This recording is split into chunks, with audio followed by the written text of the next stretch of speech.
Looks like the hero has finally mastered Earth. So the town's inn is built from bricks he forged himself.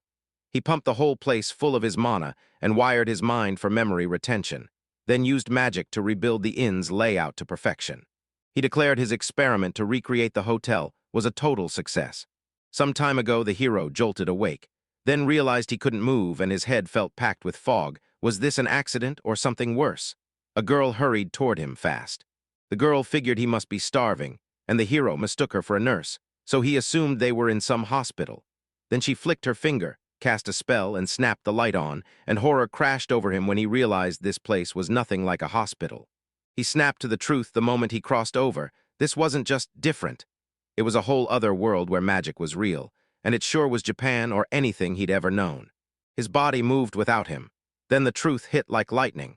Magic was real, and the young lady he'd just met was his mother, and somehow being reborn into this world was the greatest gift he'd ever received. He started over as a little kid, totally clueless about his name, though he did know he was Ashira and Mary's third child, and that the only time he'd ever get called by it was at a holy church naming ceremony when he turned 6. All that spotlight and staring from everyone around him made him feel sick to his stomach. He was honestly itching to know if magic was even real. Then he glanced around his room and realized there was zero lighting, which hit him hard. In this world, magic probably wasn't rare at all. That's because they conjure the light themselves with magic, and that spells one thing clear as day. So yeah, he wasn't just a hero who could use magic. He already knew exactly how, and the moment he realized he had 7 types of magic, his heart was instantly hooked. He couldn't wait. He shot his hand forward and burst into action with light magic. But nothing worked for him. His magic attempt fizzled out. And when Mary heard his hysterics, she rushed in to steady him, even as he spiraled in his own head, calling himself a loser. He decided it was time to switch tactics. He'd study his family the moment they used magic, then crack the secret behind how they pulled it off. Mary caught him already awake. She unleashed magic while he kept his eyes locked on her, watching like his life depended on it. Somehow he caught this weird energy spilling out of Mary's body, like it was the fuel she needed for magic. And while he was trying to explain it, he started making baby noises. Mary blinked, then realized it wasn't an act. He truly loved talking. He figured his voice wasn't ready to forge spells yet, but he'd dig up the power hiding in his body and train it until it finally awakened. And 3 wild years have crushed by since then, and he's been throwing everything into training his mana day after day. But he still couldn't cast a single spell, and his stomach wouldn't stop growling because his family was dirt poor, and even at just 3 years old, poverty was chewing him up. The hero slapped a decision into place. Starting today, he'd grow his own food and never look back. Mana comes in different forms, some living inside your body and some hanging out in the world. And yeah, even the air is packed with it, so you can breathe that outside mana in and fuse it with what's already inside you. Once Kaken clocked what this meant, he started folding those mana types into his own body, then controlled the flow until it flooded every inch of him. So effortless refining hit even at just 3 years old. But there's a catch: he can't cast a single spell unless he gets a name at a naming ceremony before he turns 6. And even then, all he'll be allowed is basic life magic like light, fire, or water. His parents can only work with everyday magic, nothing beyond that. So ever since he was a kid, he's had to crawl through a mountain of mistakes just to learn how to use magic.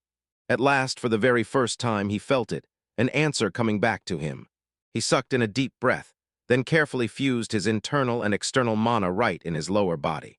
He hauled it to his chest and blasted it through every other limb, and the second the mana touched the final inch of his body, he had to yank it back.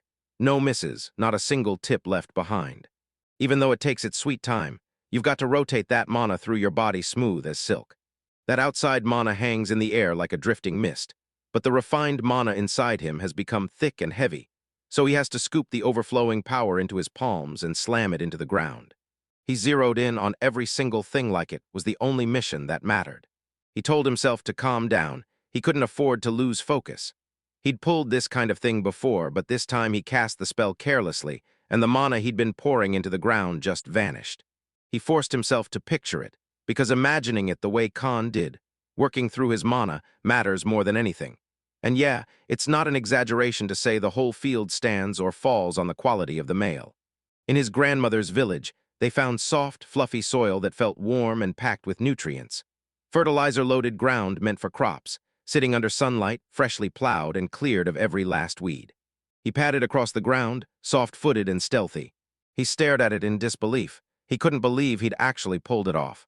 He guessed those beds stretched about 10 meters. Pretty rough, honestly. And even though they were farmers, they still had to grind on tough, weed-choked ground, the absolute worst place to plant anything.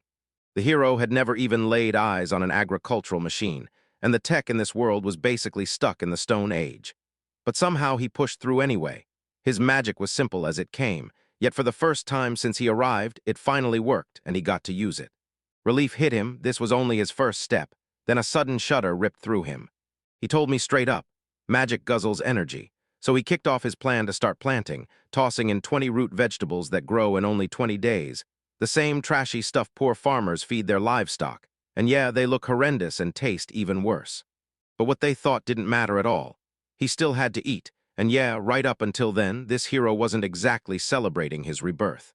With a heavy bucket in hand, he marched over and started blasting water onto the ground. He snapped that the job was way too brutal for a 3-year-old, and that watering demanded non-stop effort. 5 days had already crawled by since he'd first tried using magic. He kept digging into the soil every single day, and little by little it finally loosened and softened. Then he went wide-eyed when the flowers were already blooming. Flowering plants meant a great harvest, but only 5 days had passed when it should have taken 20. This all happened way too fast, and the signs screamed something's wrong. But no matter what we do, we can't fix it. He yanked the very first fruit straight out of the ground. He stared in disbelief at the sheer pile in front of him. Usually only a few edible fruits grow, but right now he was holding around 10 in his hands. He tossed a single fruit into a basin of water. He took a breath, went for it, and sank his teeth into it. It tasted absolutely vile, yet he grinned anyway, and that grin kicked off the farm's revival. Once he fixed the soil, he started laying everything out in neat sections. And then boom, his field exploded with growth. Normally 20 crops take 20 days, but his were ready in just 5. In his past life, every bite he ate was pure heaven, fresh, delicious, and straight-up gorgeous to look at, but picking what to eat took forever. And still, something about this place feels wildly wrong for the real world, like magic is humming in the air. He dug in, shrugged, and said, "Sure, I don't know much, but look at the vegetables growing out there. I've got to use this chance and hope I can make them taste better, but yeah." He had no clue how to pull it off, but then he remembered this weird little story about green peas. They once tallied the folds on 1,000 pea pods, and that crunch of data sparked Mendel's law, the whole rule of heredity. And now the hero doesn't have just one track left. He's got no 20 varieties to crossbreed. First, he had to pin down what made these 20 species tick. So he grabbed a few and stared hard, realizing they weren't just different in their roots, but also in their stems and flowers. Some blobs were pure black with a purple sheen, others were smaller but packed in huge clusters, and the whole mess even came with white flowers and yellow ones too. He had to study every single detail, even the taste, and yeah, they were absolutely disgusting. Once they were split by species, crossbreeding finally kicked off. Then the field got carved into 6 sections, each one locked to a different species. At first he did it just to keep himself fed, but it quickly turned into his daily routine, and then he finally realized something. Turns out those vegetables were magical too, because the spell he crafted doesn't just pull one kind of mana, it fuses inside and out, so every time he casts, it unleashes a blended type of mana. If he dares to mix his mana again, his inner reserves will get drained to nothing. And once his magic's gone, how in the world is he supposed to refill his internal mana? Mana does refill over time, sure, but it's painfully slow, so he found out the hard way. He lived on nothing but root vegetables, then realized that eating them again and again sped up his mana regen way more than he'd ever expected. But since the results take a while to show up, he never clocked it. So now the big question hits. Which 20 fruits can bring mana back the fastest, and at different rates, just how quick will they work? After one bite, he realized the fruit's flavor hadn't changed at all. So he shoved the mystery aside for later, and it kicked off as pure curiosity. But now he's hunting the exact kind that restores mana better than the rest, because everyday discovery feels amazing. He started thinking he had to test all 20 varieties and grow the single one that actually helped the most, because even he couldn't burn mana forever, and he desperately wanted a faster way. He figured if his memory was right, he'd test the seeds by soaking them in salt water, and whichever one sank would show up the right rice, because all 20 were supposed to be dipping in that brine to see which would sink and which wouldn't. And sure enough, every single one sank. So he was done thinking, and just decided to expand the field since the non-stop overthinking was killing him. He jolted his eyes open and remembered how hard it used to be to focus at first. But now, somehow, he'd gotten used to it. He spotted a strange glow in the dark. He couldn't make sense of it. His heart hammered like crazy and the whole world went fuzzy. Then it hit him. He had to focus that purified mana straight into his eyes. He spotted blue flames roaring in the middle of the field, ripped up a plant on the spot, and his suspicions about the source traced back to the 20 slammed into place, because the blue roots literally evaporated into nothing right before his eyes. Not even noticing what it was, he started ripping into the other fruits, one after another. He figured the bluest fruits would refill the most mana, because yeah, the blue flame wasn't just fire, it was mana.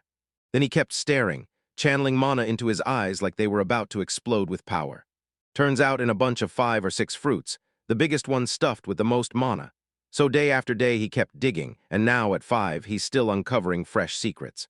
The hero stumbled on a mana restore form that slams his reserves back, just not all at once. Then he focuses mana into his eyes, and every color around him snaps away from that fierce intensity, like the world shifts with the magic. All the lessons he'd soaked up about blue, and its magic reignited his spirit and kept him going. With a smug little grin, he wondered, what if he poured mana into other parts of his body? Why the hell hadn't he thought of this sooner? And yeah, his instincts were dead right. Up to now, he'd just been soaking his mana into the soil.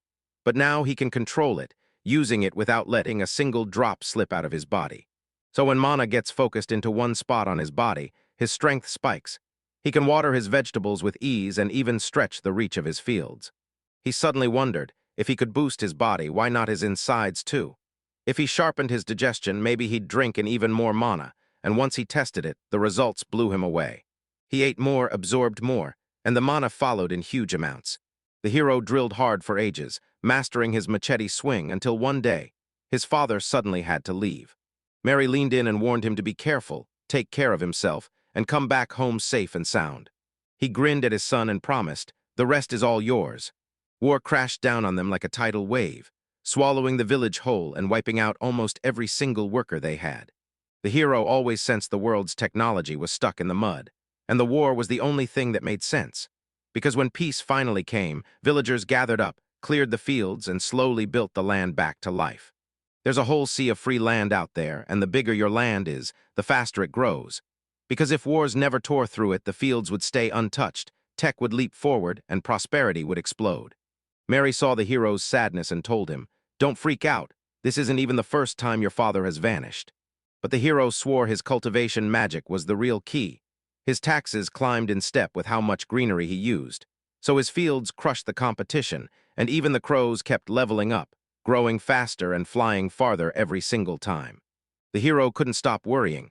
How were they supposed to fight with that tiny pile of military gear? Most of them only had pitchforks and axes, and yeah, those aren't real weapons because this is war, not some bad joke. People like that are basically cannon fodder. Most won't make it back, and unplowed land is a trap where they can lose everything, just like that. He survived too much in his past life to want to kill anyone, so instead, he needs a way to boost his fighting power without turning into a monster. Weapons and armor are just the starting line of any real military, and the one thing that matters even more than that is money. The hero was convinced there's never such a thing as having too much money. Then a neighbor woman named Marie pulled her aside, asked to swap her harvest for Marie's potatoes, and she agreed on the spot, even as the hero cringed at how awful that whole barter deal felt. He swore village life had 0 ways to make real money, and selling vegetables would never earn him a profit, so he clung to the only choice left, trade. Mary said, "Then let's make sandals." She told me you can braid straw into all kinds of shoes, sandals, boots, and even ankle boots. Mary promised the hero he could buy anything he wanted, and the hero shot back to the woman that this was definitely not the smartest plan. After all, a merchant roams from place to place selling goods, and he still has to haggle his prices. It had to be a win-win, so the goal was simple, make more money. Then the man scrutinized the hero's sandals, praising how awesome they looked, and the hero grinned, saying his mother taught him to weave them and he'd practiced every single day. The merchant snatched up the deal without a second thought and hurled the money straight to the hero. Only 6 battered copper coins sat in his palm. No tricks from the merchants, no lies, just sandals priced way lower than the hero ever expected, and that's exactly how his logic clicked into place. He knew those prices would bury him before he could ever scrape together enough gold for weapons. So he yanked the merchant by the robes, fixed him with a terrifying glare, and demanded to know if he could ask about something. After a few days of digging through market prices with that restless merchant, he finally wrapped it up, and instead of sticking with it, he pivoted to something new. He realized this could print money, so he dove straight into experimenting with magic mushrooms. Then the merchant explained them, and he instantly felt it, like the man had to be messing with him, because mana restoration like that couldn't be real, right? Then the man flashed a magic mushroom in his hand and bragged that they were almost impossible to find, because growing them is brutally hard, so there just aren't many to go around. The hero stared at the mushroom and his hope crashed. Turns out it was just a plain shiitake. The merchant grinned and told him to give it a try. Armed with a special kit, the hero tried growing shiitake mushrooms, only to bite in and find they tasted dull, not at all what he'd hoped for. Mushrooms thrive on nutrient-rich wood mold, and if magic mushrooms follow the same path as shiitake, the whole world could burst into brand new colors. Recreate that wood mold environment, and you can grow mushrooms too. Those logs he'd hauled in were already bone dry, and that gave him a huge edge. Now he was already racing to recreate the exact same perfect dryness and humidity levels. Then he tried growing mold, but come on, if it were that simple, everybody would be growing mushrooms in their rooms. So he scratched his head and realized this wasn't just any magic mushroom. It had mana. And if it could drain the good stuff out of a tree, wasn't it ripping out the tree's mana too? Then he thought, why not just pour mana into the trees? And he set out to start with different amounts for each one. So now the hero farms the fields all day. Then at night he soaks mana into logs and makes himself a fresh pair of sandals.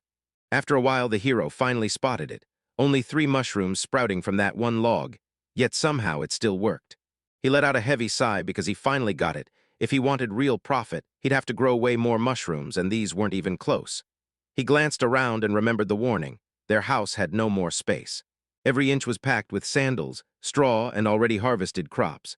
The hero suddenly realized this couldn't just be a storage room. It needed its own building, because every time he cast magic and raised a field, it forged the ground into ready-made beds, so a whole structure could be built on that power. And he named it the Builder's Magic Challenge. And no, it wasn't some dumb joke. These heaps of dirt aren't just trash.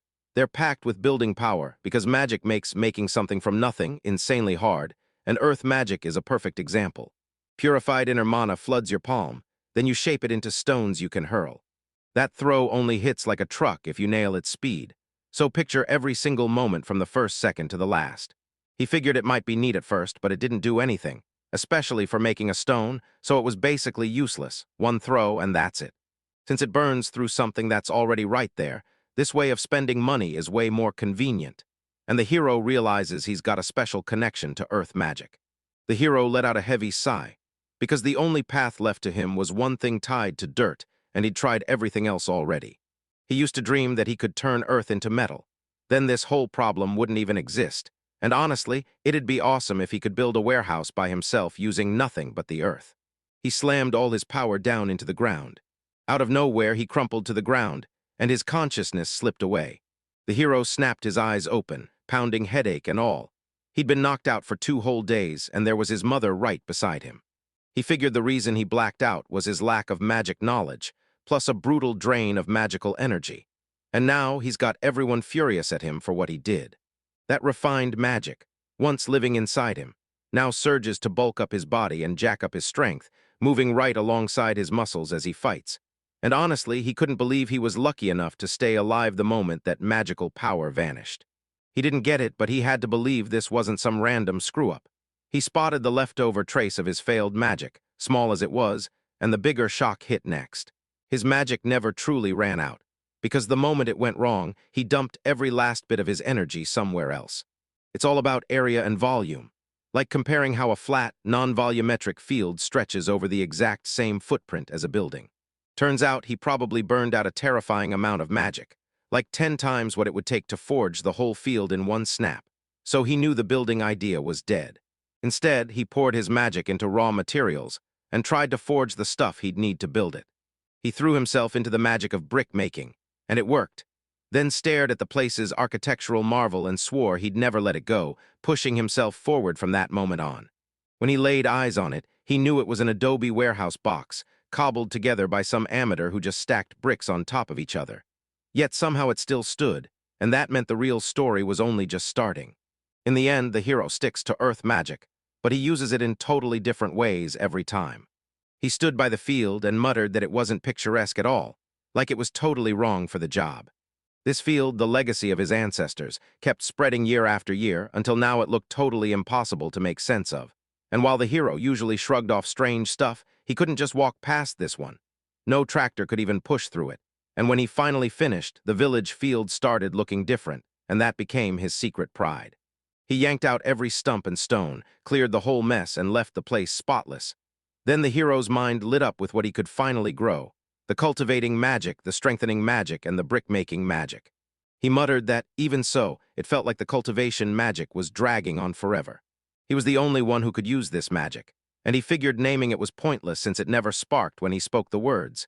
Yet he kept right on, blasting his soil-improving spells and driving the chant forward with every incantation.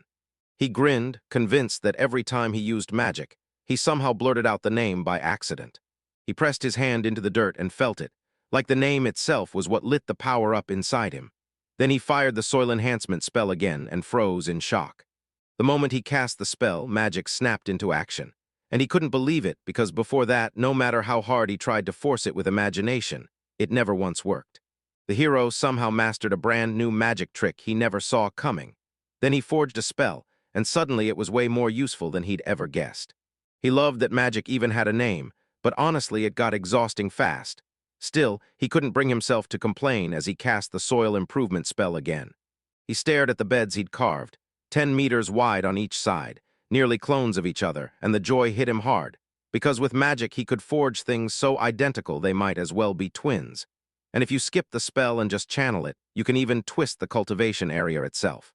He wondered if the magical sludge tasted different depending on where it was grown, and sure, casting a spell could burn less power.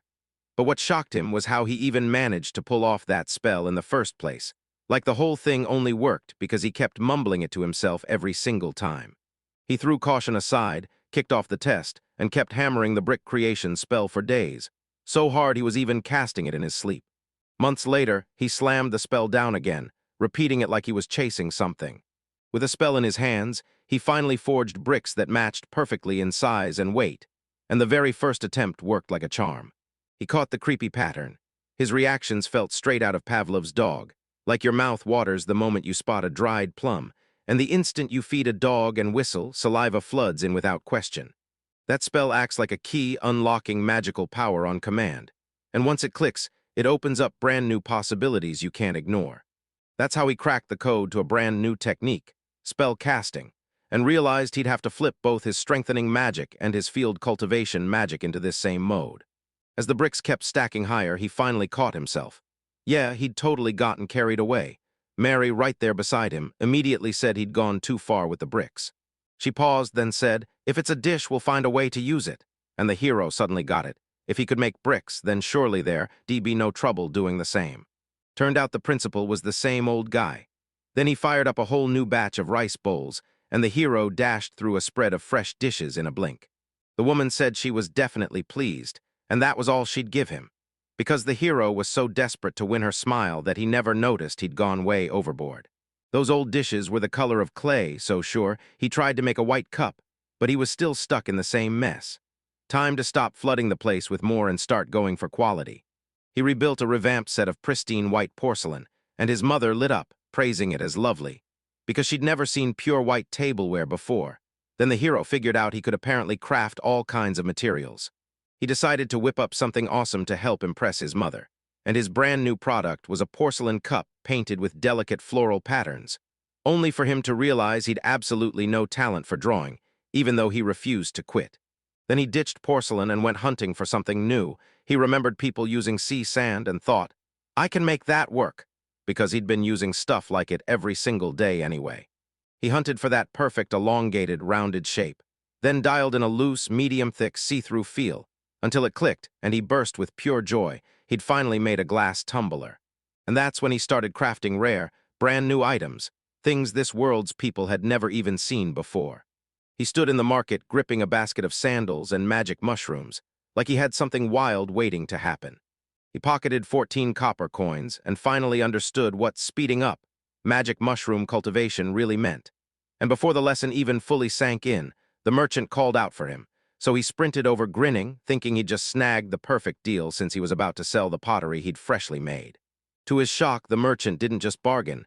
He begged to buy the bricks right off his hands. The merchant told him, "I just saw a tiny house pop up near your place," and he swore it looked perfect. Then the hero frowned and asked, "You mean my warehouse?" The merchant blinked in shock when he realized it really was just a warehouse. The merchant promised he'd just get someone else to sell it, but the hero shook his head and said he didn't need that. He'd already built the thing and still had plenty left. The merchant blinked in shock, stunned a kid made it on his own. Then the hero grinned and explained, "I've been cooking too," and told him to let him show his dishes. The merchant snapped back that all he wanted were bricks, and he'd check the dishes next time. The hero grabbed him hard, cutting him off, warning him not to talk like that, and promising he wouldn't let anyone get hurt. He finally dragged the man to his place, and the guy stared at the dishes in pure shock, bombarding him with, "How did you make these?" The merchant nodded and agreed to buy the dishes too, along with the bricks. He threw him a handful of coins, and the hero just froze because it was only 5. The hero yanked him in and screamed that this was a real robbery. Did he seriously think he could be fooled like that just because he was a kid? The merchant shook with fear and begged him to stop, then blurted that he was only buying dishes. The hero snapped, asking why anything this cheap could exist, since the finest stuff always costs a fortune.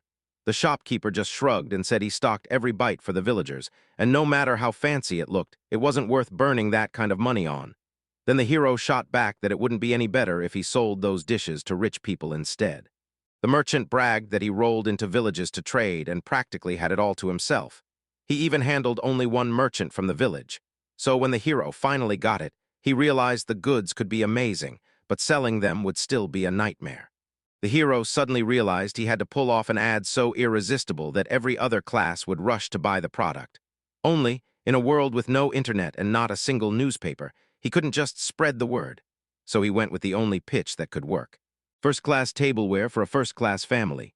The hero crumpled to the ground, totally stuck on what to do with that wild advertisement, and under his breath he guessed it was pointless to ask the merchant, only for the merchant to blurt out, stunned, that the child had flipped his attitude toward him in seconds. The man told him, "Don't worry, you're finally back in your element," then swore he'd buy every last thing next time, and the hero fired back, promising he'd bring home 10 times as much next time. After a while, the hero had stacked a towering pile of bricks. The merchant stepped up to him, stunned. This hero actually kept his promise and churned out a mountain of bricks. The man grinned, telling him they'd been together forever, so he needed to stop treating him like some kid, and that carrying all this would take brute strength, so he showed up with backup. The hero blurted in pure shock, "What kind of creature is that? Wait, isn't it a monster?" The merchant totally got why the hero was staring at a riding dragon like it was his first time seeing the impossible, and he quickly explained, "Relax, this beast is one of our service animals. A service beast is born from an egg and raised by humans to do all kinds of work, and that egg supercharges itself with the magic power of its owner. So when it hatches, it obeys its master without question, because its entire birth depends on the energy it's absorbed. That's why the folks here practically worship owners of beasts like this, rare, powerful, and insanely prized." The merchant finally hauled everything up, and boom, the hero got his beast back. A burly, fearless dragon mount that everyone's hungry for. Apparently in this world, it's the raw strength that makes them famous, and this one looks just as terrifying as it sounds. Other horses roar with unstoppable power, and birds can rise so high they vanish in the sky. So the hero leaned in and asked the man, "How much would a beast like that cost?" The merchant grinned and said, "Name the fortune first, because if you could harness a dragon like that, it's going to cost you everything." The hero figured, bricks are hot right now, but that won't last forever. So he kept a stash for sale just in case something else needed to hatch. Then he called the merchant, convinced he'd hit the jackpot. He said he wanted an egg just like that, too. He needed it so badly he begged the merchant to bring one next time. When the merchant finally named the price, it was basically everything he'd earned over the last few years. So he handed it over, every last coin, no exceptions. The hero and his mother stood there, watching as the men stormed out. Just then, Child came sprinting up and yelled for his father, and the moment his dad scooped him into his arms, another soldier clocked him, Asher and Mary's fourth kid, and sent him off with a warm wish, praising their father for the amazing job he'd done. When the whole family finally piled together, Mary lit up the moment. She suggested they grab something for the holiday, then turned to her son and asked if he could spare them some money, because she knew exactly he had it. Ark snapped, saying he didn't have them anymore, and the woman's eyes went wide in shock. Ashira's son is only 3, and she blurts in shock, asking if he truly wants to grow radishes. Mary told him straight up, even if those radishes didn't taste great, and even if they had something better. She couldn't believe a little kid was stuck doing work that hard, yet the tiny one still bounced with pure enthusiasm. She agreed, wished him a mountain of radishes, handed him pick of the fields, and boom, everything grew. Mary and Ashiro were left utterly stunned when their child turned out to be a born genius. Ashira's and Mary's son is only 5, and she suddenly asked if he really wanted to earn his own money. She couldn't believe his answer. He said he wanted to save a mountain of cash, and Ashira secretly figured this kid's got real brains. But then she just stared in shock. Her kid, barely out of infancy, had already declared he'd grow up to be a merchant, and even started growing magic mushrooms. Sometimes his stubborn streak alone made him downright terrifying, so much so that he even built a whole warehouse by himself. Mary took one look at his food and lit up, calling the dishes gorgeous and admitting she'd never seen anything like them. Then the bigger question hit her hard. How in the world did he get this gifted? Mary grabbed his attention and demanded to know what was going on in his head, because she still couldn't believe he'd blown every last coin on a magical egg without even checking with her first. He insisted to his mother that if the tiny creature ever hatched, they'd have more money than they'd had before. She snapped back that if it worked that easily, everyone around them would have been rich a long time ago. She said with a steady calm that dropping money on stuff like that was basically gambling. She'd even heard how shady vendors sold plain eggs, slapped a rare label on them, and ripped customers off. And the hero hadn't realized the odds were that cruelly slim. She told her she'd let him trade because he kept saying he wanted to save money, and Ashiro just stood behind her, saying nothing. Then the hero shrugged and insisted everything was fine. He'd earned it fair and square, so he could spend it however he wanted. Mary snapped, asking if he even knew what he was talking about. Turns out the money came from selling sandals, and yeah, they'd all helped make them. She snapped that he was never, ever buying whatever he wanted again, and he shot back asking to be allowed just once. But she didn't budge, insisting he had to learn how to save money. The always sweet mom snapped into a truly nasty monster, and the hero started wondering if that whole deal was rigged with sandals or maybe his bricks. He let out a bitter sigh, because of course it was on him. He had to make and sell those bricks, so he figured he'd run things in secret and pocket a little extra. But first he fixed his eyes on the egg, tucking it into a pouch woven from radish stalks, because he knew if he kept it safe from cracking, the little creature could soak up magical energy right there, close to his side. Sure, you can tend the egg with everyone else, but every magical aura is different, and he already knew one person alone would probably struggle to raise it, so he figured the egg needed to soak up the right energy without a fuss. He snapped his eyes open and thought, all right, time to power this thing up, but it still had no energy in it, though the glow had started creeping into a faint blue. He hurled a spell called *** magic injection into the air. He lit up when he saw the egg finally darken, and felt the magic sink in like it worked. But he still didn't know how much energy he truly needed, so he smashed the egg to his face and begged it to take exactly what was required. So he kept an eagle-eyed watch on that egg every single day, throwing all his energy into it. Then he'd plop on the floor and whisper that he could secretly build it a whole house. After his mother said it, he just couldn't imagine burning money like that. Nothing personal, no one's hatred here. It's just that the world's rules feel stuck in the past. The oldest son always stays in step with his father, taking the family reins, and he dreams of war like it's pure glory. So he can buy a razor-sharp sword and start bringing home real money. As the youngest, he's stuck either toiling his whole life as his father and brother's helper, or finding some way to break free and go independent. Then he better grab something way bigger than just a sword. He strides toward the field, roaring, "Hurry up and do good." The village is ringed by a towering fence, and beyond it the forest sprawls out for miles. Once peace finally settled in, people cleared this land, chopped down the trees, and raised a village here. But now the fields have shrunk to almost nothing, all because some folks couldn't stand what other people thought. The land outside the village is nobody's, so whoever builds first becomes the owner, and he stared around, already plotting where he could stake claim and raise a house. He cranked up his enhancement magic so hard that fatigue just couldn't touch him anymore. He dropped low, then went straight for the roots. With a flick of his powers, the roots lost their grip. Then he tore the trees right out of the ground. Everything was finally lining up, and he couldn't shake the feeling that if this pace kept up, he'd have it all figured out any second. He yanked out every needless tree, cleared the ground, and now construction finally roared to life. Then he blasted the whole area with cleansing magic to level it smooth. He only used it a few times, and each time the results blew him away. This magic is straight up unreal. He was obsessed with the idea of sweating his way through making every brick for the house he dreamed of, wanting magic that could just slam a whole home into existence. Yet he refused to pass out from exhaustion again, especially right here. Suddenly it hit him, maybe he didn't have to build a house at all. The more volume and surface area an object has, the more magical energy it demands, and yeah, this was still just a theory. But when he thought about it, building a whole place means you burn energy inside too, and that interior fire is way more dangerous than anyone expects. Still, at least the logic is straightforward. He realized slowly stacking it brick by brick would drain the life out of him, so he grabbed the bricks he'd just forged and used them as the heart of the structure.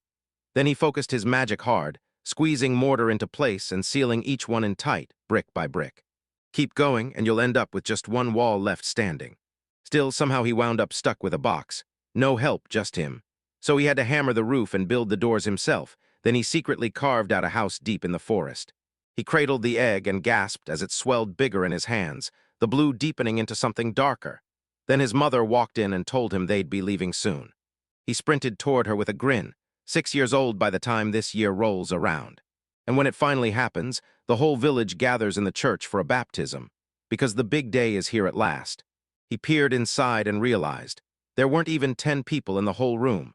Back in his old life, baptism never felt like much, but today was different because the naming ceremony was starting, and a man in sacred robes stepped forward to begin. The hero grinned, thinking, at last, this is where my own magic starts. The priest ranted about the days when people had to crouch in the dark, terrified of monsters. Then magic finally clicked and their power exploded. He said that if they could survive the monsters on their own, they'd band together into a colony, and then tear across the land, expanding their territory. When the priest claimed humanity was rapidly growing thanks to magic, the hero's face snapped into a bright, unstoppable grin. Ceremony, where regular people finally get their magic, kicks off, and the priest tells you he's about to break down how it all works. So yeah, you'll have to wait a little. The church welcomes believers first, then the owners come later and hand in a list of names. And the whole setup runs on give and take that covers everyone. The priest even explains that once he receives a name, he's placed under that owner's patronage too, and only then does he gain the power to cast magic. The man said, this power can only be used for good. He demanded a promise, right there, and swore the hero would never touch his power for evil, and the hero swore back. Then the hero's eyes snapped to the book in the man's grip, and it looked ridiculously impressive. He couldn't help wondering if they picked names straight from some secret dictionary. The priest declared that his third son, Asherah and Mary, had been named Paul by Holy Peter of this church. And from this day on, he'd carry that name, live honestly, and stay incorruptible. He told him to live like this, and then the one who gave him that name would guard him from harm. The hero clocked the buildup for the magical power to kick on and watched Paul with his own eyes, compressing that energy into his palm, ready to unleash it. The hero snapped his head forward, stunned, as a massive magic circle blazing with strange signs came into view. The hero cast a memory-preserving spell to lock every last detail in place. He got obsessed with one terrifying question. What would happen if he poured magic straight into his head? And yeah, keeping his memories safe was absolutely crucial. I bet the magic circle is sending information through the air like lightning, one signal at a time. So that's how the hero got his magic. He fired a light spell and instantly realized something wild. An inexperienced kid and an adult got the exact same duration and power, like the magic was built for regular, everyday life. He grinded to sharpen his power and fine-tune his magic, but nothing budged, so he realized you can't level up fire magic just by perfecting the technique. He believed once he got his magic back, he'd unlock powers beyond earth magic. But with no way forward, he had to park that dream for now, because there was something else. The magic circle of Peter Paul, where he could finally stare straight into the heart of every magical power in this world. His face twisted into a frown as he snapped that he was helpless. He'd been wrestling with it for days on end, yet not a single thing made sense. He figured he couldn't make heads or tails of those symbols. Ancient or modern, it all looked like nonsense. Because up to now all he'd cared about was stuffing his stomach and earning money, and the only thing he'd ever managed to write was his own name. The egg shattered open, and the hero froze on the spot, hearts racing as they wondered who would burst out. He watched it slowly tear apart. Turns out the burst was a whole long grind, so he stepped in and decided to help. But somehow, the baby clawed its way out of the shell all by itself. A tiny creature suddenly popped up right in front of his eyes. A monster burst out of an egg right in front of him, as if fate just cracked it open. The hero blinked in shock. He was already trying to push himself up, even while his whole body shook, and then he urged him on, insisting he'd pull it off. Finally, the tiny creature pushed itself upright and planted all 4 hooves firmly on the ground. The hero burst into applause, grinning as he reached out and gently patted him. He said it was wild to watch these creatures claw and scramble for their lives, like survival was the only thing that mattered. He said if you really think about it, she's basically a reindeer with horse-like features, like a proper thoroughbred, except her mane is way too long, and he couldn't help wondering if she'd ever be able to haul a load once she grew up. He caught her chewing into her shell and shot back. Is this even normal? He couldn't stop worrying about what she even ate, because an animal's looks shift with the magical energy it feeds on, and its shape likely changes too. With a riding dragon, it's easy. It eats meat. So he said it would be a nightmare for a poor guy to keep feeding that kind of pet meat every single day. He kept remembering every time an owner had no money left to properly care for their animal, and he couldn't stop thinking, what would he do if it started craving milk, and he couldn't conjure it with magic? He spotted her digging into the radishes he'd grown by his house, and she clearly loved every bite. Turns out she was a herbivore, and he somehow dodged every food mess. So when she pressed up against him, he just grinned and told her, "You're good, there are tons of radishes, and you can eat as many as you want." She curled up into him, and he couldn't shake the feeling that something was seriously wrong. She curled up against him, then drifted off to sleep. He went bright red, stuck on just how stunning she was. 10 days have ripped by like lightning. That beast shot up fast, and the hero snapped at her to grow up quicker. But everything was already moving way too fast. Staring at her, he decided he'd definitely sell her, swearing he wouldn't even name her so he wouldn't get attached, and yet he still insisted it wouldn't be right. He decided to give her a name, one that felt special, and Father Paul preached that magic was a gift from the gods, but it looked like that gift was really just a magic circle hardwired into his head, because now he was ready to fire it up and use it to name his beast. If everything went right, she'd finally tap into magic and pull water up on her own. Still, he worried that if she swallowed the local water, her stomach would revolt and sickness would take her down. Things were rough as hell, but water magic at least gave him something to hold on to, better than nothing. He couldn't help feeling a little scared to touch fire magic, because if anything went wrong, he'd be forced to improvise on the spot. Then his mind jumped to names, but honestly he had no clue how to pick good ones, the same way he didn't really know how to draw. Still, he refused to sit on the sidelines. He had to try it himself. And like he was racing through a word association game, he dug up every word he knew. Then he finally said her name, Valkyrie, the legendary goddess of war, and in his mind he saw her snowy mane gleaming like pure silver. The beast was so gorgeous it felt like some sacred, otherworldly spirit had stepped in front of him. Then he blurted out, asking if the name Valkyrie fit her.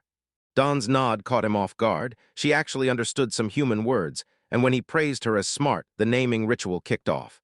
He'd finally mastered his magic, and now he could use it without a single hitch. This time he couldn't afford a single mistake. He had to pour his magic into one spot and focus like his life depended on it. But the power kept slipping, and no matter how hard he tried, his concentration kept unraveling. His own magical power started clawing to get away from the magic circle buried deep in his mind. Then he realized it was way harder to control magic outside his body. His head felt like it was swelling, like every drop of blood was hammering straight into his brain, and his veins were one breath away from exploding. Panting hard, he pushed forward, couldn't stop now. At last, he realized the plan was working, right up until that was all he could push, and with a burst of resolve, he declared he'd name her Valkyrie. When he finally finished, he crumpled to his knees and started coughing like his lungs were on fire, and it hit him harder than he ever expected. With sweat dripping off his brow, he realized, if this didn't work, he'd never reach the goal he wanted, so he finally called Valkyrie and begged her to try. The beast started to claw its way into the world, and the hero instantly got it.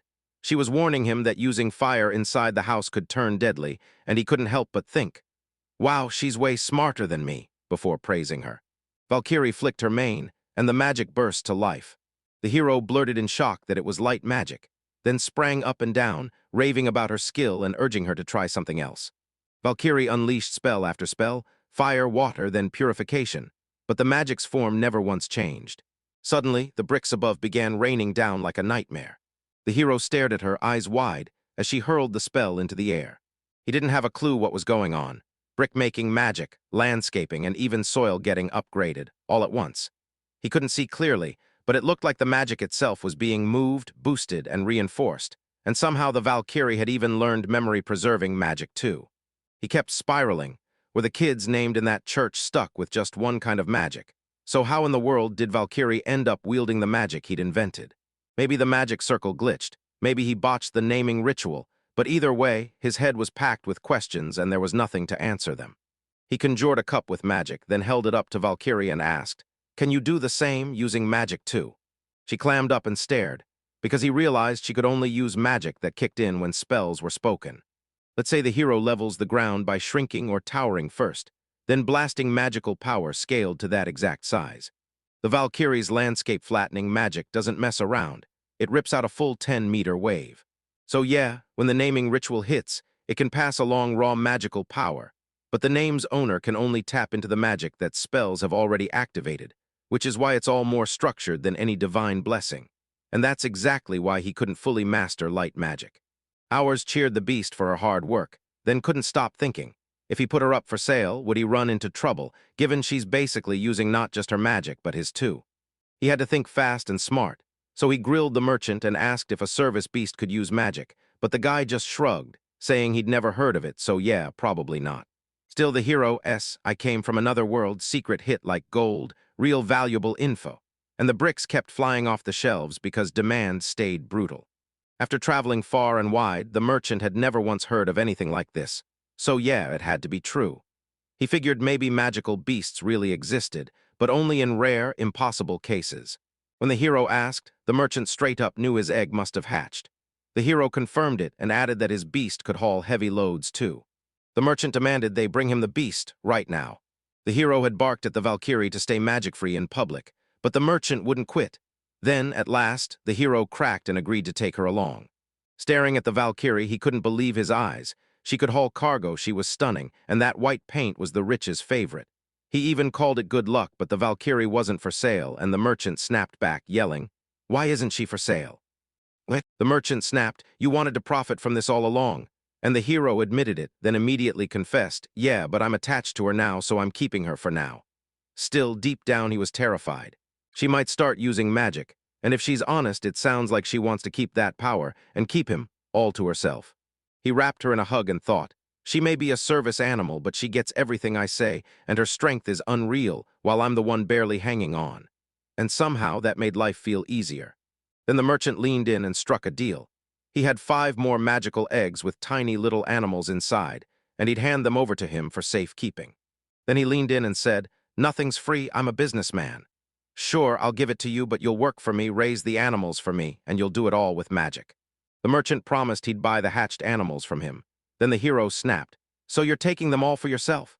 And the merchant nodded, saying they'd struggle to raise every single one, so they'd need patience at the start, but later he'd have them thriving in abundance, especially since they'd known each other for ages. The hero demanded a clear answer about something that didn't add up.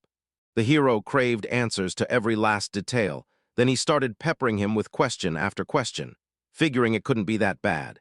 From this day on, he started raising magical eggs, because honestly, in a backwater village like this, there's no hustle more brilliant for making money.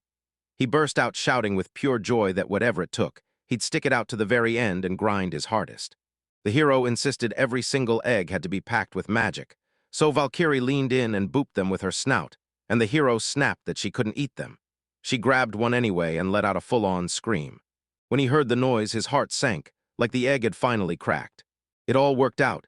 He asked the animal if she truly wanted to hatch them herself, and she gave him her answer. She pressed her cheek to the egg and fed it. Then the hero realized her magical energy could be poured into it with a spell, and it turned out the creatures inside were already ready to drink in that magic. He screamed that it couldn't be done. If they absorbed someone's magic, their look would shift depending on who cast it, unless it was him raising them. And then he snapped, "So what's the point?" But the 3 eggs had already gulped up her magic. Sure, she could care for them, yet splitting that power the right way was a nightmare.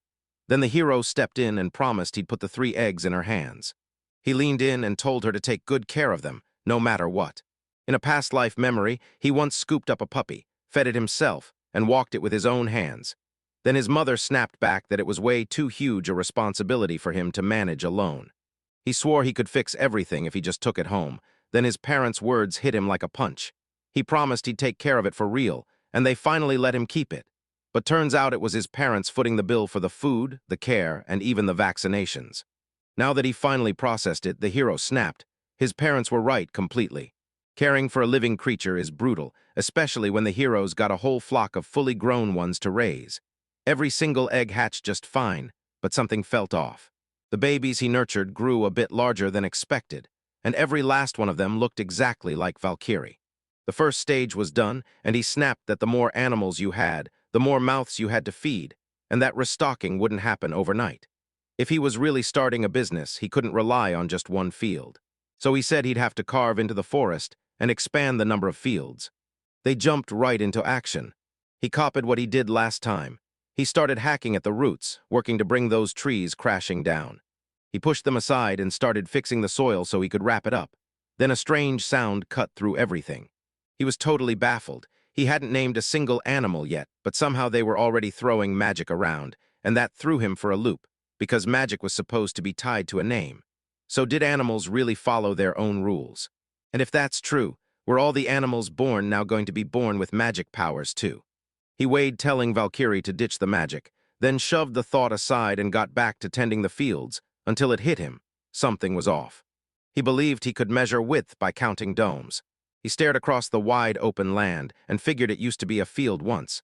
But when the new lands started getting developed, people slowly vanished, until everything was choked with weeds and left to run wild. The forest sprawls so wide that the village head wouldn't bat an eye at more fields, so he laid it out. If Valkyrie's meant to be raised here, the pastures have to grow, because the bigger the land, the farther it pulls everyone away from the house. He had to think hard about staying safe, so he ordered Valkyrie to give him a ride. She wasn't really a horse, sure, but she still needed a saddle and stirrups, and when he asked his father, he got the brutal answer. In this village, no craftsmen made saddles or stirrups for service animals. He quickly figured out that teaming up with animals was just what everyone did here, and his dad even swore a cart was a must for farm work. But this hero refused to wait, gripping the idea of saddling a work animal and finally learning how to ride. He knew the day would come when the army came knocking, and he was convinced horsemen crushed foot soldiers, no question about it. If he could ride a Valkyrie, he'd be an unstoppable rider. So he even braided a rope from radish stalks, but when it mattered most, he still had no saddle and no stirrups. Jaya desperately needed to learn how to saddle a horse, but when he finally tried riding Valkyrie, it was way easier than he ever expected. Valkyrie moved like she knew exactly what he needed, and because of her, he could ride smooth and steady, until it didn't last. Then it hit me, pain ripped through my whole body, and it only happened this one time. No matter how hard the beast fought to help, some things just wouldn't budge. Like how he had to clamp himself down on her to keep from falling, and that numb silence hit like a wall. He clenched every muscle and fought the shaking down. But honestly, if he'd had a saddle, the weight would have been way easier to bear. But he wouldn't quit, no way.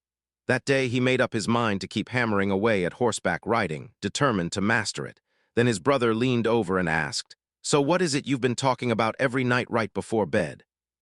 Ars admitted he had no idea what he was talking about, but kept pushing through his writing training. Then he started crafting a brand new kind of magic that actually fused with spells. When he focused the power into his eyes and locked his gaze on someone, a blue haze burst around them. That magic churning inside him is probably starting to boil over, and it's taking way too long, so what am I supposed to do to stop it from rising like this? The answer hit me. Crank up his natural healing power by several times. He'd clocked that effect ages ago, but he never bothered to cast spells on it. Until now. The spells were worth it because the results stuck forever. Land-clearing magic wiped the terrain clean, brick-making magic made the materials, and body-strengthening magic was used non-stop to keep everyone in fighting shape. He realized that if he actually fired the spell off for real, its magic would stick around longer, and that even during a deep sleep, the strengthening effect could still keep working. Basically, he cast spells to drag out the labor restoration magic, then sat down and meditated to lock it in. He figured that if he meditated hard enough, he'd be fully healed by morning, muscle pain gone, and just the thought of waking up while still tucked in bed made him smile.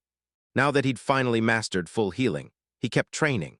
No nerves, no fear, mounting and riding like a pro, and the merchant eyed the animals and demanded whether ours were ready to explain that every single hatched one had already gone through the transformation. The man swore he figured there'd be just one or two animals, but those things exploded in number fast, because raising them usually takes about a month even if you start with several eggs, and the real kicker is they don't all hatch at once. The hero figured it had to be the magical injection throwing everything off. Ours claimed he was already set to sell them and fired off a question to the merchant. Anyone interested? But the merchant smirked and said he wasn't selling a thing because he had a totally different plan up his sleeve. The man bragged that he'd hand them over for free. Then our guy erupted with rage, already done trusting him, and he snapped up excuses on the spot. He said it was meant as an offering to the nobles who ruled these lands. The man told Esu straight up, "I've already said it, I've got no strings to pull for the big deals." To get rich folks to buy, he'd have to win their trust first, and landing inside those monopolists' circles would be brutal. Worse, these rare items were priced for nobles only, so without real connections, making it work would be nearly impossible. So he decided to bring these beasts straight to the nobles, prized service animals you can harness, famous to everyone in these parts and deadly in battle. Hand them to the high-ranking officials and boom, they turn into living conduits of power. He said, if they like these, we can hand the animals over to other rich families. Our girl stared and asked what he meant, and he snapped back. This wasn't just about business, it was about society, because they couldn't afford to ignore the nobleman who owned the whole operation. The merchant warned that if they sold those animals as a strategic resource to warring families, trouble would slam into every single person involved. At last, the man declared it was time to head for the nobles, and he ordered Eris to tell the news to his father. So when the hero realized the merchant was dead serious about hauling him to his patrons, he finally stepped out of their village for the first time. The hero stared at the city of nobles, awestruck by its grandeur. They ditched their home village and rattled down rough roads for 3 non-stop days, riding in a dragon-drawn carriage like their lives depended on it. It was his very first trip, and yeah, they weren't riding some high-speed train, but it still felt worth every minute. The city was jam-packed, and the merchant practically hissed at them to look away. He told them straight up why bricks are suddenly gold. When the city had to grow, they ripped a chunk of the fortress wall apart, so everything had to be rebuilt. And yep, they're using bricks. But don't worry, there's still more than enough to go around. The hero snapped, so the demand won't drop, right? And the merchant shot back, it already is, but we make the bricks right here, so hauling them from far away just wipes out the profit. And the hero instantly got it. Selling bricks wasn't going to pay the same anymore.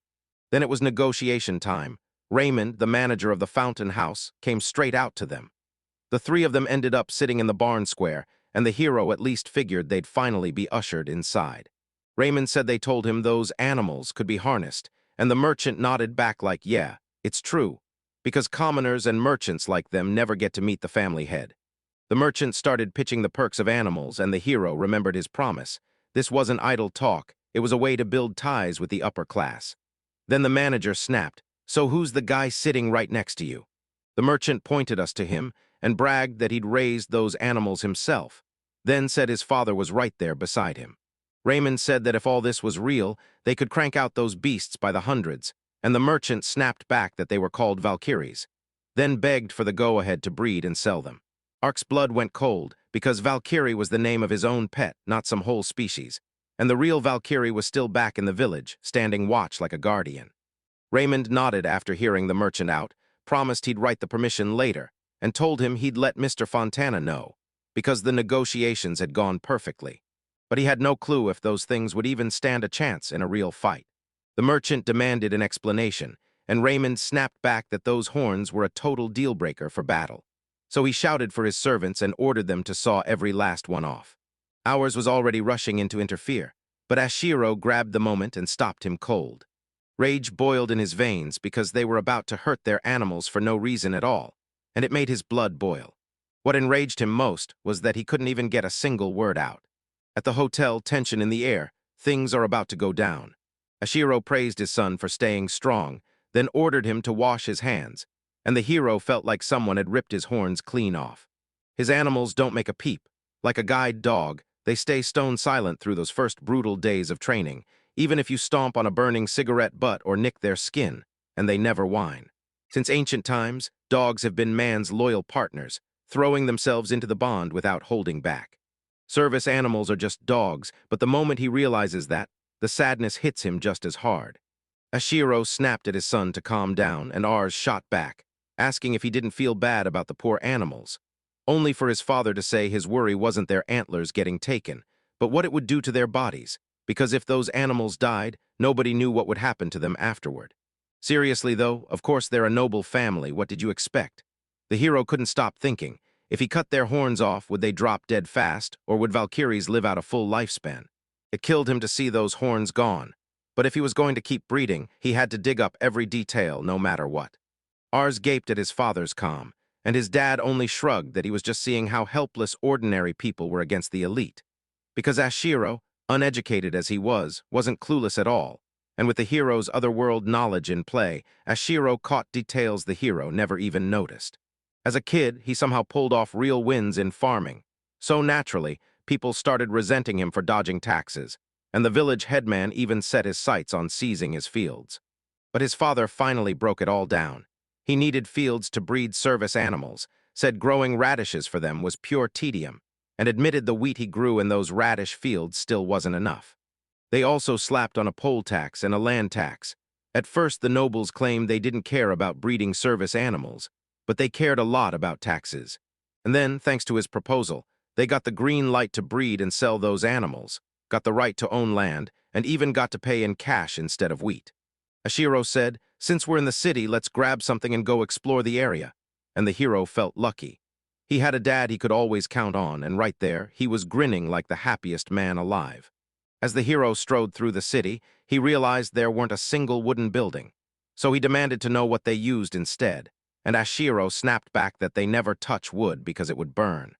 No windows showed up yet, and the Shiro snapped that once light magic hit, it would seep through and set everything blazing. Plus, you didn't even need windows in the first place, because in the end, the hero saw it all came down to magic. Magic in life comes with a name, like a gift wrapped just for you, and the hero can't help but wonder whether his power is somehow tied to God. Then the hero shouted about windows, saying durable window glass would be worth far more than any fancy glassware, and that this was going to be the next big product. He started wondering if he could mash magic into a spell and churn out those buildings in bulk, maybe even raking in massive demand.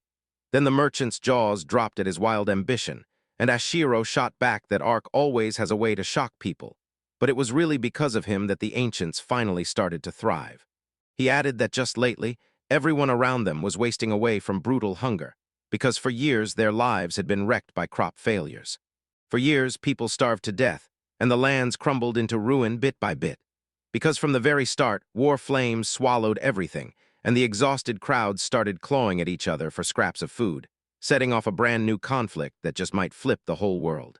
And while all of that chaos was unfolding, the merchant stumbled on a bizarre radish plant, one that sprouted everywhere, even in forgotten abandoned fields, and somehow, despite how weird it looked, it didn't taste half bad. It wasn't tasty, but it wasn't so awful it couldn't be eaten, and it sprouted at lightning speed, which is exactly why fewer people starved to death. He couldn't believe it. He'd ended up in a village near the northern forest, where they actually grew that kind of radish, while everywhere else towns had fallen into despair and life had turned unbearable. Still, this village wasn't like the others. It planted radishes, and somehow everyone lived with full bellies, untouched by hunger until a boy called him. He sprinted right up to him and demanded he buy him sandals, because he was still just a boy, way too young for baptism. He was an unbelievably sharp kid, always firing off questions like, "So, is there anything else you can sell?" The truth, he was so smart it felt like it didn't belong to some run-of-the-mill peasant. A man got dragged from house to house, hawking radishes and sandals like his life depended on it. He took a liking to the kid and started showing up in that village all the time. Every visit, the kid would grill him for a whole hour. And just a few years later, that now grown-up version of him went and built something brand new. Those were the magic mushrooms he'd been hinting at, rare enough to fetch a fortune, and maybe even spark a trade in a struggling village, but too deadly to let a kid wander into the forest by himself. He told him to wait and handle it when he was older. That kid strutted around like he could never fail, yet the merchant knew too many young men who'd ended up dead for the same kind of reckless confidence. So he tossed on a fake shrug, dropped the idea of making bricks, and watched as they came out identical and sold like wildfire, until the boy showed up anyway, bringing him dishes. The dish was jaw-dropping, and the boy kept his secret tight. He didn't say a word about how he made it. Staring at that masterpiece, the merchant finally saw the boy's real face. That merchant was convinced he must have come from a noble line, because those dishes looked like untouched heirlooms, the kind that get handed down for generations. Maybe, he figured, he was just from a ruined noble house, until he realized, no, that whole story was dead wrong. Then it hit him, Ars was going to keep blowing his mind. Out of that egg Ars bought, an insanely rare beast hatched. And Ars wasn't just dabbling, he was laser-focused, always chasing the next big breakthrough, even after he'd already made bricks and grown magic mushrooms. Then he grilled the hero, why was he busting his tail for money? And he already knew the answer. Then Ars shot back that he was hunting for a weapon to buy. The merchant thought he could save his family's honor by winning the battle, and even convinced himself those parents were fake, just puppets protecting a child, but the truth. His family was shoved into hiding, and once again he was dead wrong. He was convinced this little boy would grow into something great, so he stepped in as the go-between, determined to keep their bond strong no matter what, earning every bit of his trust before the kid grew up. Hours snapped, "Hey, what's with you just standing there?" And the thoughtful man froze like he'd forgotten the whole plan. Weren't we about to get the goods? He flashed a smile, trailed right behind him, and suddenly his whole life spun around this one guy. Mary beamed at us, and right behind her, her husband finally arrived. After days of tearing through the city and grabbing everything they needed, they finally made it back home. He grabbed a saw to tear down the trees he'd just cut, a cart to haul the radishes, and a bottle of sake his dad had been begging for, because the money he'd earned was already running out. But he refused to give up. Now he'd cash in big on the beasts because he had fresh magical eggs on hand. He even christened these service beasts Valkyries and vowed to sell them at the price of a riding dragon. Service animals cost a fortune, basically like you're stuck being the only person who makes overpriced cars. He still had one thing to do before he could start. So at the Fontana family home, he stared at the horns that had been pulled off, wondering what would happen if he tried it right this second. He swore he only had 2 beasts left, so he figured he'd snip off one's horns and leave the other standing with them, just to find out what would happen. And yeah, in his head, animals were basically just goods, livestock to be counted. So once he finally steadied his thoughts, he ripped off one of its horns. After a few days, still nothing changed. Then the animal was somehow alive, kicking, and completely fine. But there was one thing, just one, that would change everything. The hornless beast crashed its magic. Both its ordinary spellwork and its special magic suddenly went dead, and it couldn't cast a thing anymore. The hero finally got it. His magic wasn't gone, it was just stuck, like a switch that wouldn't flip anymore, and yeah, it happened to people. Even his father warned him that if you lost both arms in the war, you couldn't cast magic anymore. To light up the magic, you've got to throw the spell and slap the Urka right on the exact spot. Mess that up and it won't do a thing. And this is exactly what happened here. When they cut off the beast's horns, it crumpled its magical power, and that's how they turned the odds in their favor. Kaki told him the merchant in this area warned that magical beasts are almost non-existent. If they show up, it'll spell trouble. And if the Valkyries start raising magical eggs, he'll never be able to cling to the title of sole supplier of something that rare. He thought that if the others lost their horns, they'd be safer, and the mane would quietly cover everything up. So he clenched his courage and cut off all the other horns just to sell them to the merchant, and ours got praised for it. He grilled the priest about whether he meant the Fontana family's permission, and the man nodded. True, but it wasn't only about the animal trade permit.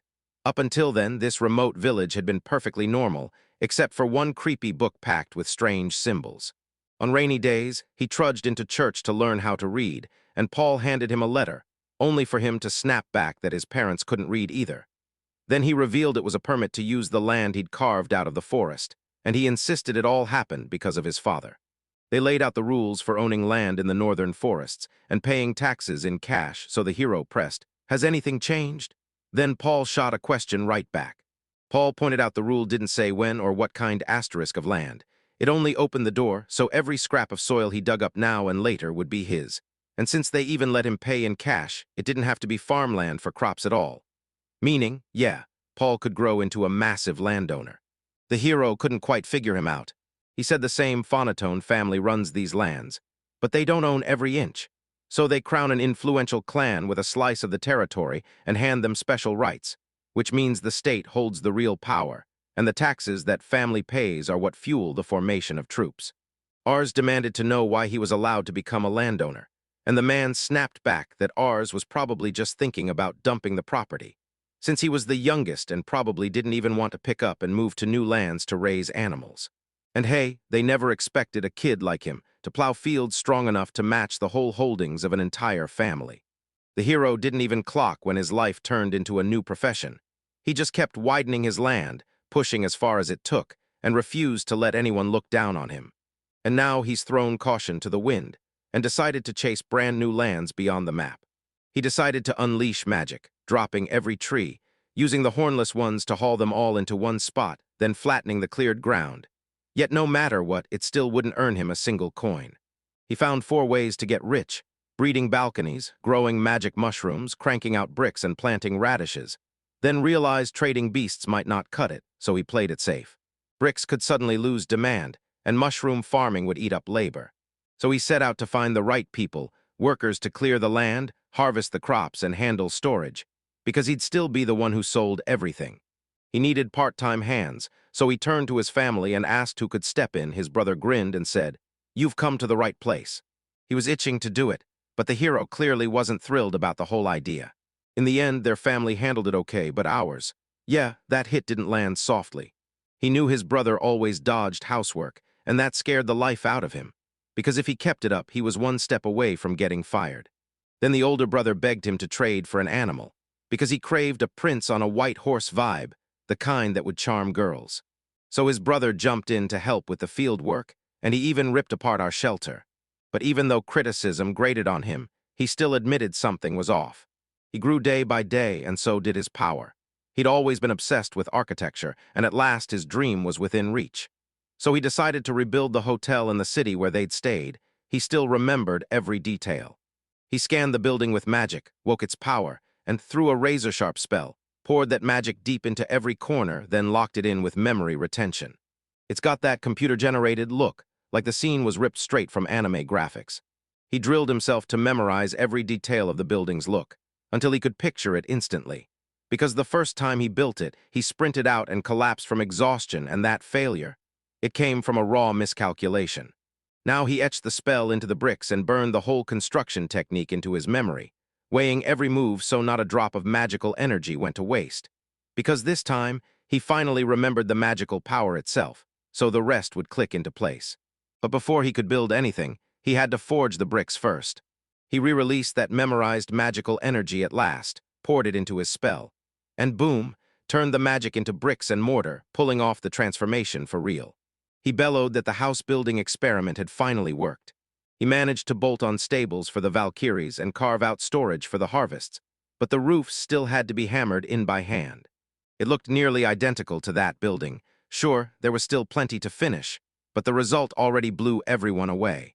When Ars finally got home, his father snatched his attention and demanded, "Just a minute." Ashiro called out the loggers. Later on, our crew closed in on the old man and kicked off the conversation. Uncle Medlock was the one standing there. Lumberjack Medlock, an old buddy who once helped him grow magic mushrooms, leaned in and told him he'd overheard Lumberjack bashing him nonstop. The hero demanded to hear what he really thought.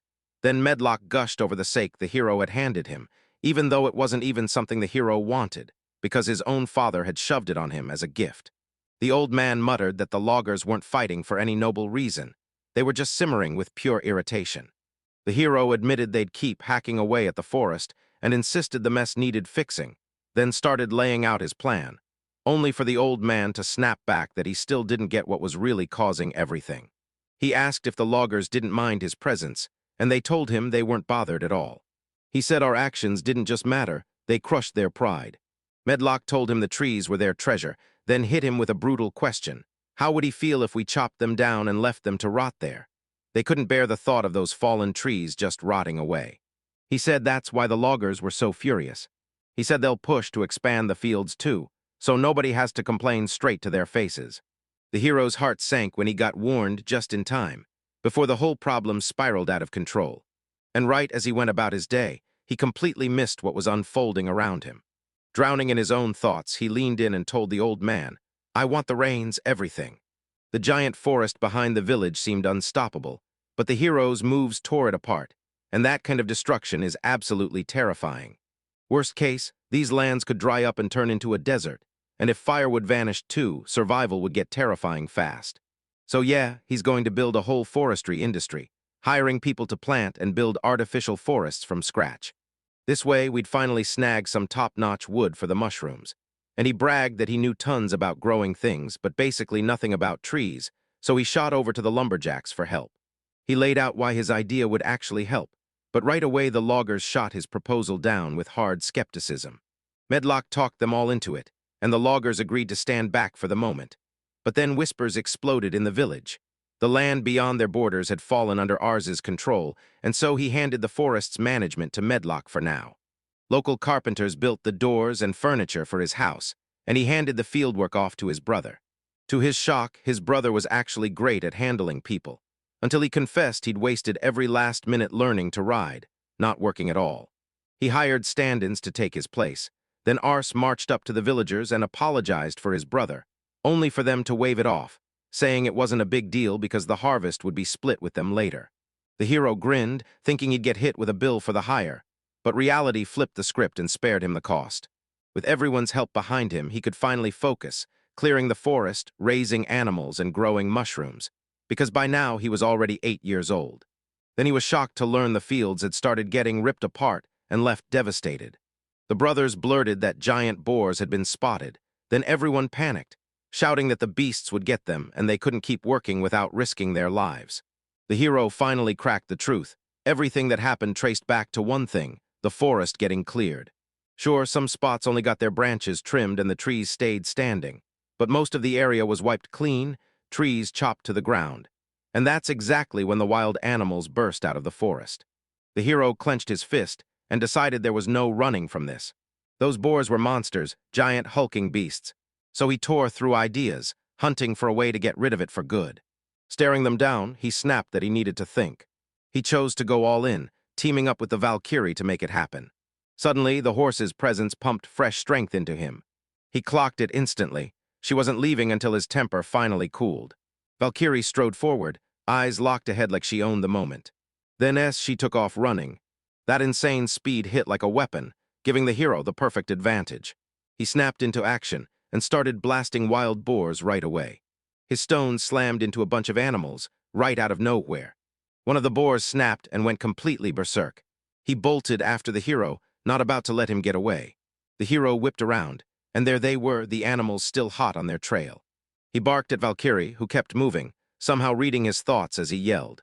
The horse exploded into motion like it had just launched off the ground. The hero's jaw dropped in pure awe. As soon as they touched down, they realized they were finally safe. Every boar tumbled into the ravine and met its end. When the hero declared that the boars were crushed, it hit him hard. This wasn't just a boar's problem at all. But once those hit, more threats keep crawling in. So that's when the hero swings into action and becomes a board driver.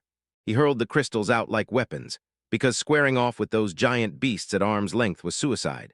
So he spent his time mastering powerful attacks from far away. After his first time beating down a bunch of giant boars, the young guy started training his magic like a weapon, learning to blast stones that sliced through the air like sharp arrows while he rode a Valkyrie.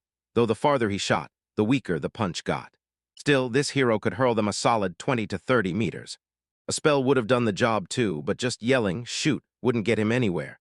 Because setting up a trap like a crack, then marching out on horseback to fight sounded like too much hassle to even bother with. The young man realized the real fight wasn't slaughtering animals. It was stopping the ruin of the fields, and that killing them wasn't the answer. It was the deadliest weapon against the enemy. He pictured the fence. Back home it was plain wooden, but in the city it turned into a fortress wall, and every plan came with old wisdom you could steal from your ancestors. If you wanted the field safe, you had to build a wall around it.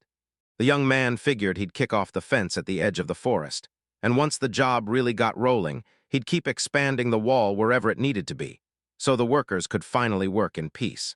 Along with the monstrous pits meant to snare those giant boars, a huge depression suddenly opened up in the ground.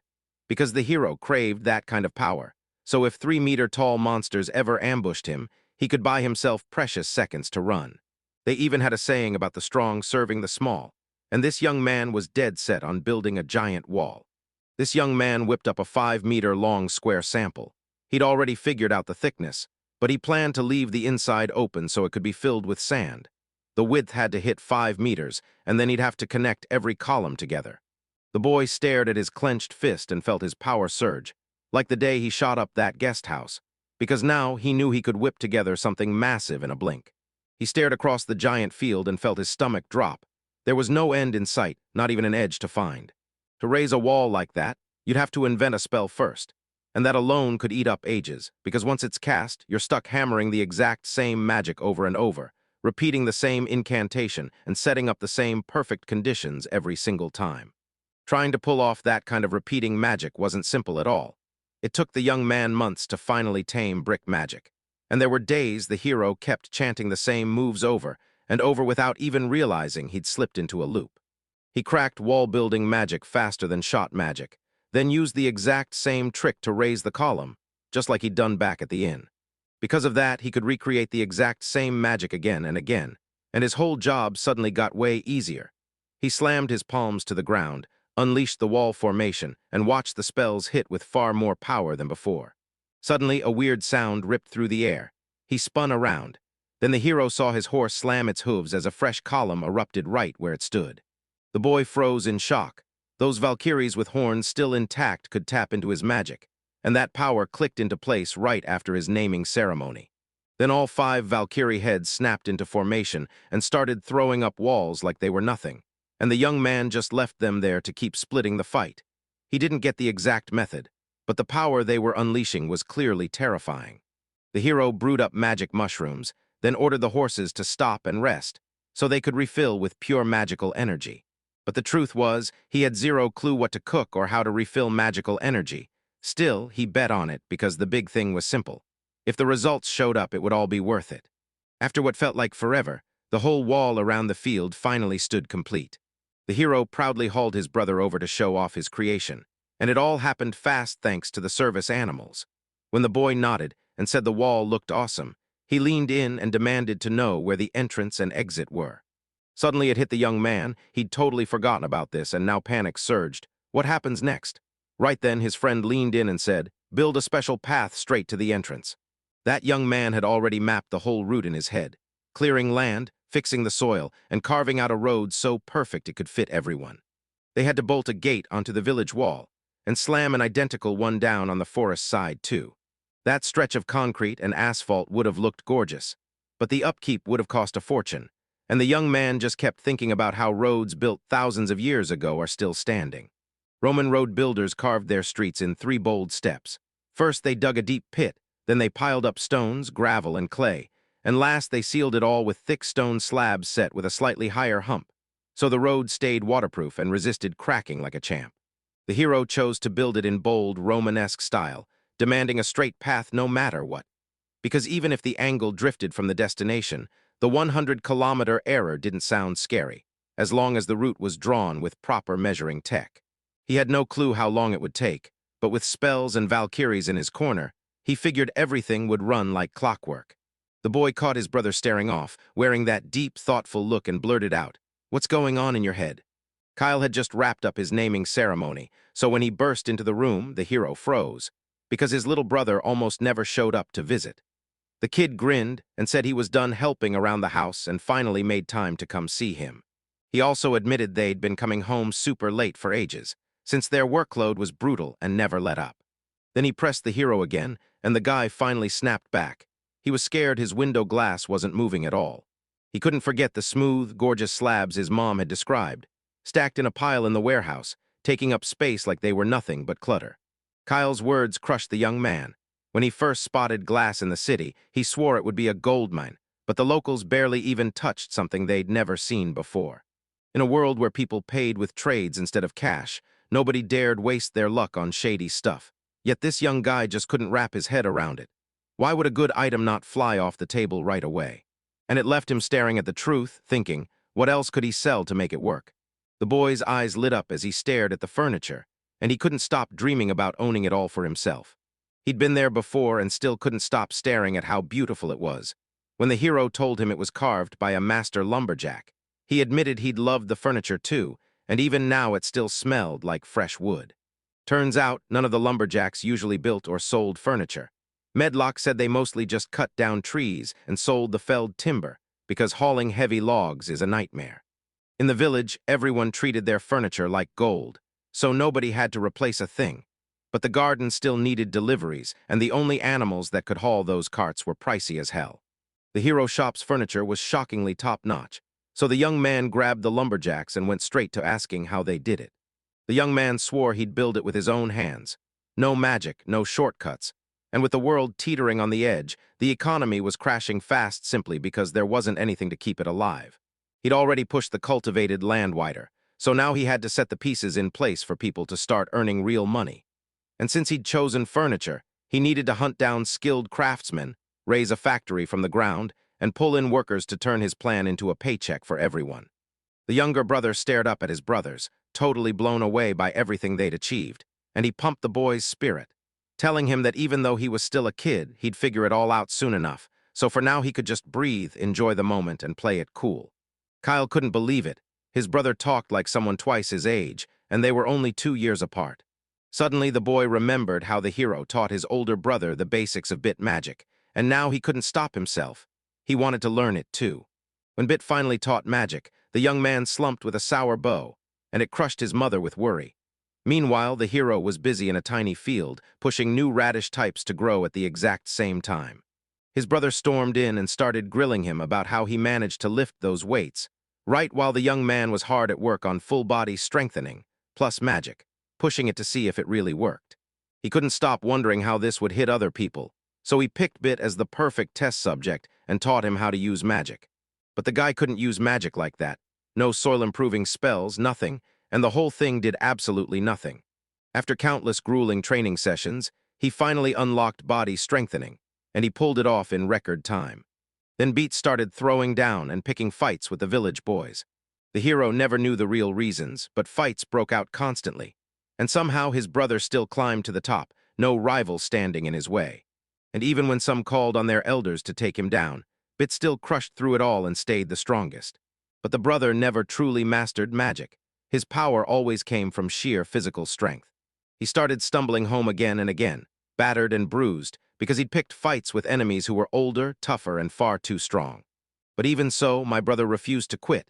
Every time he got knocked down, he sprinted right back into the chaos, and that hard-earned experience forged him into the kind of fighter who'd grow real military skills. Those fights between the boys and their total refusal to lift a hand with chores shattered the woman. She burst into tears, and when Bit's mom saw how he was acting, guilt hit her hard, like she hadn't raised him right. Eventually, it got so intense that he wiped out every last opponent in the whole village. Kyle confirmed it was true, and right then the hero snapped, no point teaching anyone magic. But if that kid really wanted to learn, the young man was ready to step up and help. Unlike his older brother, Kyle, who never started fights and actually had brains, and the younger kid was buzzing so hard he couldn't even believe his luck. Then the hero pushed the idea further and suggested training magic to sharpen memory, boost intelligence, and turbocharge calculation. He was about to teach Kyle magic that would sharpen his mind and make him truly brilliant. Ranilla hesitated, then decided he wouldn't regret it. Brother Beat left him behind once magic was on the table, but he demanded the younger one sharpen his mind, not pound his body. The hero had one dream: teach Kyle to read and count so that kid could rise into a true first-class expert, because working with someone like Kyle would be amazing. At last, the traveler hit his destination. Now he couldn't wait to track down the answer to his burning question. What did that gentleman who wiped out the giant boars all by himself look like? The man ripped into him, saying that move was all wrong, and that the oven would never crank out enough heat. He was convinced that the gentleman still hadn't figured out how to build anything, and he kept saying it over and over again. He was this close to scraping a passing grade, so the man hit restart and reinstalled the oven one more time. After all, it could finally be used, and even turned into bellows too, but man, the hero was at the point of giving up the ghost, after every single grueling task stacked on him. The man shook his body, jabbed the switch to get the lights blazing again, and told the boy to keep drawing, no more problems, while in this future time they were still focused on the big question. The wanderer his brother had brought, the one who just showed up in the village. Gran was his name, and he roamed the world, whipping up all kinds of wild creations as he went. When he reached the village, he asked to meet the gentleman who'd slaughtered the giant boars, and the hero, along with his brothers, couldn't stop listening to the guest's speech. Then Gran leaned in and revealed it was just how they talked back in his homeland. The hero asked if the traveler hailed from the eastern provinces, and Gran confirmed it, saying he was born in those eastern lands, so I guessed it had to be some island kingdom. He looked stunned, then admitted his hometown wasn't really an island. Still, places like that did exist, and the young guy snapped at him to drop his theories right away. Ars stepped in, introduced himself, and told them the boars were nearly wiped out, yet you could still spot what was left of them inside the warehouse. Gran decided to track down the honorable gentleman who'd beaten the giants. Then he made up his mind to meet him face to face, and Ars cut in and declared, "It was me." He froze in shock. He never expected the person to be a child, until the boy smirked and said he'd set the trap and he had a partner. The guest swallowed his pride, apologized, and admitted he'd heard how savage those giant boars are, because villages kept paying the price for monsters like that. Bit couldn't believe it. After all this, those monsters were still just playing the part of total bores. Was it really worth trekking all the way here just to deal with that? The guest snapped in surprise when the villagers admitted they didn't even know the creatures could harden themselves with magic. Because that's exactly why arrows never pierced them, and why every attack turned into a nightmare. Even the leftovers of magical beasts could turn into something brand new, like using a boar's tusk to forge a weapon tougher than steel, and Ars absolutely couldn't believe what they'd learned. He was already smiling that he hadn't tossed those monster bodies, because Gran tore through all kinds of places hunting special materials, then forged a whole arsenal from what he found, and the hero pushed his guest to carve a sword straight from the beast's fang. The man nodded in agreement, and the hero pushed it forward, thanking him like it mattered. Then they slipped into the warehouse and crept up to the fanged wall. The traveler couldn't help but love those materials, because that fang was unmistakably from some magical creature. And they still crackled with magical energy, leftover power from the spells themselves. If you were hunting a magical beast, you'd strike the moment the monsters started firing off that power. Because once the fang turns into a sword, every last drop of magical energy locks in and becomes deadly. The hero suddenly clocked it. The fangs would forge into the perfect sword. He started to grin, but before he could enjoy it, the guest cut in and ruined the moment. He told them straight up, to forge a blade from a magical beast, you'd need the right gear and a catalyst. And with none of that on hand, the man couldn't pull it off because their village didn't have a single craftsman who could make something like that. Ours didn't have a clue what the equipment or catalyst even meant, and he refused to quit that easily. But Gran dug in his heels, convinced those items had to be the key. They needed a furnace that could blast through insane heat, and a magic cage ripped from a magical beast to act like the catalyst. The young man got the furnace part, but the cage. That's where his questions kept exploding, because the man talked about things the hero couldn't even wrap his head around. Then the traveler leaned in and told him the truth. That magic cell wasn't some random crystal, it was an organ or a piece of an animal's body, and he had to steal it to unleash its magic. The trouble. Every animal's organs were different, and getting the right one was insanely hard. He yanked out an antler like a deer, asked if it'll work as a catalyst, if that's what it takes, and then it's finally oven time. Gran snatched the item up for a closer look, and right there he realized it was priceless, rare, and worth everything. He wasn't 100% certain, but one thing was clear. This could be the spark, the perfect catalyst. The young man practically lit up with relief until the guest abruptly shot back, asking whether those horns belonged to the local service animals. He nodded and confirmed ours was right. He'd heard that some beasts could wield magic, and if you yanked out the catalyst, that stored magic could be recycled later to power others. Grant never expected to run into something like that in a place like this. The hero leaned in and demanded, "Be honest, do you truly believe magic beasts can actually cast spells?" Those rare animals were the kind everybody killed to get, everywhere, all around the world, and the young man's mind snapped back to his merchant uncle.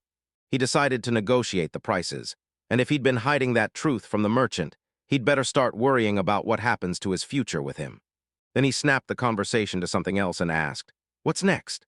Because they realized they couldn't just stop there. They'd need a ton more, but first, a stove, and the most enthusiastic guy jumped in, saying he'd build it himself, then kicked things off right away. The bricks he forged could take hotter flames than anyone else's, and that's why everybody called them fireproof. But first, he had to keep swinging at the problem, over and over, until it worked, and the hero was sure of it. Turns out it got way more complicated. He could light the stove all he wanted, but without the right wind the flames would die and the heat wouldn't climb, so they had to use bellows to blast artificial air. He felt crushed because the bellows were just wood, especially since he was a top-tier earth mage. But Gran couldn't stop smiling and swore they'd pull off making a weapon if they worked together in that kind of mood. It wasn't easy for the hero to team up with that creator. Kyle stared out the window with a heavy heart, realizing his brother was gone again, even after he'd busted his tail to turn the younger one into a real pro. Soon enough, they had a foot-powered furnace and bellows. The man stared in awe, praising the boy for crafting bellows strong enough for a furnace this massive. It looked like pure artwork, but ours was so wiped out that all he could think about was crashing into sleep. But the man slammed the truth down. This wasn't over yet. Now they'd need charcoal for fuel, and to get it, they had to build a whole new furnace. This news didn't sit right with us at all. Yet the man kept insisting that if you burned plain wood, it would turn to ash, and that to make charcoal, you had to burn the wood spread out into a sheet inside a sealed room with no air. Soon the charcoal kiln was finally ready, and Gran lit up with a proud, approving praise. He had to race from place to place, and too many of them were broke and bare, starving his creativity. Then the man broke down and sobbed like it hurt. But now joy hit him like lightning, time to strike that first fire. Suddenly, the hero spun around and sprinted off, leaving the traveler totally clueless about what just happened, because the boy wasn't going to put up with him anymore. He burst into the house and crumpled onto the floor, totally powerless. Kyle had no clue what hit him, because his brother hadn't shown up in days. The hero dragged himself to the boy with aching effort, gasped for him to go save his favorite. Then Gran, even the old man who claimed ours, refused to do it anymore. The young man said it for his brother's sake, because he'd find his own calling later too, and if he trained his mind by helping the traveler, he'd start remembering everything in a flash. Still, the younger brother was sharp as a blade, and he instantly clocked that his older sibling wasn't helping at all. He was trying to slip away. The young man said, "I'll be busy building another kiln right now."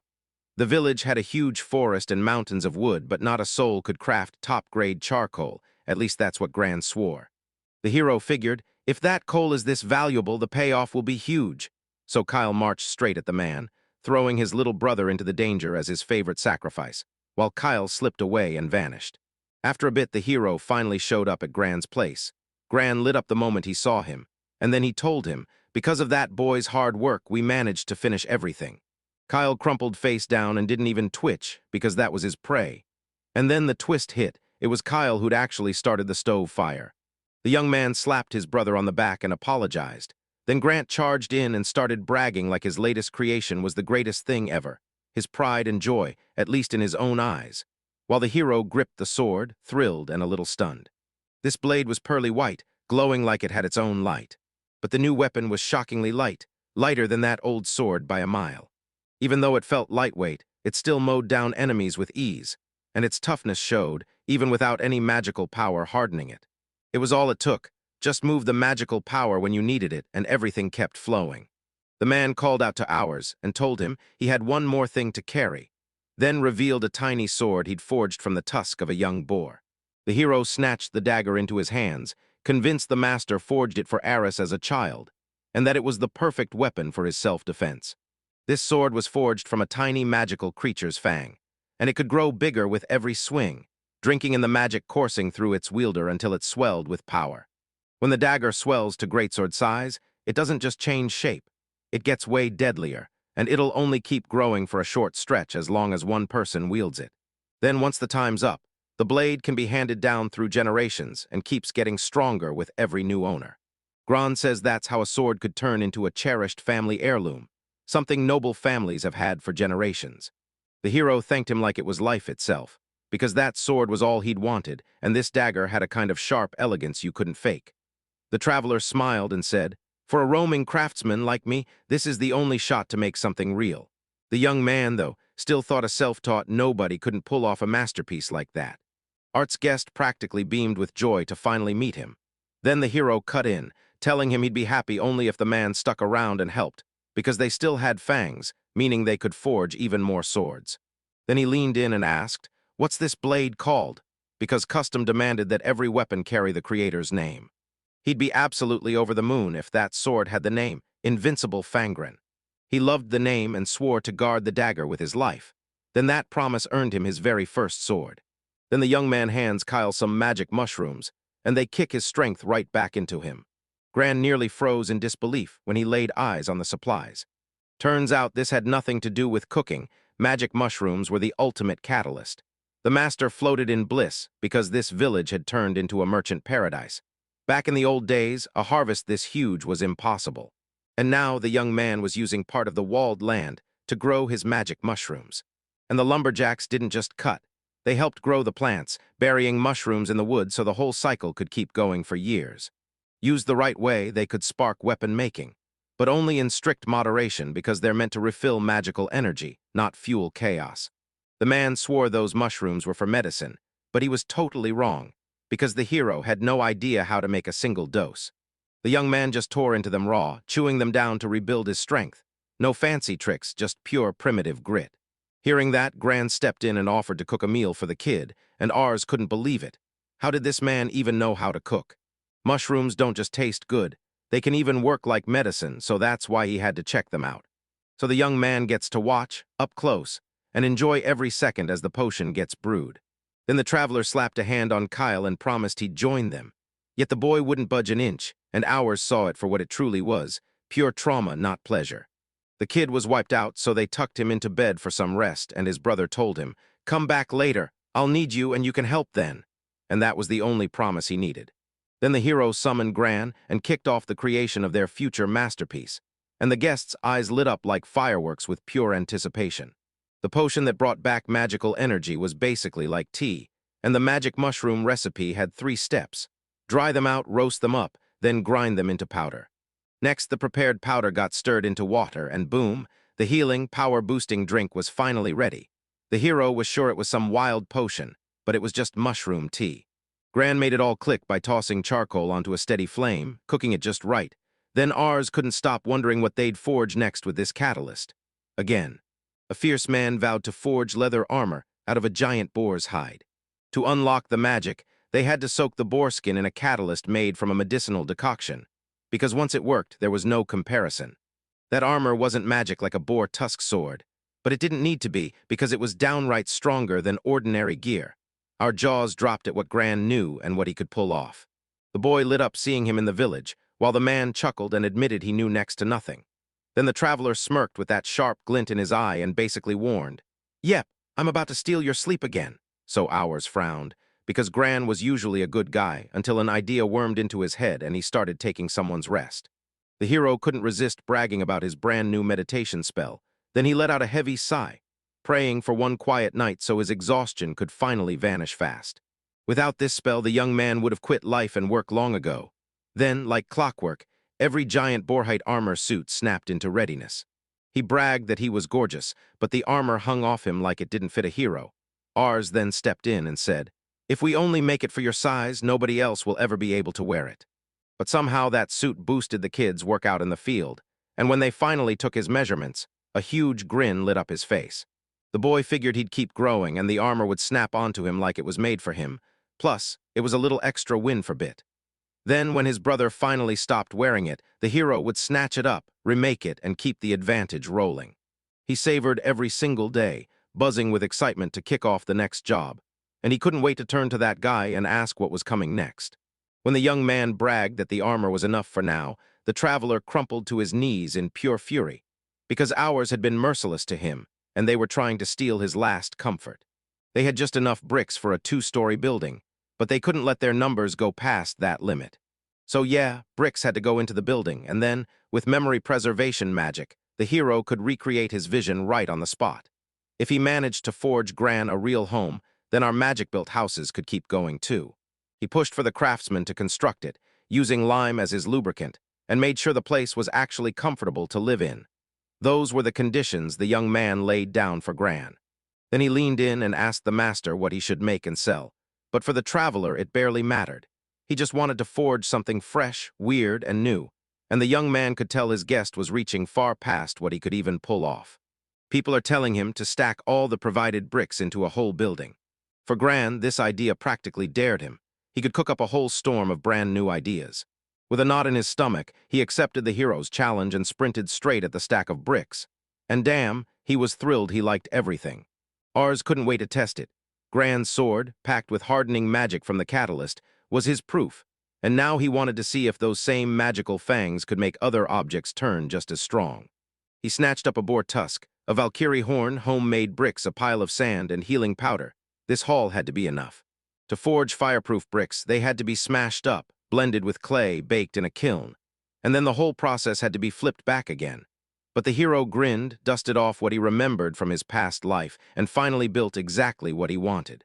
He started pounding crushed brick, crushing horns and sand together, then poured it all into a medicinal decoction and stirred until it became one deadly mix. The young man piled up more and more mounds of the same loose stuff, same mix, same idea. Then he tried firing them next, and it all collapsed in the end because the bricks crumbled, split, and cracked apart. The young man pitched adding more decoction to thicken the mixture, then insisted they stir way more often, and before long the whole room was choked with failed projects. After a brutal streak of failures, we finally managed to crank out a whole brick, and it was so strong it felt impossible. It didn't look like regular fired brick at all. It shimmered like marble, and that twist sparked a brand new product, super strong brick. The hero still couldn't believe something like this was forged from only a few scraps and a catalyst. And now he finally understood Gran's rage, even though he still had nothing magical in him except earth magic. That's why the young man figured this was impossible for him. No matter how hard he tried to picture it, he couldn't toughen the brick any stronger. The hero's focus kept slipping, hijacked by non-stop flashbacks to his old life, and that's exactly what drove him to force it all into reality. But the kid didn't stop there. He grabbed a brick, cracked it open with his memory retention magic, and suddenly everything clicked into place. The hero slammed his palms into the dirt and shouted, "Create super strong brick." Then he unleashed that same brand new spell he'd used back when he finally managed to build the house. Now we can carve out a perfect copy of solid brick, no extra tools needed, and honestly, Mania is just straight up awesome. The young man stared at his creation, fuming, because it didn't land in the Romanesque style he dreamed of at all, and instead it looked like a cold, polished marble floor. The hero unleashed a special spell to forge a Romanesque road exactly as his vision demanded. Then he decided it should be paved in smooth marble, so carts could roll over it without a single bump, and he ordered a walkway to be built on both sides too. Once his chores were done, the young man raced over to check Gran's house, and when he finally saw it, he nearly couldn't believe his eyes. The whole place was way wider than he'd pictured. The builder just grinned and said he'd squeezed in extra windows to save on bricks. While we mastered the magic of building roads, the man carried out his request the best way he could, just not in the Roman style. Kyle marched up to the foreman and said our warehouse had a mountain of window glass just sitting there, totally unused. So the foreman handed it over, and Kyle turned it into every window. He also built an arched frame over the door and locked it in with a keystone, and that clever curve didn't just save materials. It slammed strength into place, pushing the weight down from above and shifting the pressure outward, which is why masonry and compression-heavy builds thrive on this design, like bridges. The young man praised Gran on the spot, gushing that all those bright windows made the place feel huge, and the guest practically glowed because he saw the gentleman was finally satisfied. The hero swore he'd repay the traveler for every bit of effort. Then the man turned to ours and asked for permission to build a house on his land. The boy froze, stunned, and the man laughed, saying he'd roamed from one world to the next with joy. But now it was time he finally had his own home, and with the hero, Granu would never run out of things to do. The young man froze mid-step. More and more people begged to stake their claim on the new land, but the Valkyries were already there, and he was terrified for their safety, so he slammed the door shut and denied everyone. But he couldn't turn down someone as gifted as Gran. So the young man handed the master the go-ahead to claim this land, and Gran couldn't have been happier. And that's how he became the very first resident of the new territory. He chowed down on steamed boar meat and daydreamed that if Gran was living on his land, he'd be able to move there soon too. But he couldn't bring himself to leave because his mother was always waiting at home, cooking up those mouth-watering meals just for him. The hero's oldest brother was already married, and getting hitched at 14 felt way too early, even for this cruel world. Plus, with nothing but darkness inside that house, we basically lived like warehouse workers, because here the eldest son inherits both the house and the land, and when the father, the family's head, dies, the oldest takes over with his kids, while the rest of the brothers get thrown into the workforce. In the hero's family, everyone treated each other with real respect, and the bond between every member ran deep and warm like family should. But even then, it took even more hustle. First, they had to level the fields, then the young man packed up his base from near the wall and shoved it to the middle, right where Gran's house was ready to be built. The building gleamed like pure marble, and the hero didn't rebuild it. He swapped every worn-out brick for fresh, tougher ones. Since he was 5, this boy had been training himself for life on his own. So when the moment finally came, he stormed out of home, even though his mom was freaking out about his dietary supplements. Ar trapped the whole kingdom behind a kilometer-long brick fortress, and it sat inside an even bigger brick outer wall that sealed everything shut. With road construction blazing all around, he carved paths from four sides straight into the center, spell. The hero figured Grant's place would sit south of the center, but he wasn't lazy at all. This guy was a workaholic fueled by pure obsession with production. He handed the hero land, and Grant slammed a brand new house onto it, powered by a memory spell. Down the southern road, Ars threw up a house for his brother Bit, because the kid didn't want to stay home and watch life pass by. He craved the fields, moved in with his comrades, and started renting out rooms to anyone who wanted a place to stay. That young man set his sights on the northeastern forest, turning it into a forestry and charcoal gold mine. So workers and loggers started flooding in, led straight by Medlock. While all this chaos brewed, the hero suddenly hit 9, and the young man snapped with rage, blasting our guy for handing a traveler land without a word, while the kid sat there wondering why the merchant even needed that land in the first place. The hero pushed on, determined to keep wiping out foes and leveling up the northwestern territory. His house sat dead center with the Valkyries and the magical mushrooms, and one rule ruled it all. No one could ever unleash horned beasts, because the horn service animals handled the breeding themselves. And just like that, we kept pushing forward. Day by day, work surged across our land. He kept yelling that he'd never be a full-time merchant and would need land, but the hero shot back with a grim reminder that magical service animals weren't real. So the merchant snapped, insisting he knew nothing about any of it. The young man crunched his sandwich with pure dissatisfaction, then realized this was the first time he'd ever felt anything like it. So yeah, they were even now, and it was time to cool off. Even when Ars figured out magical beasts were worth a fortune, he still hacked off their horns to rob them of that power, because selling them was seen as a losing move. The boy finally nodded and let the merchant move in, but he made one thing crystal clear. In this village, everyone barters. Ars told his uncle to open a shop packed with tasty delicacies, since the work was too big for him, and Ars had trusted him for years. The man agreed to think it over. Then he suddenly remembered something important he wanted to share. Then he leaned in and warned the hero that deadly group rumors were spreading, like trouble had already touched down on his land. Then he jabbed at the guy and said it straight. Every resident believed he was the one who terrorized the civilians. The kid could not believe his ears. He was a sweet, innocent child, not some kid built for danger, and the man demanded he toss his self-esteem aside. Ars started to wonder if he'd stumbled into something dangerous, and the merchant shot back that he'd seized a huge stretch of land in no time and ringed it with a wall. Yet to the nobles, all of it felt wildly off. Taxes were coming fast, and his uncle urged the hero to invent an explanation for the officials, despite the fact that he legally owned the land. The young man was stunned. Last time he paid taxes, nobody said a word to him. Crowds started closing in from every direction, their disgruntled shouts cutting through the air. Then one of them thrust a document forward and barked that the whole territory was being handed straight to the Fontaine family, and if they refused, force would follow. That threat was their promise.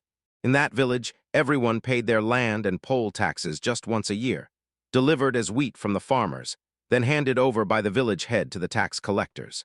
Since Ours coughed up his taxes in cash, the tax collectors didn't stay away. They stormed to his home, and on days like that, they demanded a king-level welcome with cleaning, cooking, and non-stop prep for a pile of meals. Once they showed up, they feasted, pocketed the money, and went right back out. It probably felt totally reasonable to shield producers from plunder, because if life was all you got, then it had to be safe. No hunger, no fear of being hunted for someone else's war. And this wasn't some naive kid from a tiny village who'd shrug at a life of herding livestock. No, he knew he was different. He still carried memories of a past where life was free and thriving. Our lands were about to be handed straight to the Fontana family, everything living on that soil, every last thing, bound to their name, while the hero would be kept safe under Fontana protection too. Now the young man finally got it.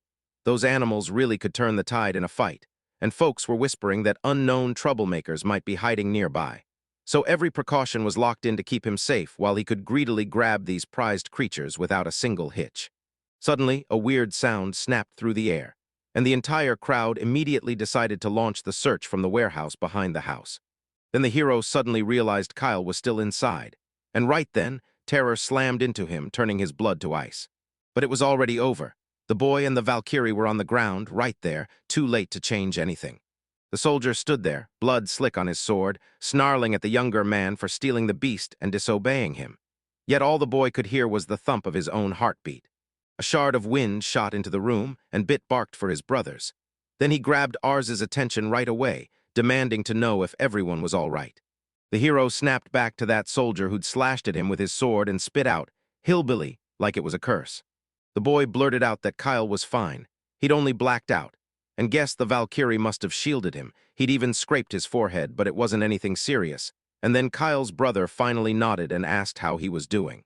He was worried sick about our well-being, but the young man just wouldn't rush his answer. His mind flashed back to that moment, to his pounding heartbeat, and to how he'd dropped the crystal from his own hand. In the very next heartbeat, he unleashed his magic and slammed the soldier with raw, unstoppable power.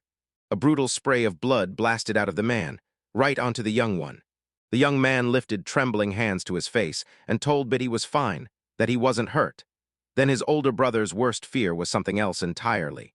Then he told us his father had brought in people Kyle could talk to, and right after he called our team down, because Kyle was about to wake up any second.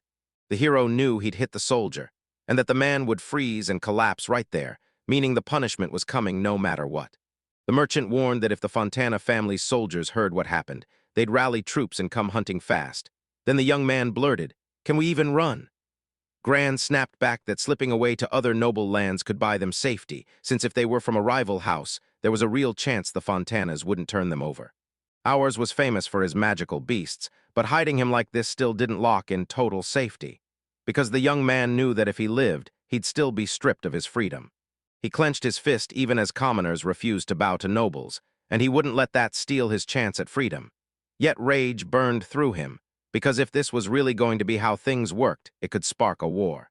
He decided Ars didn't care if their home got ripped apart, because tell me, hadn't that kid worked for this from the moment he could walk? The boy refused to back down. He was determined to fight right alongside him, and he was convinced it was the older brother's duty to guard their little brothers. And besides that, the kid had already wiped out one of the soldiers. Kyle was in real danger too. Now they could kill him as easily as anyone else. If those soldiers came back, they'd snatch every single one of the hero's relatives, and the boys had no choice but to fight. Ours didn't buy it for a second. No matter how powerful that mage was, he couldn't take on all those soldiers by himself, and Bit's doubt only lit a fresh blaze of fury in him. Medlock shoved himself into the conversation, refusing to sit back and watch a child, when he'd been guarding since the early days, get killed. And no one was getting dragged back to their old life. If those little gentlemen decided to throw down, every resident would be forced to jump in. No one would stay on the sidelines. The man was convinced the hero's hard work was the only reason the lumberjacks stayed fed, free from hunger and poverty, without even realizing it. Medlock bent down to the boy and told him he'd become the most important person to them, so everyone was ready to throw their lives on the line to save him. The young man couldn't hold back and lunged into a hug, thanking him again and again. Medlock just stared, his heart weighing like stone. The father let out a heavy sigh. He saw everyone scrambling to help, and he couldn't just stand there as a father. The man was ready to go anywhere with them, because protecting his family was his duty, and Ark was stunned, because he never in a million years thought he'd be able to rally so many allies willing to risk their lives. The merchant jumped in too, promising to sniff out intel about the army from his buddies, and the hero shot back. "Do you really trust your uncle's call?" He chased profit in everything. But the man was dead sure that if the young one disappeared, his service animal business would crumble. And yeah, even the lumberjack agreed. Staring at his family and friends' faces, the hero felt it more and more, like they'd handed him real freedom. A smiling merchant swore this young man was theirs alone, and urged him to think about recruiting even more friends, because RS knew exactly how to do it, saying that if he pulled it off, the young man would set up a huge stretch of land just for him. And even though he'd been born a poor commoner, he'd lived like royalty, basking in freedom. The young man weighed rallying people who actually shared his beliefs. But then the real question crushed him. What do they get for fighting the nobles? Even if he offered cash, they'd bolt the second they had a chance. So the only option left was to recruit volunteers. It had to be something so worth dying for. Then the hero finally locked in exactly what prize his supporters would get. He clenched his resolve and vowed to tear his way to freedom, even if it meant clashing with the noble family. The boy planned to hand his own magic to everyone. Starting right now, they'd call him Ars Barkid, and he bet the villagers would keep their eyes on him non-stop and understand it all on their own. Clearing the land, healing the soil, and hauling up a wall, because that entire giant wipe-and-build operation was his full-scale magic. The hero grabbed the village name and vowed to use it for everything: names, land, even his own territory. And from that day on, every one of his comrades became family under the Bar Kid's name. Everyone around them was left speechless by how fast it all happened, because even if they didn't take on the Fountain family and boost their footing, they still couldn't stand a chance against the nobles. Father scoffed at the idea that someone who wasn't a priest could dare claim the right to give a name. He spat out the words, then even realized how ridiculous it sounded. Then the young man snapped his fingers, and magic erupted out of him. The magic circle naming ritual was his ace in the hole, and he knew exactly what it could cost him. If he named someone who already had a name, it didn't wipe their past clean, it just slapped on a brand new one. So the kid pushed to decide right then and there which of the people in the room would join the Bar Kid family. He started shouting Asher Barkid, then Bit Barkid again, until Tryon Barkida, Medloka Barkida, and Graina Barkida tumbled out, each time locking in a fresh name and a new place. Bit remembered how, as a kid, he was always starving, while the crops kept failing and nearly everything got ripped away in taxes, until famine finally tore their lives apart. Unnoticed in all the chaos, his little brother, 3-year-old Ars, slipped out to work the field. The boy stared like, "Why is this fool burning energy when nothing can grow?" Sure, the hero was 2 years younger, but he somehow stood out from everyone else. He couldn't figure out how the hero pulled off growing radishes, but the moment you looked at the land he worked, it was suddenly thriving, perfectly tended like magic. And even though Ars was still younger, his strength already dwarfed everyone else's. One day, Bit cornered his brother and demanded to know why he hauled that heavy load despite being so young, and how he'd gotten that strong. The hero just smiled and showed him the truth.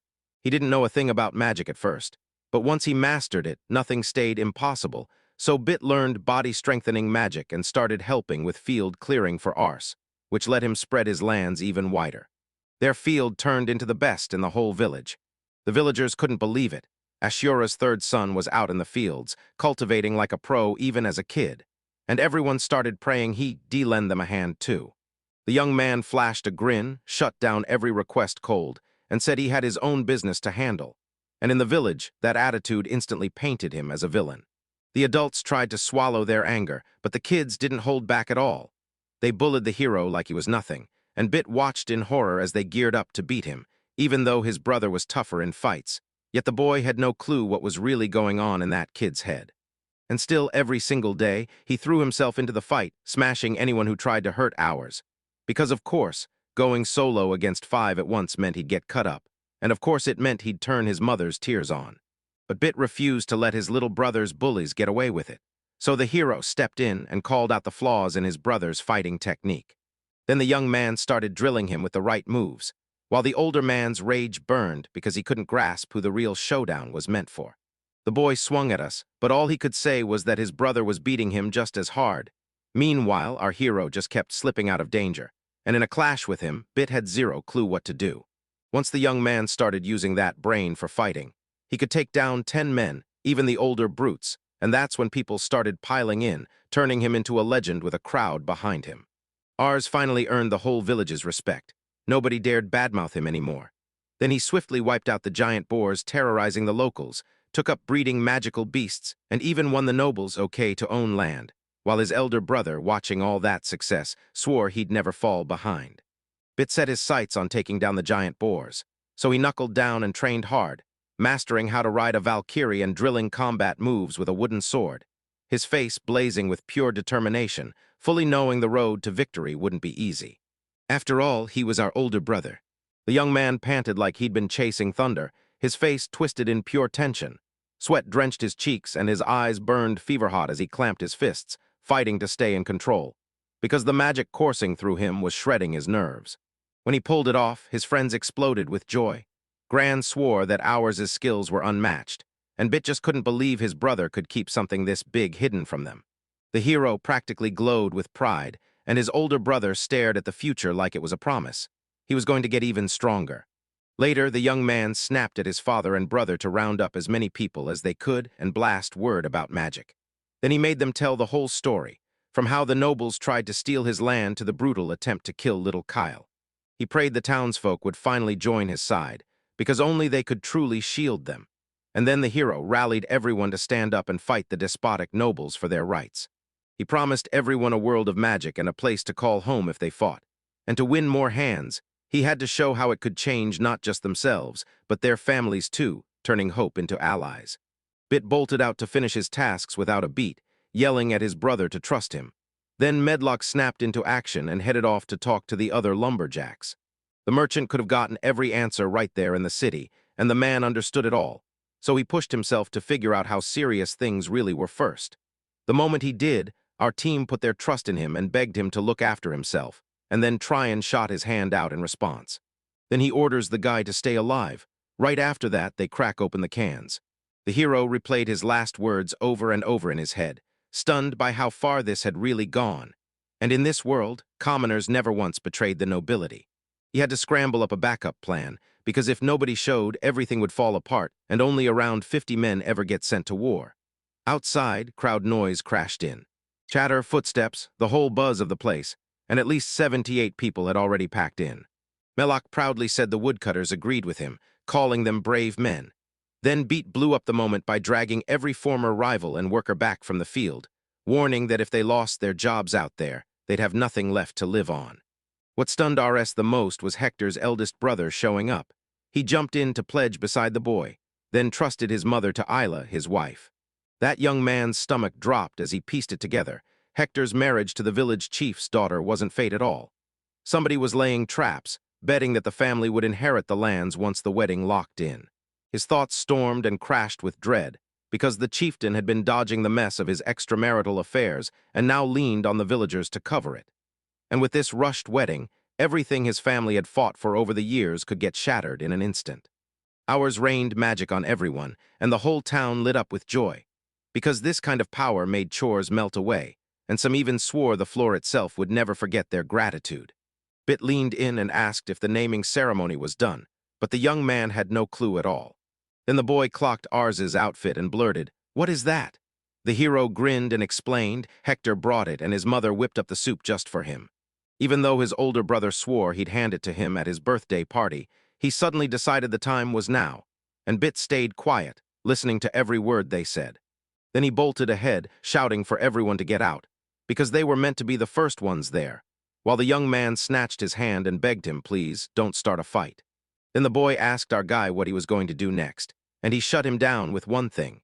He was going to wait and get answers straight from the merchant, because even if they fortified the castle from the inside, one lone person still couldn't possibly hold back a 4-kilometer perimeter. This massive wall wasn't built to stop a raid like a real fortress. It was more about keeping things under control, and those aristocrats had more power than the poor village peasants anyway. The hero nodded in agreement, and they immediately decided to head out. Still, he insisted they weren't heading into the city, so Bitsarder's fury finally drained away.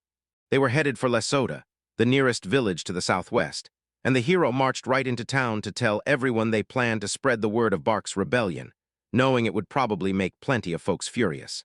Every single day they had to hunt and feed themselves, and every winter a bunch still froze out or starved to death, while the people seethed at the nobleman who grabbed the wheat and just ignored their suffering, even though he could have listened to us. But the guests got a cold welcome anyway, with shovels in hand. My father swore that every village faced the same nightmare. Once a horde of armed strangers closed in, something like that always went down. The hero and Ashura slipped their trip to the neighboring settlements under wraps from the whole group, just so they could finally talk it through, and then it hit. Ours got unexpectedly recognized as Barak. A towering man with a massive sword surged forward and snapped at the young hero, demanding to know what he thought he was doing, rage blazing in his voice. And right then the hero realized his blade was bigger than the man himself, while most of the farmers just gripped their pitchforks like weapons. Some of them marched with spears, smart, budget-friendly weapons made with barely any metal.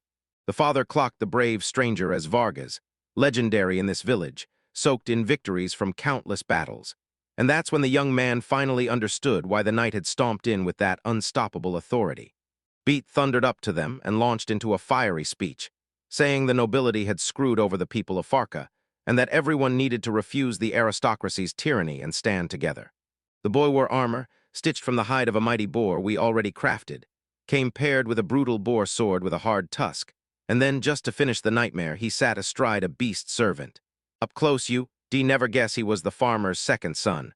Vargas could loom intimidating, but this armor was even more magnificent. Now people from all those different villages could finally talk eye to eye, on equal ground. The moment the men spotted what the armor was made of, they grilled Bit and demanded if he'd killed Barca. Bit shook his head, told them no, and waved hours forward. Then he dropped the truth. His brother had killed the boar. Vargas couldn't believe it, and he swore it had to be some kind of joke. Then the man couldn't hold back. He urged them to laugh together, round everyone up, and head out. Rage shot through the boy's face as he started yelling at the knight.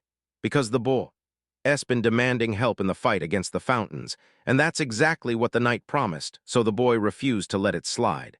The residents started snapping with anger, and every single detail had to be argued out properly. If they didn't move, this would have turned into more than a basic rock-paper-scissors. Our side snatched the crystals and unleashed mind mastery. Then he pleaded with the residents to drop their weapons and lay down their arms. He just wanted to shut his nerves down and have a normal chat.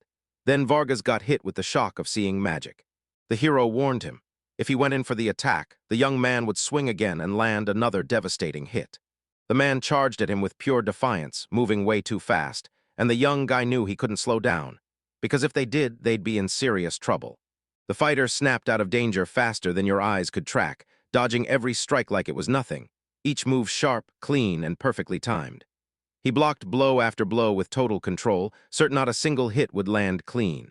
Then his blade flashed through the chaos, cutting through the scattered shots as he parried everything that came at him. The pressure kept rising, but his focus didn't budge for a second. The young man calmly read the projectile's path, then snapped his palm into position for a scatter shot. His timing so sharp he predicted exactly how far it would reach, while the enemy tracked every move with bated breath, terrified of how one slip could unleash total devastation. Every man carried a fear in his bones. Ours kept firing off scattered shots, and the man dodged them like a storm of bullets. The young guy started shaking with nerves, and his father finally caught it. He wasn't aiming at anything. He was just peppering the knight, praying for one lucky hit. But the hero wasn't buying the plan at all. He had to guess where Vargas would duck next, because if the kid burned through his magic, he'd be toast fast, so the hero decided. He'd shoot first. Suddenly, Vargas's plan clicked, and the whole thing finally paid off. His blow landed, but it barely even grazed the guy. Just as he started to think he'd finally made it, his opponent snapped back behind him. And even with leather armor on, the scattershot still blasted clean through without landing a single scratch. Yeah, turns out it was a resilience spell. Our version could do the same thing with body reinforcement, and Vargas even learned a brutal shout that pumped up his defense mid-fight. As night crept back in, a creepy grin sparked on the youth's face. Then he snapped an apology at his opponent, whipped out the crystals, and landed a sudden strike that hit clean and killed fast. Vargas' massive sword ripped clean in two, and a chunk of it tore through the air like a missile. Everyone in the crowd went dead silent from sheer shock. In the end, the man got crushed, and a victor finally stood tall, while the knight itself loathed the outcome, still clueless about what just happened. The kid broke down how to use the scattershot, and you had to rattle off those spells in a heartbeat for the counterattack to actually land. Vargas could track every strike from where that palm pointed, and his voice tipped you off the exact moment the shots would fire next. The knight never thought anyone could land a hit without a spell. He was sure only he could swing like that himself, until he realized others were right there who could boost their bodies. And ours was grateful he figured it out before the duel with the nobles, because blasting away might not be enough against someone watching closely. He could only adapt to one kind of attack, and that's why the hero only beat Vargas by catching him off guard. Still, he managed to whip his sword up in time, taking the hit and blunting it before it could finish him. A guy like him was exactly what the hero needed right then, more than ever. The young man thrust out his hand, and they clapped hands in a hard, confident handshake. Vargas threw in the towel, but before anything else happened, he begged them. No one was to get hurt in his village. But the hero never planned to do this. Still, once the crowd showed up armed, the outcome was obvious. The young man admitted he wouldn't go stepping on anyone's toes. He just wanted to jump into the night with his team and tear into the nobles' tyranny. He nodded and swore he'd stand with us in the fight. Then he backed it up with his word. The aristocrat's brow knitted with dread, because it hit him. Every disaster traced back to his own mistake. So he clenched his jaw and marched his soldiers straight into Barca, chasing glory for the Fontana family. A brick blinked into existence, and the man snatched it up. because he never dreamed magic could go beyond the everyday, and once Vargas and the villagers of Linda were ready to cast for themselves, they renamed the settlement Barca. He clung to the hope that sharing the same family name would stitch everyone together. Then life blindsided him with a duel against a resident of the new village. He saw it as his chance to flex his skills, rally everyone, and lift their spirits. And that's exactly when the hero tore through an absurdly powerful opponent, a true war hero. The villagers started to believe this kid really might have the strength to win, and that if they stuck with him, they'd finally get their chance to strike back at the nobles. He sensed some would bail on him and bolt the second things looked bleak. But after his fight with the local hero, the whole vibe flipped. All of them surged with fighting spirit, convinced that if they stood together, they'd tear their freedom out of the world. Then they even called the young man General. He stared at Vargas, completely baffled, and demanded to know what kind of nickname they'd cooked up for him. The man figured that since the young one had pulled all these people under his banner, it only made sense for him to take command as their general, and the young man didn't even argue much. Most of the folks from Linda were ready to help just because he was there. In Ars's eyes, Vargas fit the job even better, and to top it off, a peaceful bunch of villagers from Barca joined the march too. The knight shook his head, certain this wasn't his path. He'd rather stand with friends than boss around subordinates, and the only reason he was far from home was the Traffiel incident. He didn't run, he stepped up to protect his people. And in his heart, he knew sending the young man toward Linda Village was the right move. They picked a campsite on the riverbank south of Barca, right on the road to the city, because if the Fontana family threw their troops at this, they'd march straight into this spot. The river wasn't wide, but it ran deep, and only a handful of places could even make a crossing possible. The hero shouted that it was time to pitch camp, and everyone had to team up, clearing the land, hunting for wood. Because once the work was done, he had to build that in. After a while, the job was finally done, and boom, they had a brand new tavern town ready to go. Counting everyone who'd come over from Linda, the young man hit 100, and now they'd be able to pack them all in with room to spare. Next, they broke off into groups and hammered out defensive walls, and the young man couldn't stop grinning at how perfectly everyone synced up, because somehow, they could all cast the same magic even without any training. As soon as he spoke the words, magical knowledge flooded straight into his head. And the moment he named someone, they suddenly could cast every spell the hero had. But a few still couldn't manage wall erection, because that spell just wouldn't resonate with them. Carving the path ahead of him followed the exact same blueprint. Ours finally got it. If your magical potential was too low, you couldn't cast spells at all, and the last two tests demanded more power than every other spell combined. Worse, if your total magic couldn't cover even one casting, the spell information wouldn't transmit to you at all. Maybe it was the body's own guardian instincts, or maybe that magic circle was calling the shots. Either way, you could only learn spells that matched your magical potential, and the hero wrestled with those questions, thinking harder than ever. It was worth watching what would happen once his magic reserve started to grow. Gran called the young man over and proudly showed him the finished leather armor. The young man snatched up the armor and complimented the smith for his amazing work, simple in design, but tough as nails. After the fight with Argus, it hit him hard. Charging the front lines unprotected was a death wish. And that's when he started hunting for a whole new outfit. The boy handed the blades of the strong tusk to his father, plus Medlock, his closest friends, so they could rally others in his place, but the knight still wasn't satisfied. On the battlefield, nobody had time for fancy rules or standing on ceremony.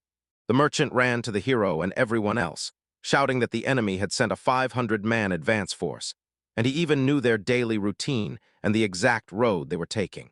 That figure hit the young man like a punch to the gut.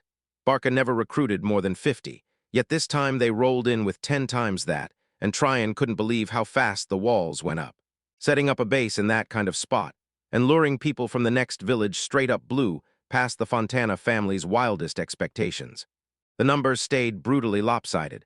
Normally, you needed a solid 3-to-1 advantage to crack that wall's defenses, but these nobles had stacked an absolutely fearsome force. So the young man had no choice. He had to throw himself into the fight out in the field. Vargas nodded along with the general, because even if they beefed up their defenses, victory was dead on arrival. They were outnumbered, outgunned, and running on fumes, with nothing but short supplies and fewer hands.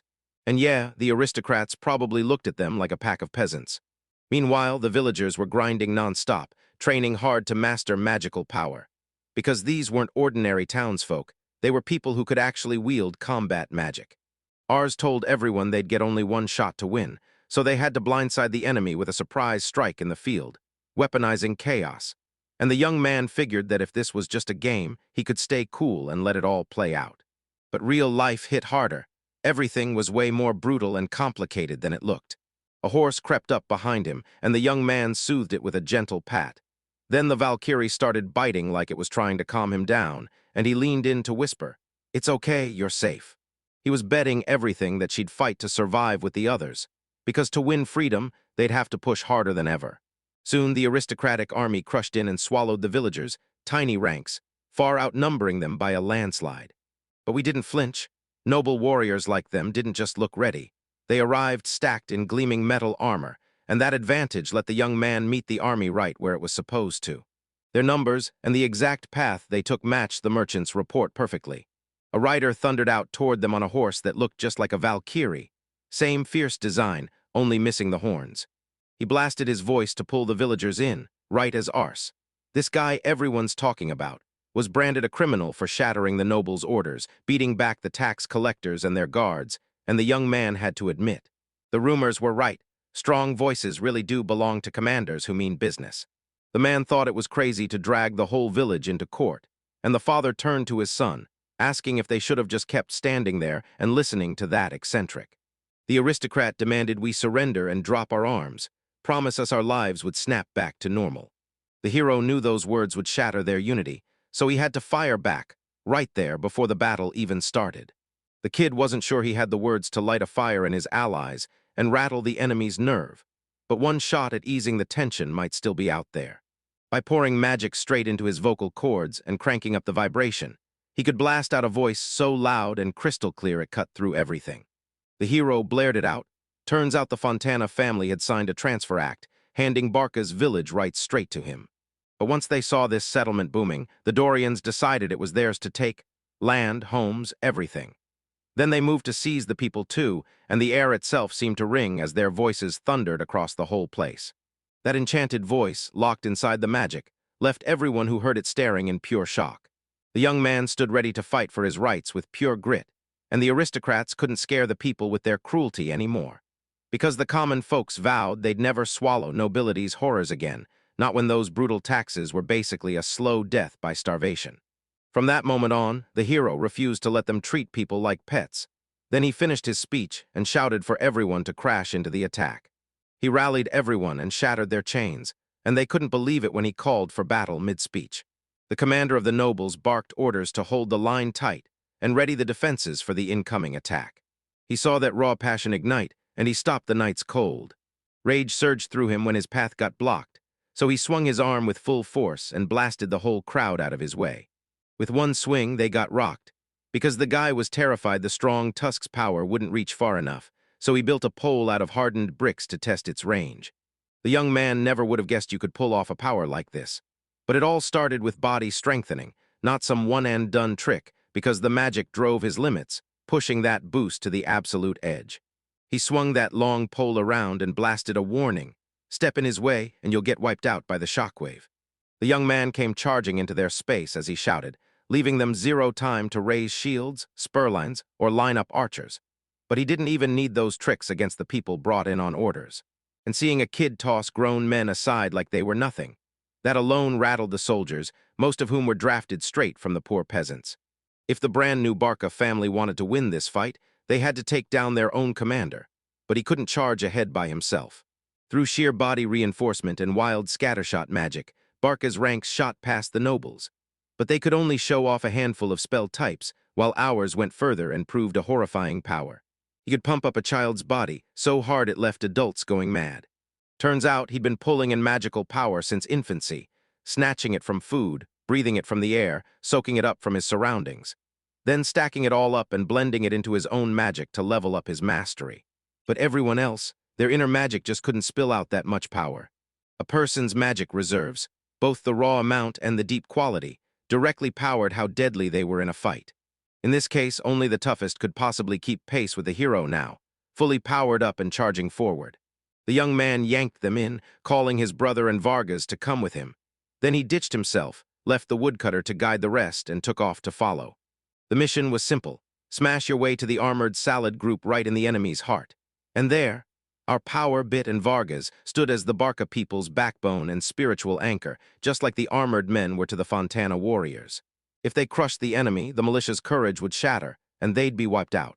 Wearing metal armor blunted the scatter shot's impact almost instantly. Anyone who wore it could unleash a huge stockpile of magic, like it was always waiting to blow up. The young man suddenly realized the enemy wasn't just waiting at the entrance. They'd cooked up a trap. But the hero didn't stop for a second. He pushed forward anyway. He knew that if those armored monsters severed them from the others, total disaster would hit. Suddenly, the young man caught a soldier snapping at another. "Get up, don't you dare lose to some kid." And it hit him hard. Why weren't these soldiers running for the hills? Turns out they were weaker than he'd pictured, even with the knights rolling in top-tier gear and a magical reserve far bigger than what the militiamen had. But their power carried the exact same structure underneath. Our magic mowed down the soldier, and ours looked like a thick, swirling liquid, while his was just a big, dull fog, useless on contact. The boy then yelled to Vargas that he had at least 10 men, and Vargas found it hilarious. General went full madman mode, and honestly, that was the kindest way to put it. An aristocrat and a commoner clashed in a matter of sheer will. Arch wasn't about to let the chaos keep rolling, and then, right out of nowhere, the commander told the boy they hadn't seen each other in ages, asked how his meal went, and the kid's voice hit like a memory. The man swore the hero was still too young to have any memory of him. Then it clicked. It was the Fontana family's steward, the local landowner named Raymond. Ours truly couldn't remember him, because this was the man who tied up the Valkyries after they were handed to the Fontana family as a gift, and it was also the same guy who handed the hero the deed that granted him the land. Raymond pushed his luck, trying to snatch everything from the young man too. The tax collector's notice had even named him, and that's just how he saw anyone's honest paycheck, as something to take. The older brother snapped, telling the younger one to get it together and look around. Every heavy infantryman jerked upright, guns and gear snapping into position as they rose to their feet.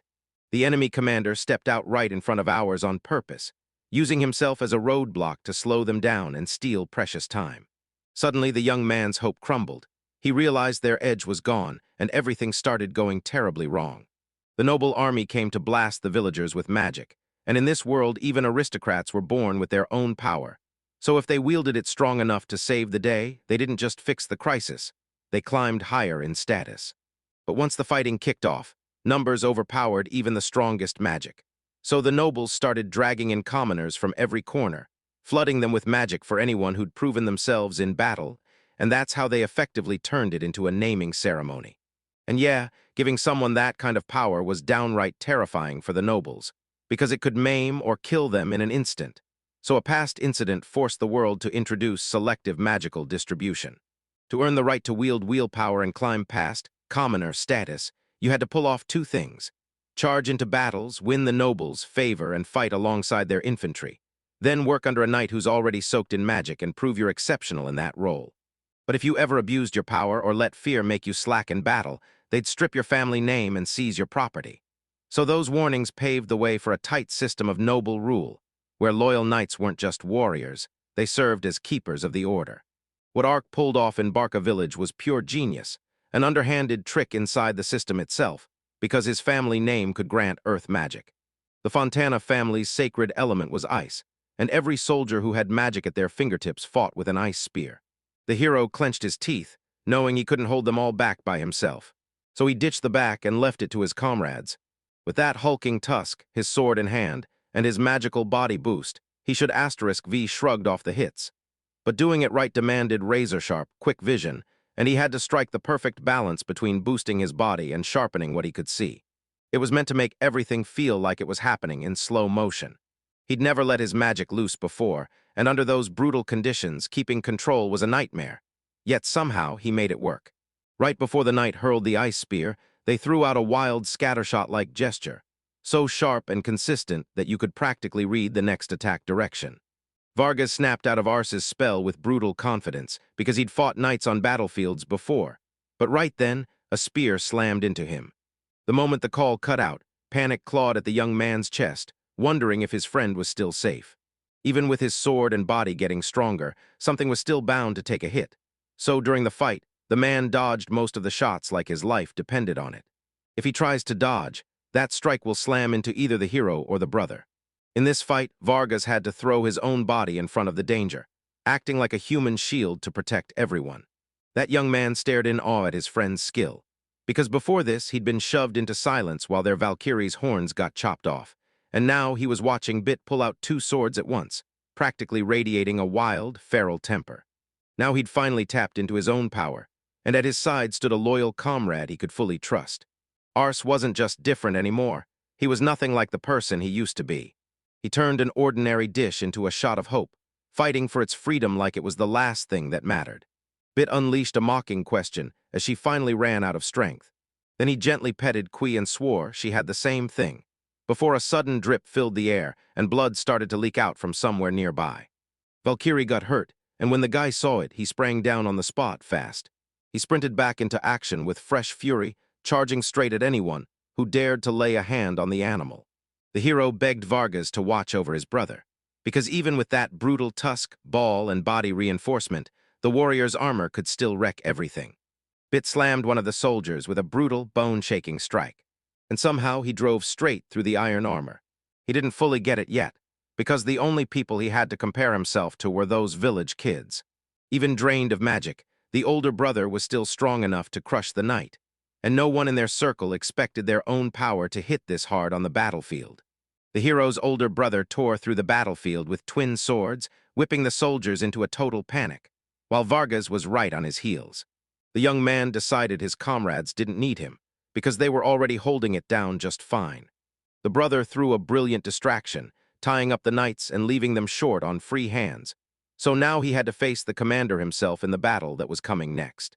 The man stared in shock as the young man's sword flared with magic, and the sudden physical boost hitting his body was downright unreal. He couldn't believe Aris pulled that off. Then the kid shot back, way too rudely that it was none of his business. Knights passed with zero movement anywhere, and the commander finally admitted that baiting the young man out and trying to take him alive was a mistake. Steward Raymond's magic dwarfed every knight's power. He couldn't afford to look like a loud commander who only hid behind his guard's strength. And his sword wasn't just sharp. It dripped with terrifying power that made the air feel dangerous. That blade's power tore past the strong tusk, and the moment it all started to end, the man's heart broke as he finally had to say goodbye to the young fighter on the battlefield. The hero only needed one single, deadly strike. This strike had to be brutally decisive, strong enough to crush the commander and his sword in one blow. In the next heartbeat, the hero slammed the enemy, and chunks of ice shattered off the enemy's weapon. Now it was the commander's time to unleash the ice essence blade and show everyone just how brutal that power could be. His sword got coated in ice again, and this time it swelled up even bigger. Sure, we're just kids, but we can still try to take him on, even though the odds are screaming against us. And if we somehow manage to drive the blade through, it starts regenerating right away, slowly grinding him down. Suddenly, Raymond lunged forward and smashed into the horse, leaving it wounded. This young guy was stunned. He'd been magically enhanced, but they still knocked him over like it was nothing. This world really did have absurd, superhuman monsters. The commander didn't even breathe. He spun around and surged into the next attack. The hero knew he couldn't dodge that ball on his own, and he'd never outrun a Valkyrie that fast, so he went with the only move left, a scatter shot, and it slammed right into the horse. So the beast crumpled out of balance, and its rider went flying off the saddle. Just like that, the opponents were finally back on equal footing again, despite Raymond's brutal physical advantage. The hero couldn't afford to miss this opening. If he hesitated, they'd trap him. So he closed the distance fast, raised his sword high over his head, and made his move right then. But right when it mattered, the knights burst in and shielded the commander, stopping that guy cold before he could land the attack. The kid roared, "Move," because this was the kind of chance you only get once in your life. But the soldiers surged in as one, and the young man was shoved into fighting mode, forced to keep his eyes sharp and his will burning. To crack through metal armor, they had to pour even more magic into raw physical power. And the boys' hopes paid off because those knights were seriously, brutally strong. Still, he dug deep and forced his magical power to steady his shaking. Then, in the blink of an eye, he wiped out the soldiers. When it finally ended, we were panting hard, wrecked by every ounce of tension. A crushing weight slammed into my head and bones, and I knew it was way too soon to drop my guard. Then the commander himself praised me for how I handled the knights. But he knew the kid was running on fumes, so he urged him to give up. The young man stood his ground and said with total confidence, That Raymond should have surrendered. Suddenly, the ground started shaking under their feet, snapping everyone's focus away, and the hero calmly revealed they'd all just been hooked by his plan. The man barked, asking if everyone finally understood. Then he ordered the soldiers to line up tight and march straight along the river, and the young man snapped back that it was time to move. Honestly, that call was a masterstroke. They knew a surprise strike alone wouldn't cut it.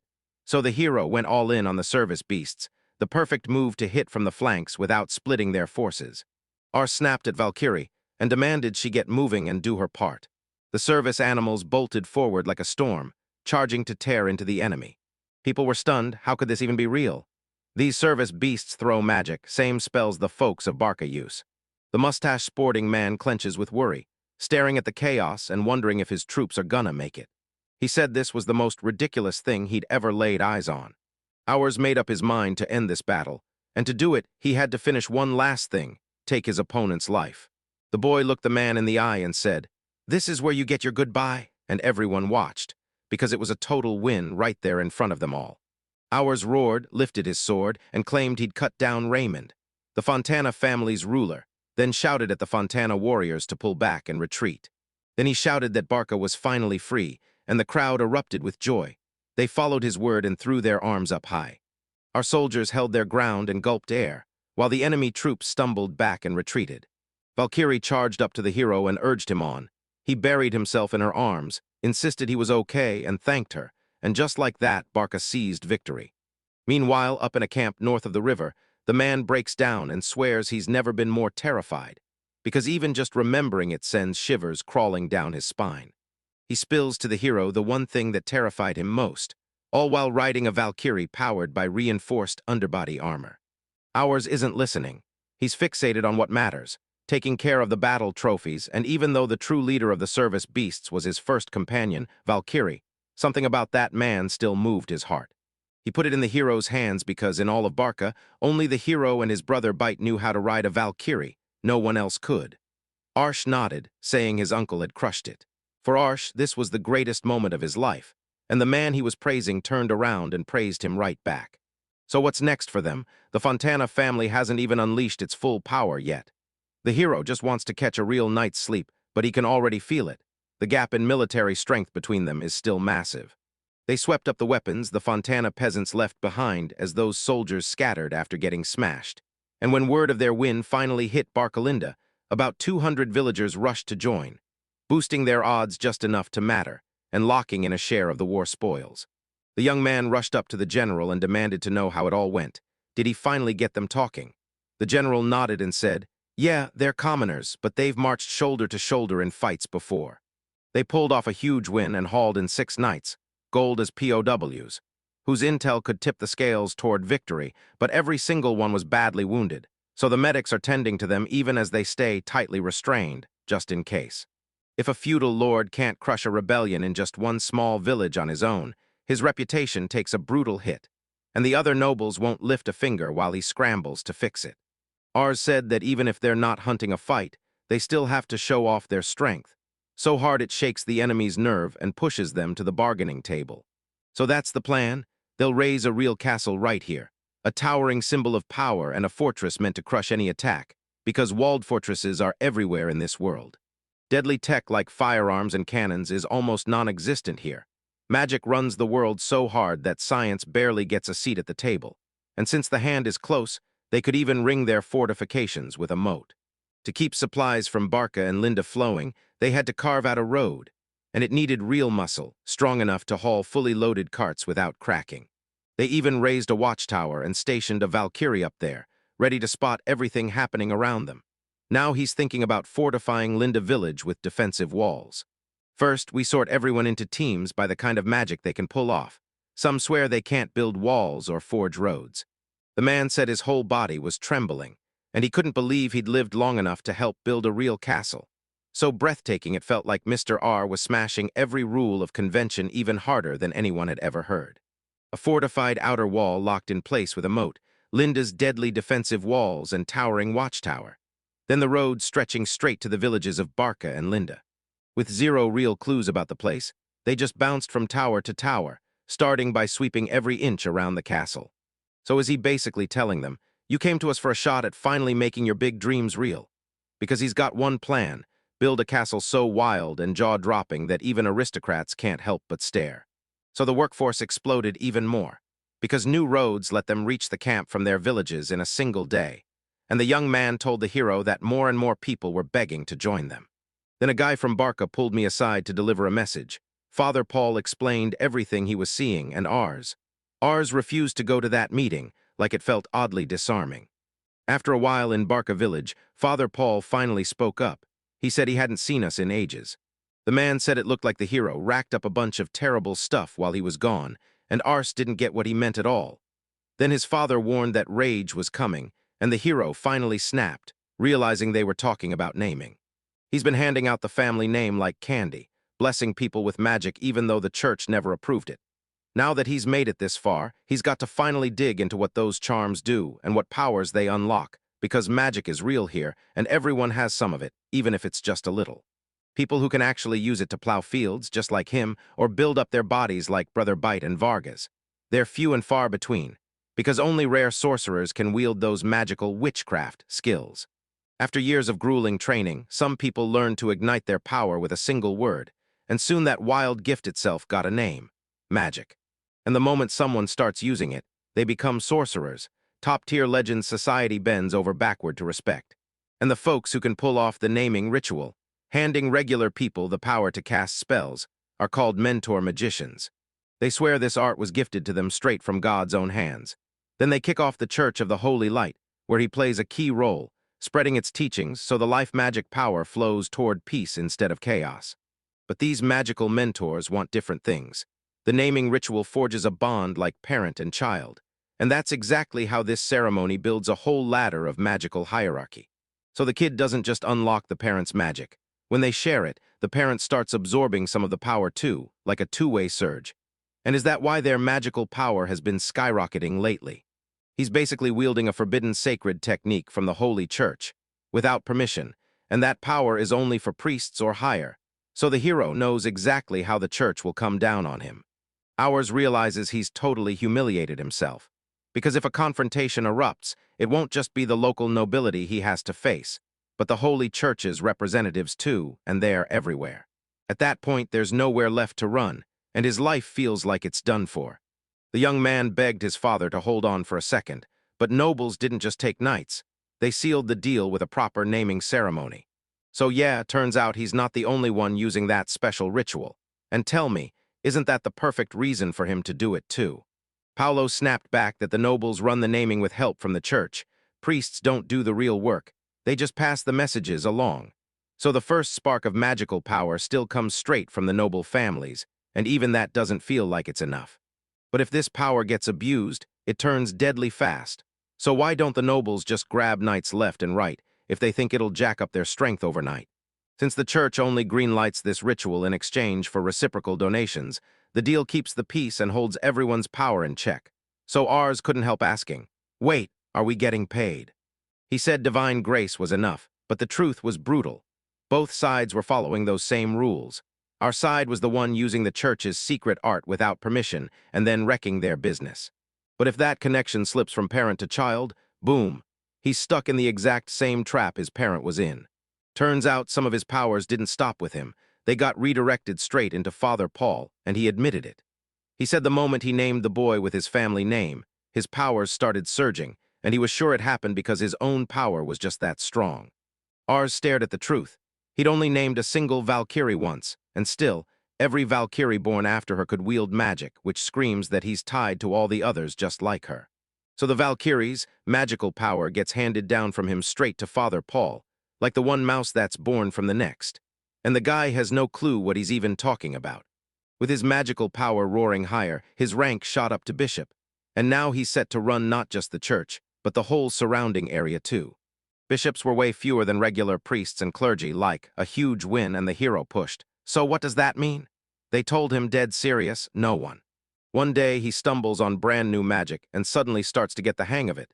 Then boom, his rank shoots up, and he's able to cast restoration charms now. Ours fears that this could wipe out their people's hard-earned skills, crumbling the talent for road building and wall building alike. If you don't have the right potential, you can't even start these spells. But the moment your magic power climbs high enough, the connection snaps into place, and they suddenly asterisk work. It was that holy, divine kind of grace. Father Paul straight up told him to cut to the chase, stared the hero down, and jabbed a finger right at him. He handed us his trust, and dared to bet his future on the one who stood before him. Guards protecting the tax collector were slaughtered, peasants were whipped into a riot, and then the Fontana family's warriors tore into a neighboring village. Open combat, no mercy. Ars said that when those words come straight from his father's mouth, it sounds like he's the villain.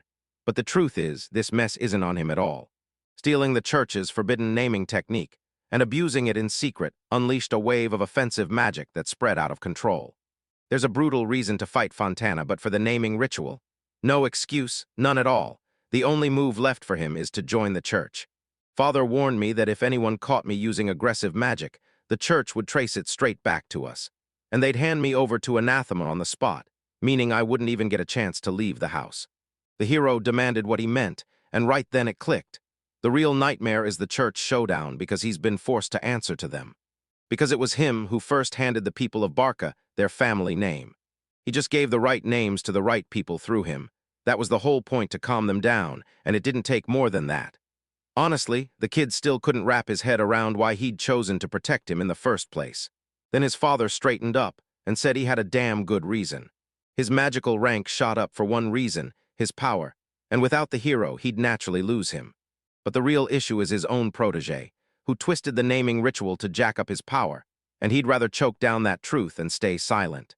So yeah, it makes perfect sense he's got a reason to play nice and keep that relationship strong, because reports to the higher-ups can get messy and warped sometimes. And he honestly thinks this guy is straight-up intimidating. But they're not backing down without a brawl, not after he's poked them so hard, so now they'll have to scramble and throw in their share with a donation. Usually when a noble wants to name something official, he has to toss a generous donation at the church first. So even if Bishop Paul supposedly greenlit the rituals he did, without any proof, it would still stink. Ours, though. Ours said he'd pay. The man scribbled the amount on a scrap of paper, and the young guy's eyes went wide. He blurted out, "Wait, you're saying I've got to dump all my money at once to pay this fine?" He shot back that it wasn't some sum he couldn't handle. Sure, he'd never have had to cough up that much up front under normal times, but with everything going on right now, it was totally reasonable. Ours thinks it looks like he's fully aware of his savings and already figured everything out. But chasing this problem by burning his entire fortune to pay the church is just a waste. He can't stake his future, or the lives of everyone who's trusted him, unless the Fontana family mess gets settled first, and even his father admits there are still some rough patches to deal with. The man demanded to know what was really at the root of the problem, and ours shot back that it all came down to whether they could beat them next time. But Paul snapped that the young guy was totally missing the point of the whole conflict. Where the heck did the magic behind BORCAS powers even come from? Because real magic users are rare, and farmers who can pass that gift to the next person. Yeah, they just don't exist. The Fontana family is convinced one of the nobles is poisoning the villagers with magic just to whip them into rebellion. So he charges out to talk to them face to face. And he'll swear to them that every noble seat here is still filled. No replacements, no tricks. Then explain how the people rose up, furious at the fear of losing their lands, while the hero finally awakens his own magic and shares it through him to the others. Ars leaned in and demanded to know if it was dangerous for him to stay right there on her side. He shot back that his explanation would hit like truth, because he was the one who'd named the hero himself. And because he got that promotion, he's been put in charge of the churches across Fontana's whole territory, all the way down to Barca. And that tiny edge could be exactly what they need to negotiate hard and hold their ground.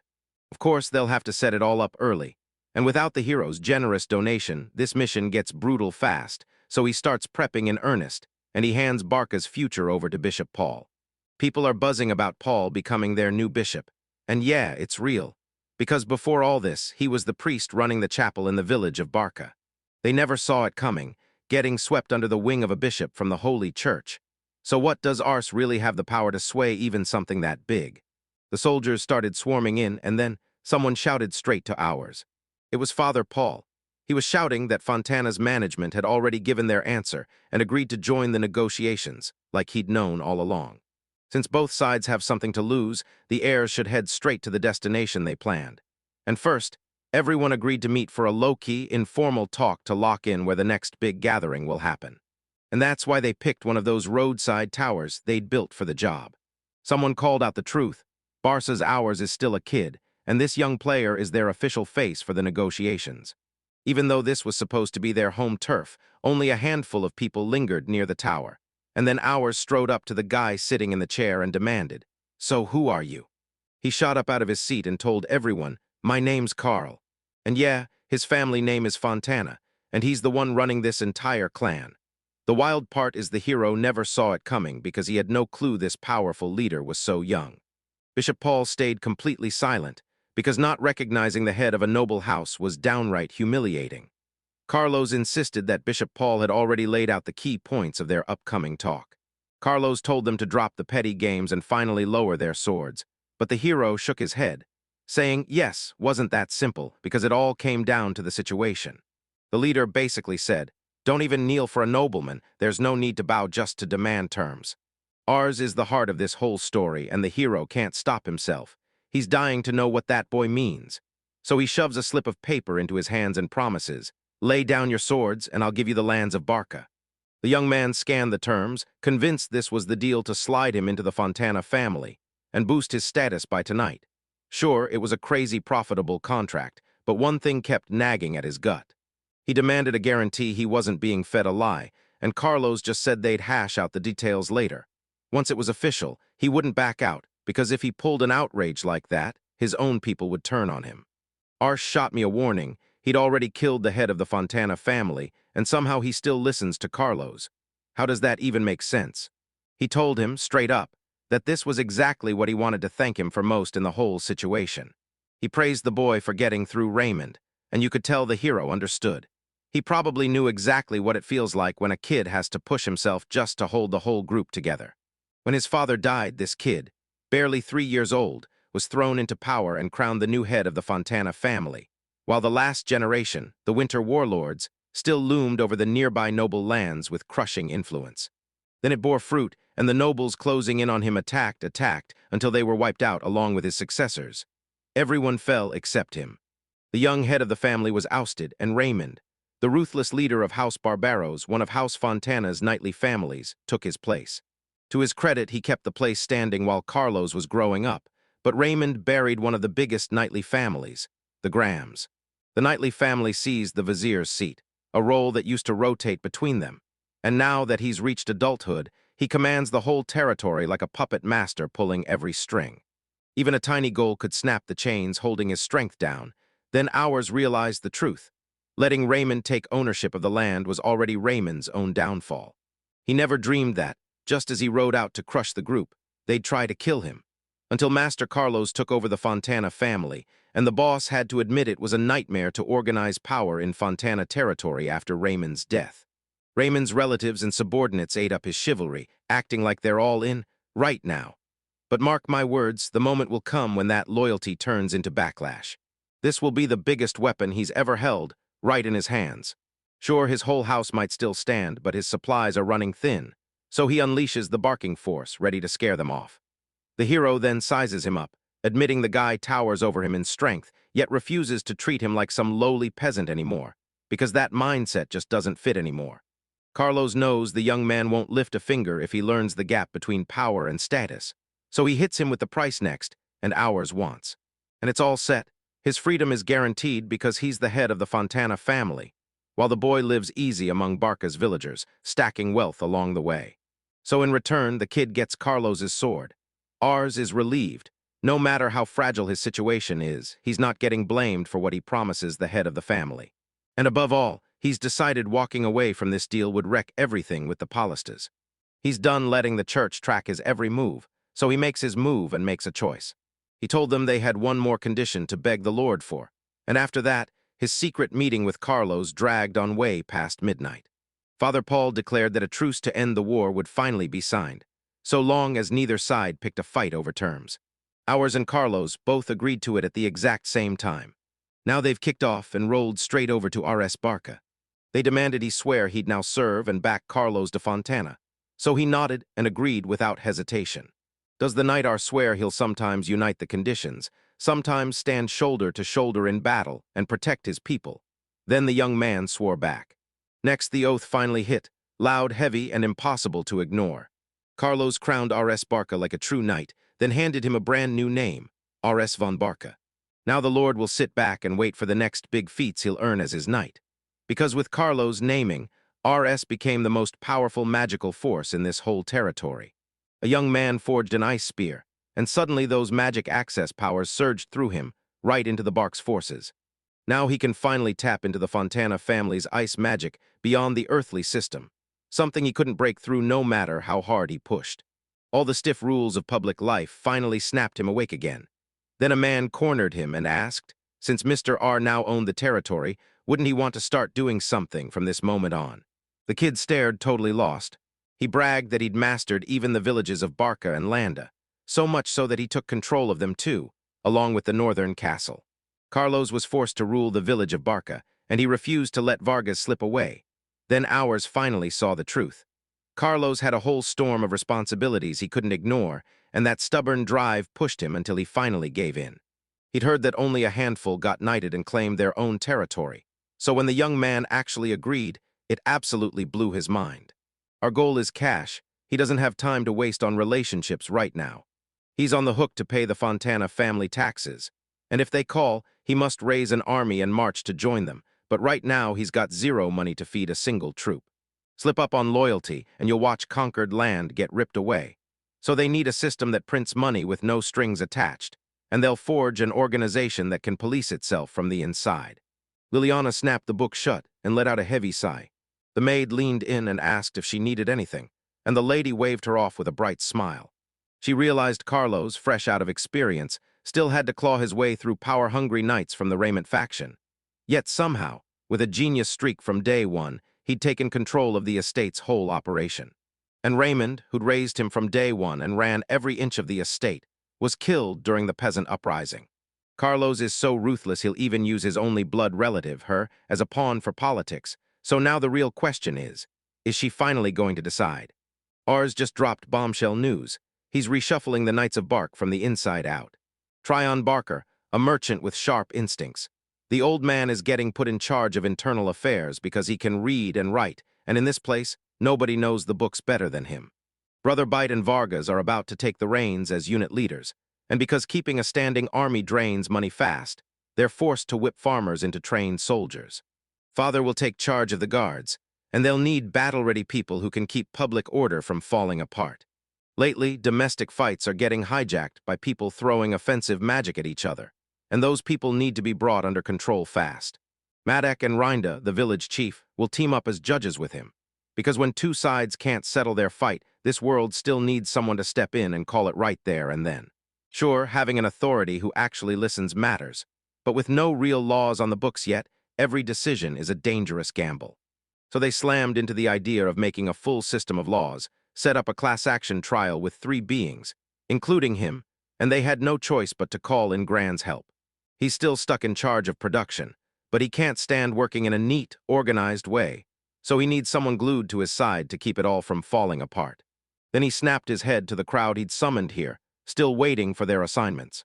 He rallied skilled advisors to help plan the roads, the castle, and every little detail. Sure, they might not be able to read or write, but they're sharp enough to run the whole show. He ordered that everyone vital to the Barker region go to work full-time. Right then, his rule over the territory officially began. Tryon snapped that it was a total nightmare. Ars wasted no time. He squeezed money out of him, and the hero had to cough up a debt to the church. So first he begged the old man for cash and sweet-talked it as financing. He lined up a hefty payout that Bishop Paul would love, and the old man still got his cut from the profits too. He carved out a solid piece of land for his needs, like a fair payment for it, and Tryon told him to count it as his contribution, his real donation. The man can't stop worrying. Will everything really be okay? After all, he's just a simple peasant, and now he's risen above a farmer, so that leap has to feel brutal. Then it hits him. Carlos, subordinate, and the other aristocrats look down on him. He gets shoved into a brutal zone of non-stop fighting, tossed around like he's just a bargaining chip. And sure, some folks would tell Carlos to grab his territory and dig in, but ours knows you don't control territory by gripping it with your fingers. He's got to push this territory bigger than it's ever been. First, they ditch bartering and forge a real monetary system, because he's convinced they have to build a market. Tryon shuts it down. Who in their right mind would trek all the way out here just to trade? That plan's dead on arrival. Now nearly every noble faction is at war with the others, so moving caravans and traders is a nightmare. And in almost every territory you hit checkpoints at every turn, where you've got to pay just to enter and pay again to leave. And to make it even wilder, there are guilds for basically everything. Each territory and each product can have its own guild that comes demanding its own cut. Ignoring the guilds isn't even a choice. They could just cut him down, and these payments are making prices explode. So when the merchants finally arrive, the goods will be priced at 20 times the cost.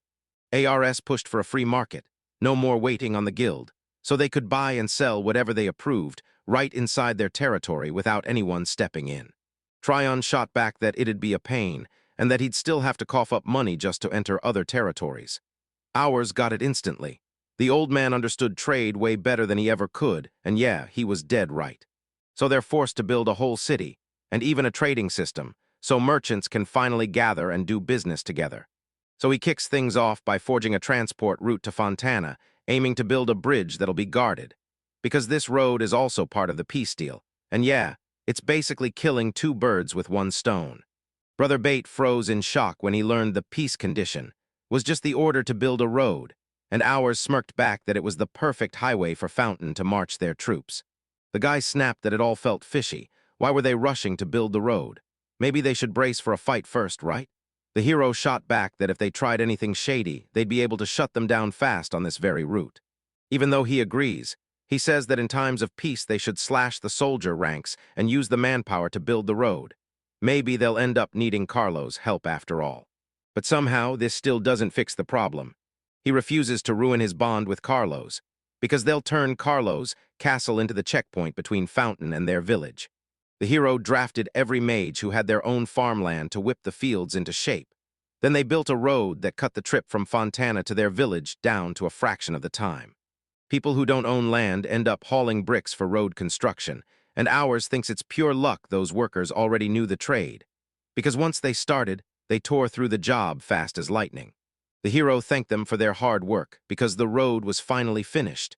But right after that, the people started panicking, terrified of what they'd do when the money ran out. Ours' job as a lord is simple but crucial. Make sure people who have no land can still feed their families. Because when everyone has a home and a way to earn a living, crime drops, and we can't afford to forget that.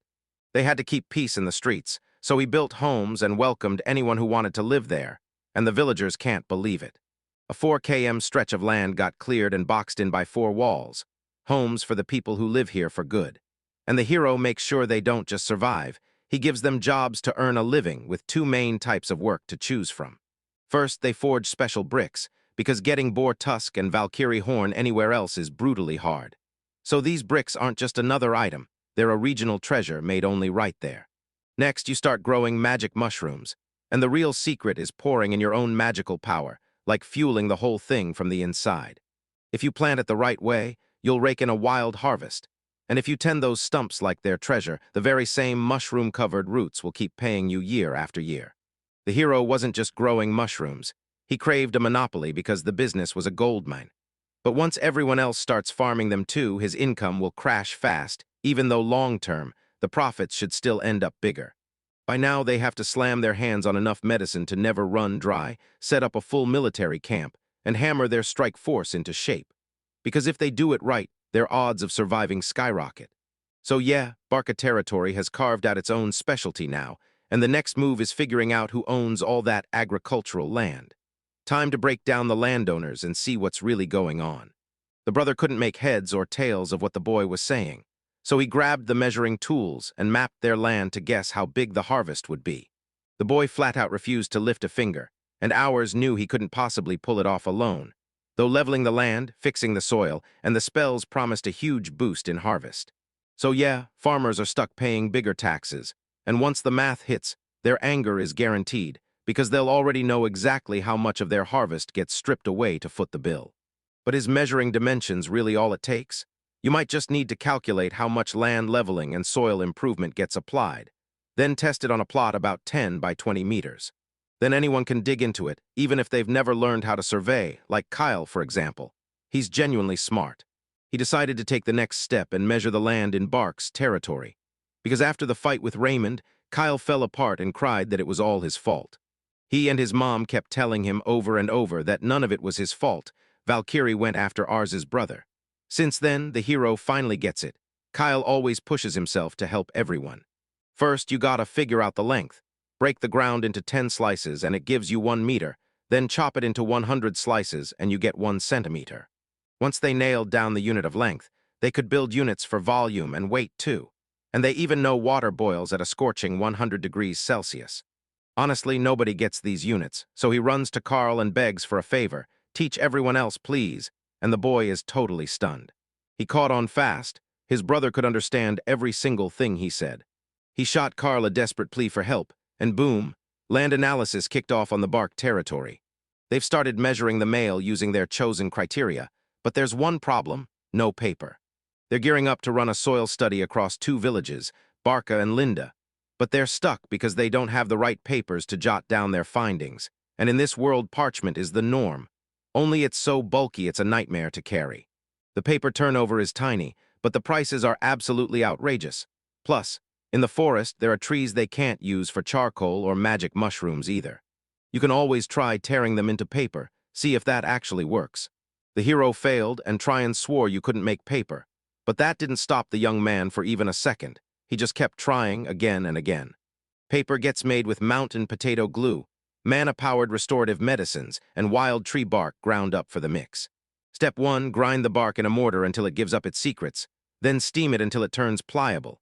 Step 3, toss in glue with the extracted fibers and boil it all hard. And if you boil it inside a mana restoration potion, boom, you can snag the fiber way easier. He mashed forest mountain potatoes into a glue that clung to everything, and the moment they hit a boil, they turned thick, sticky, and basically just like real glue.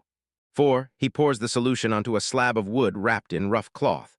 5, he sandwiches it between 2 cloth layers, then slams it down under something heavy to force it in place. That gorgeous paper is finally all set and ready to go. It even feels comfy to write on, so they used that advantage to jot down every piece of data they'd gathered. Tryon leans in and orders the boy to sell him the paper. The hero reminded him of the day he insisted paper couldn't be made, and the man snapped back that nobody realized the young guy could churn out paper this perfect. Ours leaned in and demanded what that paper was for. Was it for selling or for using himself? He grinned and said, "Both," then explained how it was paper-thin, hardly taking up any room, so he could use it to keep tabs on every good he bought and every good he sold. He's never laid eyes on paper like this. It's ridiculously thin and feels smooth as butter to write on. He's convinced the city's packed with buyers, and R says that split-up group idea, making their new specialized product, won't do any harm. He couldn't shake the thought that the families of the dead got nothing but cash, and when he met them in the village, they wouldn't even meet each other's eyes. It felt like the widows might have to make do with paper instead of plowing the fields. So right then, 2 villages launched their own paper mills, and the whole production crew was mostly made up of widows. Paper isn't cheap at all, because it takes mana to brew the potions it's made from, but in this city everyone still wants it. Even now, the widows can't help but dodge his gaze, refusing to meet his eyes. But then one of the women shot him a heartfelt thank you. He was honestly relieved he could help even a little, when those families lost the person who brought home the bread. Next up on the list, grab a saddle fit for the Valkyrie. Graina heard it and blurted, "Can you make me some armor too?" Ours shot back that he'd need a saddle and stirrups first, then Graina dashed off a rough sketch for him. The boy demanded, "So you're not already good at controlling Valkyrie?" And the young man nodded, then admitted that after his fight with Raymond, he finally understood how vital she is. Right then, Raymond's strike slammed him off Valkyrie. If he'd had a saddle, he could have stayed on her just a bit longer. If his footing were steady enough, he'd have shrugged off that strike. Because now he's determined to make horseback fighting in armor easier for everyone else, so they can charge right alongside him. Graina instantly got it. The kid wanted to build a cavalry unit, and she knew the same truth everyone whispers: speed wins battles.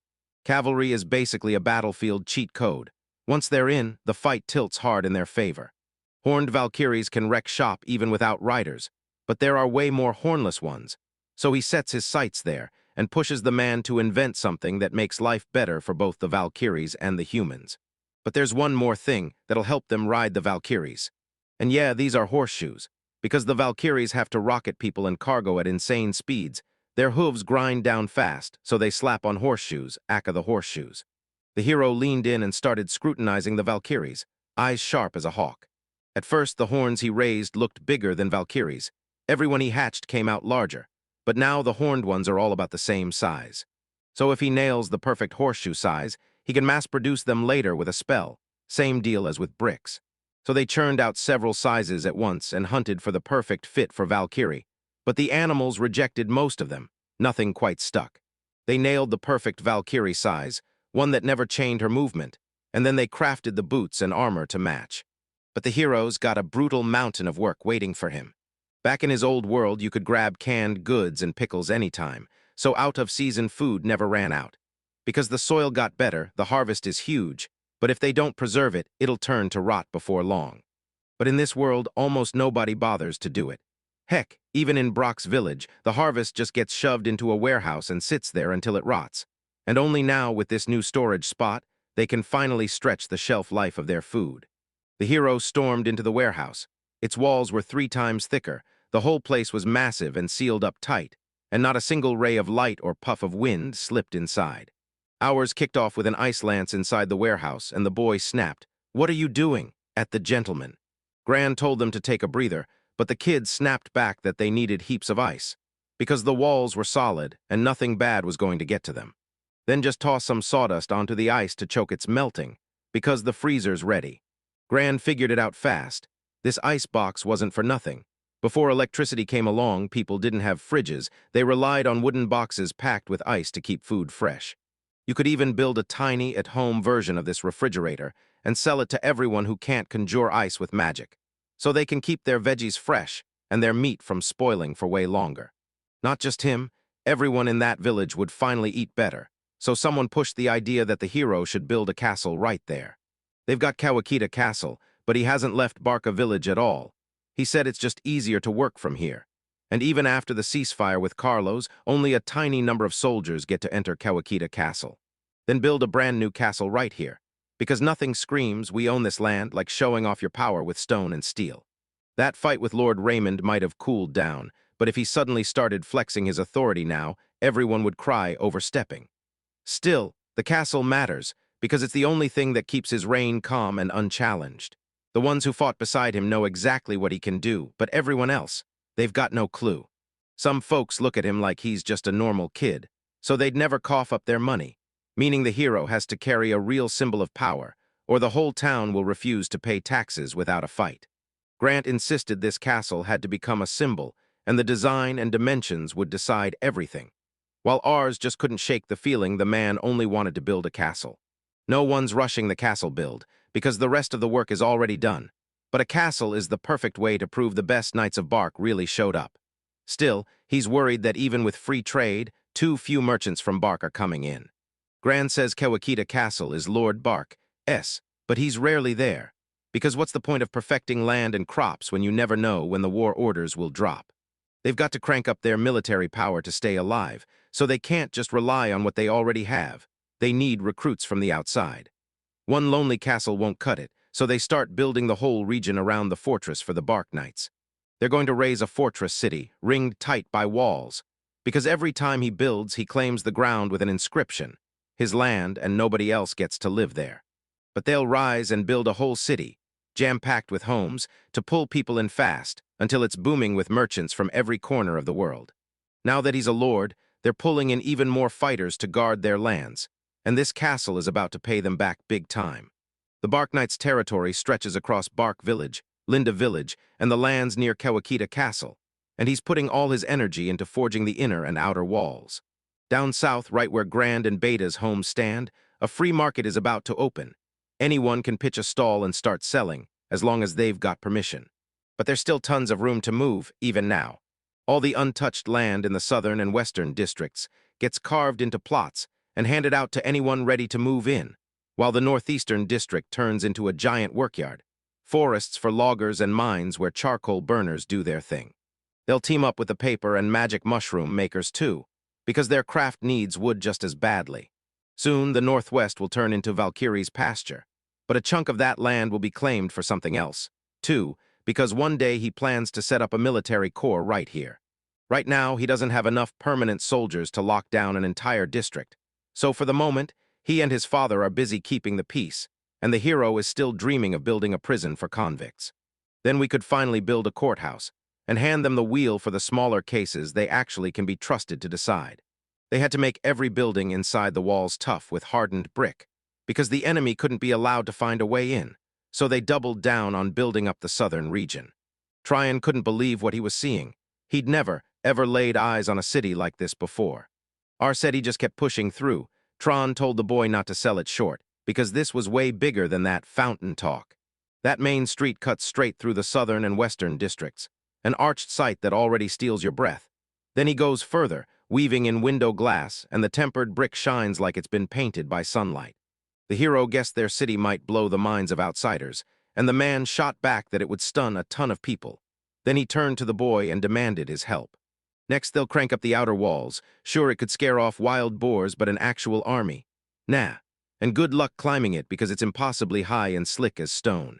He wanted to swap everything for hardened brick, but magic couldn't crank out that much, not fast enough to matter. So he went with watchtowers all around the whole perimeter. For a castle as huge as a sprawling cavalcada, you only need 4 towers on the corners, because those outer walls are on another level, stretching massively beyond them. So he threw up watchtowers all the way around the perimeter, lining them up every 200 meters, while Bate and Vargas took care of the defense, just like they did at Kawakita Castle. And the hero pushed Gran to tighten the defenses with a couple of sharp upgrades. If they get jumped right now, they'll fight back by hurling hardened bricks at the enemy. So they need to stockpile ahead of time because once mana runs thin, they're done for, and this method hits way harder. Someday they'll finally set up a real defense with bows, shields, and proper weapons. But right now they've only got bricks, so they'll have to make do. Flinging those bricks doesn't just hurt the enemy, it also shields them from attacks coming up from below. The hero chugged a mana potion to refill his power, and then he decided to push on and act next. He has to dig a ditch, no time to waste. Unlike Kawakita, this water has no place to run, so they had to widen everything fast. And they also had to build bridges on the east, west, north, and south sides, big enough for horse-drawn carriages to roll through. Thanks to the lumberjacks' insane skill, they've got brand new, mind-blowing bridges. Vargas grins and says they can instantly shut down the city route, making their defenses brutal and tight. Then they'll swarm the bridge, strike the enemy with pinpoint ice spears, and if things go sideways, they can raise the bridge in an emergency. Bark is about to turn into a one-of-a-kind hangout spot for unforgettable nights. This is where Arcania is born, the fortress city rising from nothing like a promise made solid. Tryon snapped that they're running out of glass, and that they need more right now. The young man snapped, asking if it was truly over. Then the man shot back that every last castle window still needed fresh glazing. Some traders even haul it around like bricks, but ours can't wrap its head around why they're suddenly obsessed now, even though it wasn't popular at all before. The man snapped back that it was his city, and he knew they'd clock the buildings and grin like it was the perfect blueprint. Ours even thought those city buildings were an awesome model. Tryon shoved the boy to hurry. He needed that glass for his future home, because after this, the world's demand was only going to explode, so the boy knew he had to cast a spell that could crank out enough glass to meet it. Grant burst in and demanded to know if the boy was cooking up yet another spell. He's a creator, and the thought of soulless mass production makes him bristle. Our side asked, "What's the inconvenience of using tempered bricks?" And the guy snapped back that bricks and glass aren't even the same thing. Bricks are the perfect build material for cranking out whole worlds at scale, and with them, you can smash the old rules and forge something brand new. Glass isn't just for windows. It becomes cups, plates, and wild little accessories, limited only by imagination. But if it's mass-produced, that one-of-a-kind magic gets wiped away. If they invent a spell to forge glass, everyone else will back off from experimenting. And honestly, that would kill the fun. Because glass is made from sand and lime, both of which are easy to get, and if new discoveries suddenly dry up, it'll feel painfully boring. Ours leaned in and asked Gran if they could turn some glass into something brand new, and Gran shot back, "What are you thinking?" Then Ours grinned and said they should try forging a glass lens. It hit him out of nowhere, and Gran practically couldn't wait to say yes to the new job. A young man takes a sip of tea, like he's savoring every second. It had been ages since the young man sipped tea with any real urgency. Hector leaned in and asked if he'd start building the castle inside the inner walls next, and Ours nodded, saying it was supposed to be a symbol of power, but he had no idea how. Then boom, somebody screaming ripped through the air. Ours sprinted over to see what was happening, and when he spotted his comrades, he blurted, "What's going on here?" Bars said he and Vargas hashed out a plan for the next attack, and all Bars could repeat was one thing: they had to defend themselves no matter what. The guy pointed out that any general would warn you that constant attacks are suicide, especially when you can literally see that lesson play out in training. Ours finally clocked that they were talking strategy, so he told everyone to cool off and hash it out calmly, no sparks, no chaos. R got a full apology to Hector, and Bars didn't back down. He pushed the conversation right on. He hammers the point: if they don't hit first, they're doomed to lose. Attack, attack, attack. Then Vargas snaps back that they shouldn't have raised a fortress that strong, and they'd better milk every bit of its defense to survive. You get it the moment you see it. Bite won't let it go because they've got history, and they're the reason he survived the Fountain's army together. A battlefield where every life hangs by a thread.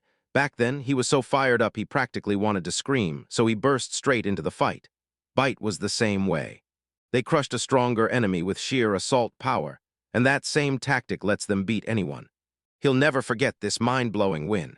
Bite hits hard, but he's still just a kid with zero battle wisdom, so Ars can't honestly call this a win worth learning from. Their only shot at winning was a surprise strike, and he swore he'd never need that move again, especially not against a foe with numbers that crushed them. Vargas, though, won't back down. He demands defense, pushing to beef up the castle's fortifications and drill the men in hardcore defensive tactics. With everything stacked against them, just defending themselves is a death wish. Fontana's vassals despise him, and to Raymond's people, a peasant son who climbed to power is nothing but a tiny, disposable insect. Even if their defense holds, no one's coming to reinforce them. Carlos is getting cut the moment his position slips. And the truth is, Bite and Vargas's plans just won't work. The hero warned, betrayal could strike at any second, so we've got to survive on our own. On the battlefield, we all have to snap into action when the unexpected hits, and he's already thinking about forming leadership units for the Bark Knights, so they bring both raw strength and sharp brains to the fight. Vargas said the young man was at it again and asked, "Can you handle this?" The kid grinned and shot back, "Nothing's impossible, I've got it," even as he fully understood what the Knights of Barca would demand. As the boys stormed out, the young man's mind started racing, plotting how to turn this wild idea into reality. Economics and city building weren't enough anymore. Now the military was thrown into the mix too. Hector leaned in and asked the kid if he didn't want to be a hero, chase something legendary, and carve his name into history. The young man refused. He's got zero interest in grabbing land or fighting over scraps. He wants peace, and only peace, because he's sick of war and sick of human lives getting cut down. He still carries vivid memories of his past life and a world where wars never happened. He wants to live the simple life, step into the fields, then snack on something delicious the moment he feels like it. And right now he's playing it cool. But in a world where the aristocrats are itching to tear each other apart, that calm won't survive for long. They kicked off tough training to turn soldiers into survivors, built to stay alive in every brutal fight. First, they hop on Valkyries. Each soldier gets a hornless one, and the training starts right there. Learn to ride, learn to control it, and survive the burn. Muscle work plus horse riding wrecks their whole bodies, but meditation drags them back into formation, step by step. Once they finished horseback riding, they leveled up to the next challenge, mastering magic on the move right there in the saddle. Arsh stares at the chaos of it all, riding a horse while gripping a weapon, then grinds through the hard adjustment, fights for balance, and finally locks in. First the high hit rate shotgun, then he drills with the ice spear until it feels natural. Their real edge, a whole army of Valkyries. Then he picks the perfect plan for their mission, and he even masters the art of barking crystal-clear orders to the wizard soldiers from horseback. Slicing through the sky on fast Valkyries, they strike hard while staying just out of reach of the enemy. Even a battle-hardened boar can't stomach a non-stop storm of ice spears. This training wrecks big boars for a reason. His Valkyrie runs the whole herd with such precision that even the greenest riders can keep up, and when ours watched, they couldn't help but notice how smoothly they moved together, like one huge, living beast. And just like that, Bark's magic cavalry kicked off an unforgettable journey. Gran finally said he was done for good and asked the young man. While working, the man didn't sleep a wink. He swore meditation would blast his body's recovery even if he never hit the bed, so it shouldn't change a thing, and since Ars knows meditation inside out, he still feels great. Turns out you can still get results even if you don't sleep. So if you get the chance, scramble up that tower and reach the top. Binoculars are those two curved lenses that bend light just right, letting you spot stuff far out in the distance. He only had a fuzzy memory of the magic behind it, so when he tried to remake them, the spell just wouldn't click. R spotted his mom hanging laundry to dry, and the view was unreal. Yet Grant snapped that he never should have dragged him here with an unfinished sample. He managed to rebuild the binoculars straight from his crooked sketch. Yeah, the guy's pure talent. The hero grinned because Gran finally joined Bark, and Carl chimed in that it had snowed. The young man realized the cold had been hanging around all day, so he handed his brother a warm drink to chase it off. He never expected the petitioner to stay this silent for this long, because this year, Carl didn't even show up. They were always getting drafted for reinforcements, but no one had ever dared to test Bark's army. And it's all because the enemy's land is way weaker than the village of Barca. They pushed hard to crush the rebels, then marched in, laid down a killer road, and set up camp in the perfect spot. And when the rebels watched their army swell day after day while their camps kept expanding, most of the troops threw down their weapons and surrendered. Yeah, there were a few exceptions, but Carlos dealt with everyone, and every time the team was sent to a new location, they kept the goods rolling and built a brand new route again and again. He demanded that Carlos wipe the rebels' lands clean of taxes and let them breathe. But in the end, the fountain got even more packed than before, and that surge kicked the supply lines into overdrive. So goods finally started reaching Bark's territory too. Yeah, forget any caravan dreams in winter. This place is buried in snow, so everyone races to stockpile food and hunkers down in their houses. With the cold biting hard, Carl starts talking about warm baths, and he straight up asks, "What's a warm bath?" Ars said he wanted to dive straight into trouble and warm up, because in this world, hygiene is a real thing, so what's so weird about that?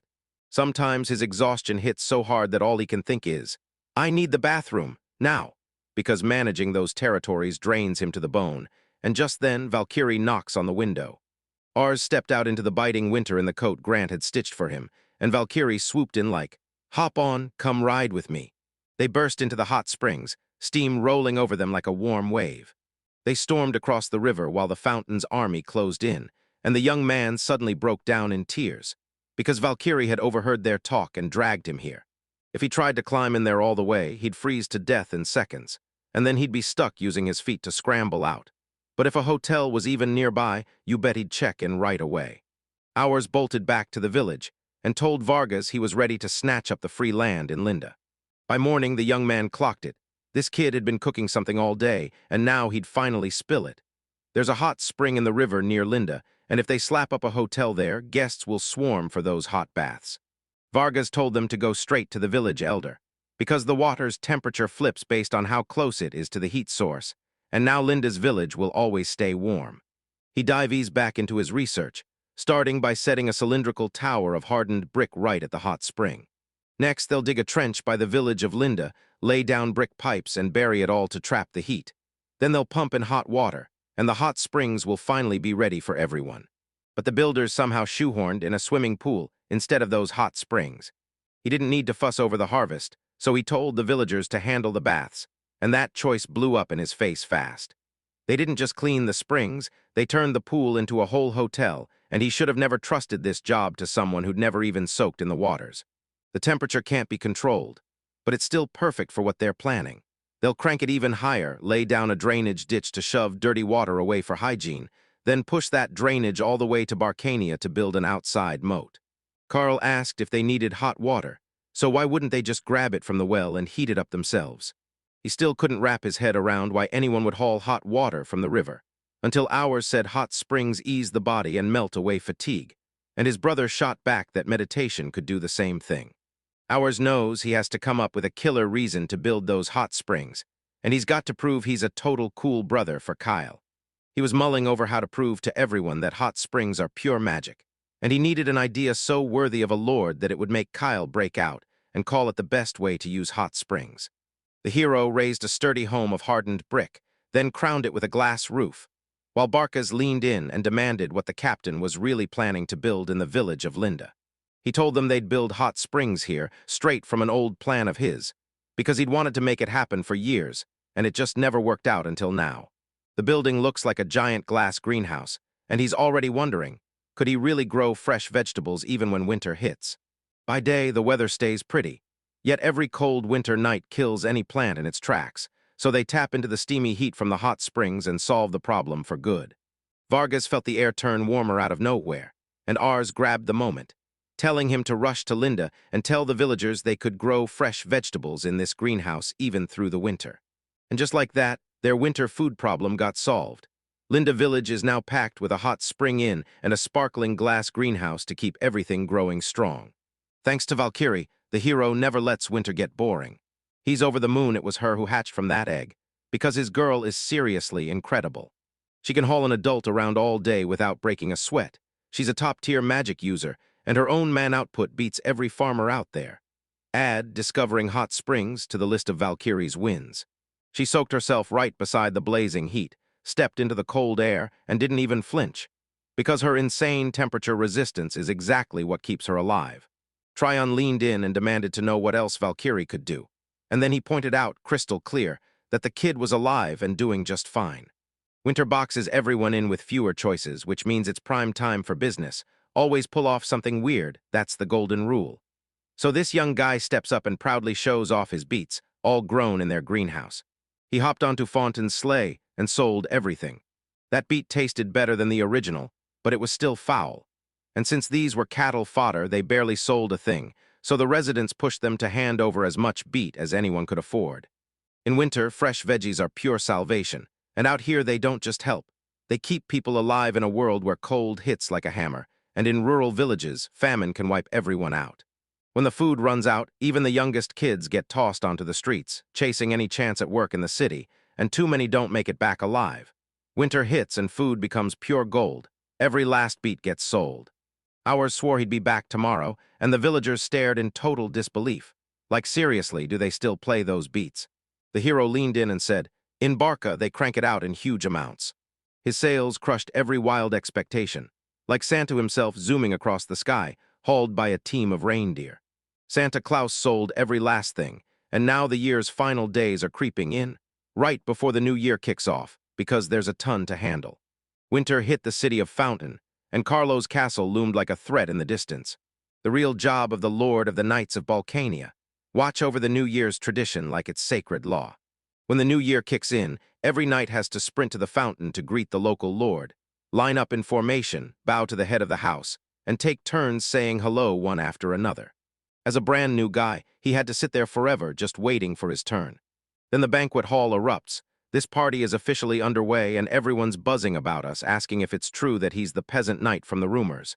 And yeah, it's real, because he's not some legend, he's just a kid.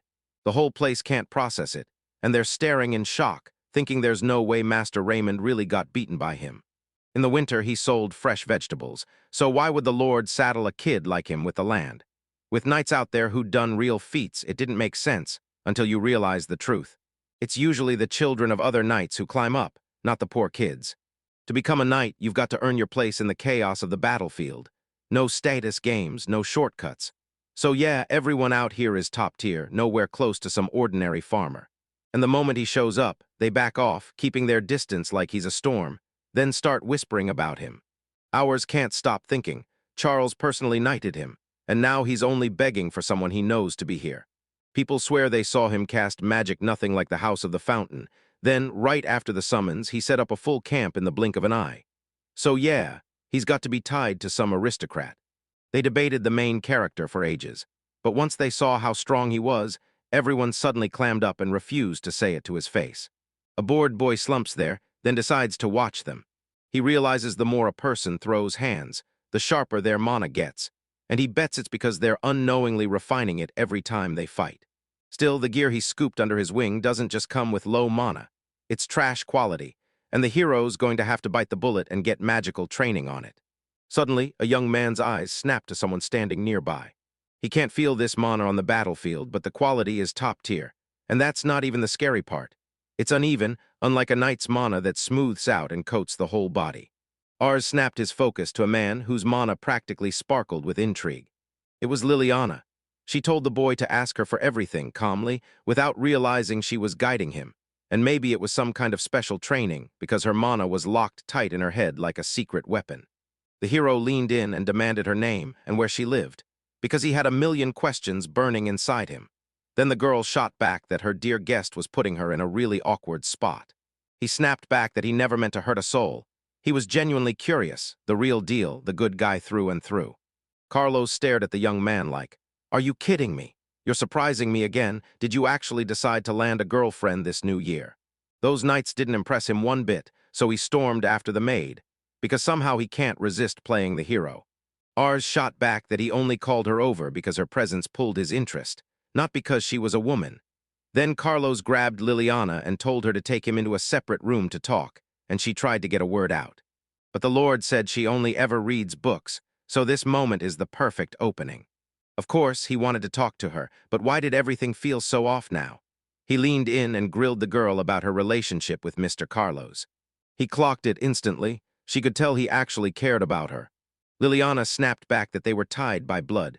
Carlos was the previous lord's son, born to his lawful wife, while her mother was just a lowly maid, and then the hero's eyes widened as it hit him. They were half-brother and half-sister. They've both got similar hair color, but Carlos practically crackles with ambition, while Liliana comes off calm, quiet, and modest. The lord looked handsome, sure, but Liliana, she was straight-up stunning beyond him.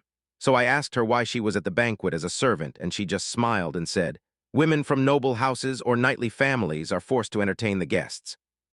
Usually, the kids jump in to help the maids and drill etiquette into their bones. But she locked herself in her room and devoured books all day, and she'd never lifted a finger to work with servants before." Mr. Carlos snapped and said that this year, she'd be entertaining the guests at the New Year's banquet, because she was already 16. She tossed that thought aside, pivoted to a new question, and asked what the hero wanted to ask next. He told them, "I've been watching the honor at the banquet, and I saw it bunch up around everyone's head." He demanded who taught her that, and TA shot back that she hadn't learned anything like it. Plus, she wasn't even curious where her mana was coming from, since normally focusing mana in one spot makes it way stronger and far more effective. Bite floods his whole body with mana and becomes monstrously stronger, while Vargas keeps his mana stacked on his skin and forms a solid shield. By focusing mana into her head, she sharpens her memory and fires up her thinking, so Liliana is unconsciously doing it right now. And the wild part? Her mana quality crushes what the knights in the banquet hall have, making it way easier for her to lock memories in for the long haul. This gift probably comes from how he keeps devouring books the way he did with the land, so he blurts out, "What kind of books are these?" And she says, "Expensive ones, the kind with tangled, complex knowledge, like history." Ars still remembered that old man griping nonstop about how writing letters to aristocrats was pure paper waste. Too slow, too pointless, and all he'd ever get back were those fancy, empty compliments. He could read and write, sure, but if anyone dared hand him real classics without a dictionary, he'd snap and lose his mind. The hero leaned in and asked the girl what the book was really about, and Liliana froze in shock. She even pointed out that the history books are right here, but the hero still has tons of holes in this part, like, why did the royal family fall apart once the aristocrats united? Liliana admitted she wasn't sure she could fully quench their curiosity, but then she tightened her resolve and went for it. In the north, forests stretch forever, and in the east, mountains stab the sky with peaks so high they seem unreal, while the west and south sink into deep valleys, broken up by lakes and swamps that sprawl like jagged cracks across the land. These peaceful lands have never once been battered by foreign invasions, and the calm's ruler is the founding king, the first king and a wizard no one has ever seen before. He was the first to wield the gift of a name, summoning the mightiest mages to his side. Then he claimed them as his own family and used their magic to rule the world, until he crowned himself the ultimate, absolute king. His descendants, bloodline rose into the royal family, and his loyal wizards turned into the aristocracy. But centuries later, a brutal tyrant clawed his way to power, and the aristocrats who dared to back away got targeted. Enraged, King Nero sentenced those disobedient nobles to death. He swept every unwanted one out of the way. If Nero had relied on his predecessor's magic, his reign might have never cracked. But King Nero wasn't the strongest mage, and his power was built on the aristocracy. Once the purge hit, everything fell apart and his grip slipped fast. Ars seethed with rage. He knew losing the aristocrats would drain his own powers, yet Nero still went on and slaughtered them anyway. They didn't wipe out every aristocrat, but even that partial purge still gutted his power, stripping him of his kingly rank, and with it, the royal-only magic that was the one thing he could never replace. They say with the right practice, this terrifying magic could erase a whole city in a single blink. And when ours finally realized, they understood their own misuse had turned into the enemy closing in. Bishop Paulo even said his mana kept surging, so he could keep casting healing magic. But if his rank ever dropped, the mana would drain away, and he'd lose that healing power for good. Basically, he can only use spells he fires off with his own mana, while Shattered and Ice Spear are attack magic that get handed down from parent to child, named exactly the moment the next one inherits them. That's why the king forged a spell that demanded absurd mana, so he alone could stay on top as the favorite parent among his kids, because great magic is the ultimate magic, reserved only for the royal family. After Nero got his great magic ripped away, he finally understood what the aristocrats truly meant, and he went hunting for them to rebuild alliances, but almost none would bow to a tyrant who'd already lost his greatest power. The nobles snarled at the royal family's superior claim, then crashed into their own fall, ending the royal tyranny at last and kicking off an endless, brutal power war between aristocrats. Ars said he never imagined he'd soak up this much, and Liliana added that another book claimed offensive magic had been outlawed for a while, just to stop someone from birthing a whole new royal family. He grabbed another book, leaned in, and asked what it held, then read something that sounded like Cretan Nero. The girl burst into laughter and said that if something like this ever showed up in a scientific historical treatise, she'd be absolutely shocked. Then she told them fairy tales are easier to read because the words are simpler, so Ars couldn't deny it anymore. She was falling hard for books, and right then, someone knocked on the door. Leon burst into the room and the girl snapped, "What happened?" He said he'd come because Mr. Carlos asked for him. On top of that, he couldn't resist and went to see how she was doing. Liliana rushed to Aris with an apology for not introducing him. This was her little brother, Leon, and when Leon spoke, he admitted he'd heard the rumors, that Aris was just a plain, simple farmer. He was stunned out of his mind. Was Carlos really the only son of the Fontana family, or was there more to it? He leaned in and asked the girl straight up if her younger brother was Carlos's blood relative. She shuts him down and fires back. Right after she was born, her mother tracked down her current father and had Leon with him, so she and Carlos are strangers, no connection at all. And that's exactly why Ars thought this was a dangerous family mess. Leon said it was the first time he'd ever seen his sister beam at a guy. Then her whole face flushed red. The siblings started snapping at each other, and we just watched in stunned silence. They're practically inseparable. Leon even confessed his sister was so shy he feared she'd mess everything up. But turns out he couldn't be more wrong. Ours said Liliana breaks down history in a way that's totally captivating. Leon grabbed the guy and demanded he look after his sister. The hero reckoned he was about 13 or 14, no older than Bite, but somehow way more mature, pure danger in human form. And his mana was so sharp it even outclassed Liliana's. As he talked, Mano locked onto his eyes like he was reading his soul, maybe sizing him up, because deep down, he couldn't wait to talk to them again. Liliana's cheeks flared red, and she spun toward the main character. He demanded, "What is it?" And she just smiled and said, "Nothing." Carlos cheered that Ars showed up, then wasted no time. He set his heart on the marriage. The hero stared at the lord of the land of Fountain, and pure dismay hit him like a punch. Carlos told them he'd made his choice. He was going through with the marriage, and they'll hold the ceremony in spring, right when the snow finally melts, because he swears everything will be perfect.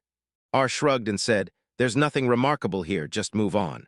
The Lord already knows he's got a soft spot for Liliana. So when Leon tells him, the moment Leon finishes, he grins and cheerfully promises to look after their sister. The hero replayed Liliana's flushed face in his mind. Then it all clicked, because he was the only one who hadn't gotten it back then. Ars says he's only turning 10 this year, then he grins and snaps back that as an aristocrat. He's old enough to marry. And yeah, his status is so precarious right now it's basically teetering off a cliff. Liliana forces her blood into the mix, and if he marries her, he gets the perfect leverage to hold his ground. Because to him, marriage isn't love, it's pure profit. So yeah, this is a marriage of convenience, and it's got one goal. Carlos gets connected to him, and both of them walk away with something they want. Ours leaned in and asked if Liliana's parents were on board, then he snapped back. They're gone, dead. He doesn't care what anyone thinks. Liliana grew up in high society, never truly free, and now she's being lined up to become someone else's weapon one day. Carlos told her that Liliana had been asked out again and again. Choosing her husband isn't just important. It's life or death for her freedom, because one wrong move and she could lose even the chance to touch a single book.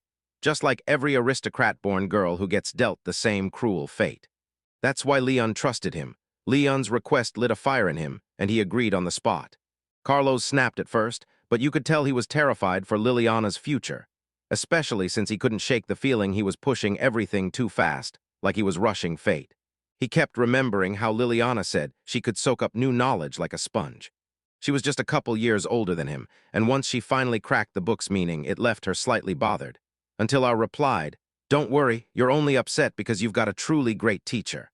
Liliana flashed a grin and told him, "This is the first time I've ever talked about a book I read with someone, and it's the first time I've had this much fun." And the young man smiled back. Then his mind raced as he tried to figure out exactly how he was going to explain all of this to everyone else. Bite seethed with rage, furious and outraged that the hero was marrying before him, and right to a noblewoman at that. Ars said he wanted to be a hero, saving a beautiful princess, and he knew Liliana's maid would be right beside her, so maybe, just maybe, he could strike a real connection. Bite swore that from that day forward he'd grind nonstop, stack titles like trophies, and win the heart of a stunning beauty. Kyle's father admitted they'd been dragged through plenty of heavy battles, until now, but marrying an aristocrat, that was a whole different tier. Kyle shot his brother a congratulatory look, while his mother's heart sank with sadness. Hector leaned in, wondering if the young man even dreamed of marriage, and the kid shrugged. "I'm only 10, so yeah, I'm not exactly looking to get married." Sure, Parcania would win big from this marriage, but Liliana felt like the real deal too, and Bite could tell the boy was hiding something. Even Ars admitted it like, "This marriage brings nothing but advantages." Building the castle in Barcania, something he and Gran had been dreaming about, was about to kick into overdrive from here. This time, they're determined to raise the most luxurious castle in Barcania to flex their power. Because if they build not just one, but two, the leader of the House of the Fountain will have to take notice. That's exactly why the wedding matters. Liliana, the daughter of House Fontana, is about to join the family, so they have to set her up with the absolute best life. And honestly, even if the castle is fancy, it'll never be a problem. That's how the official construction of Barcania Castle kicked off. Right up high, because they wanted the easiest path to build fast and stand out, all to flex their authority. But fate had other plans, because only he and his family would ever come to live in its shadows, and trouble was sure to follow. Turns out, going bigger isn't always the smartest move. Suddenly, old memories from his past life crashed into his mind. And when he saw the gods, yes, even Buddhas, radiating with that blazing aura, the whole scene looked bathed in holy light, instantly making them feel otherworldly. He strode up to Gran with a plan, pitching it hard. Turn those orders into proof, because merchants were already lining up after seeing their window panes, and they'd raise a one-of-a-kind castle made of glass that nobody else could copy, which instantly shot their credibility through the roof.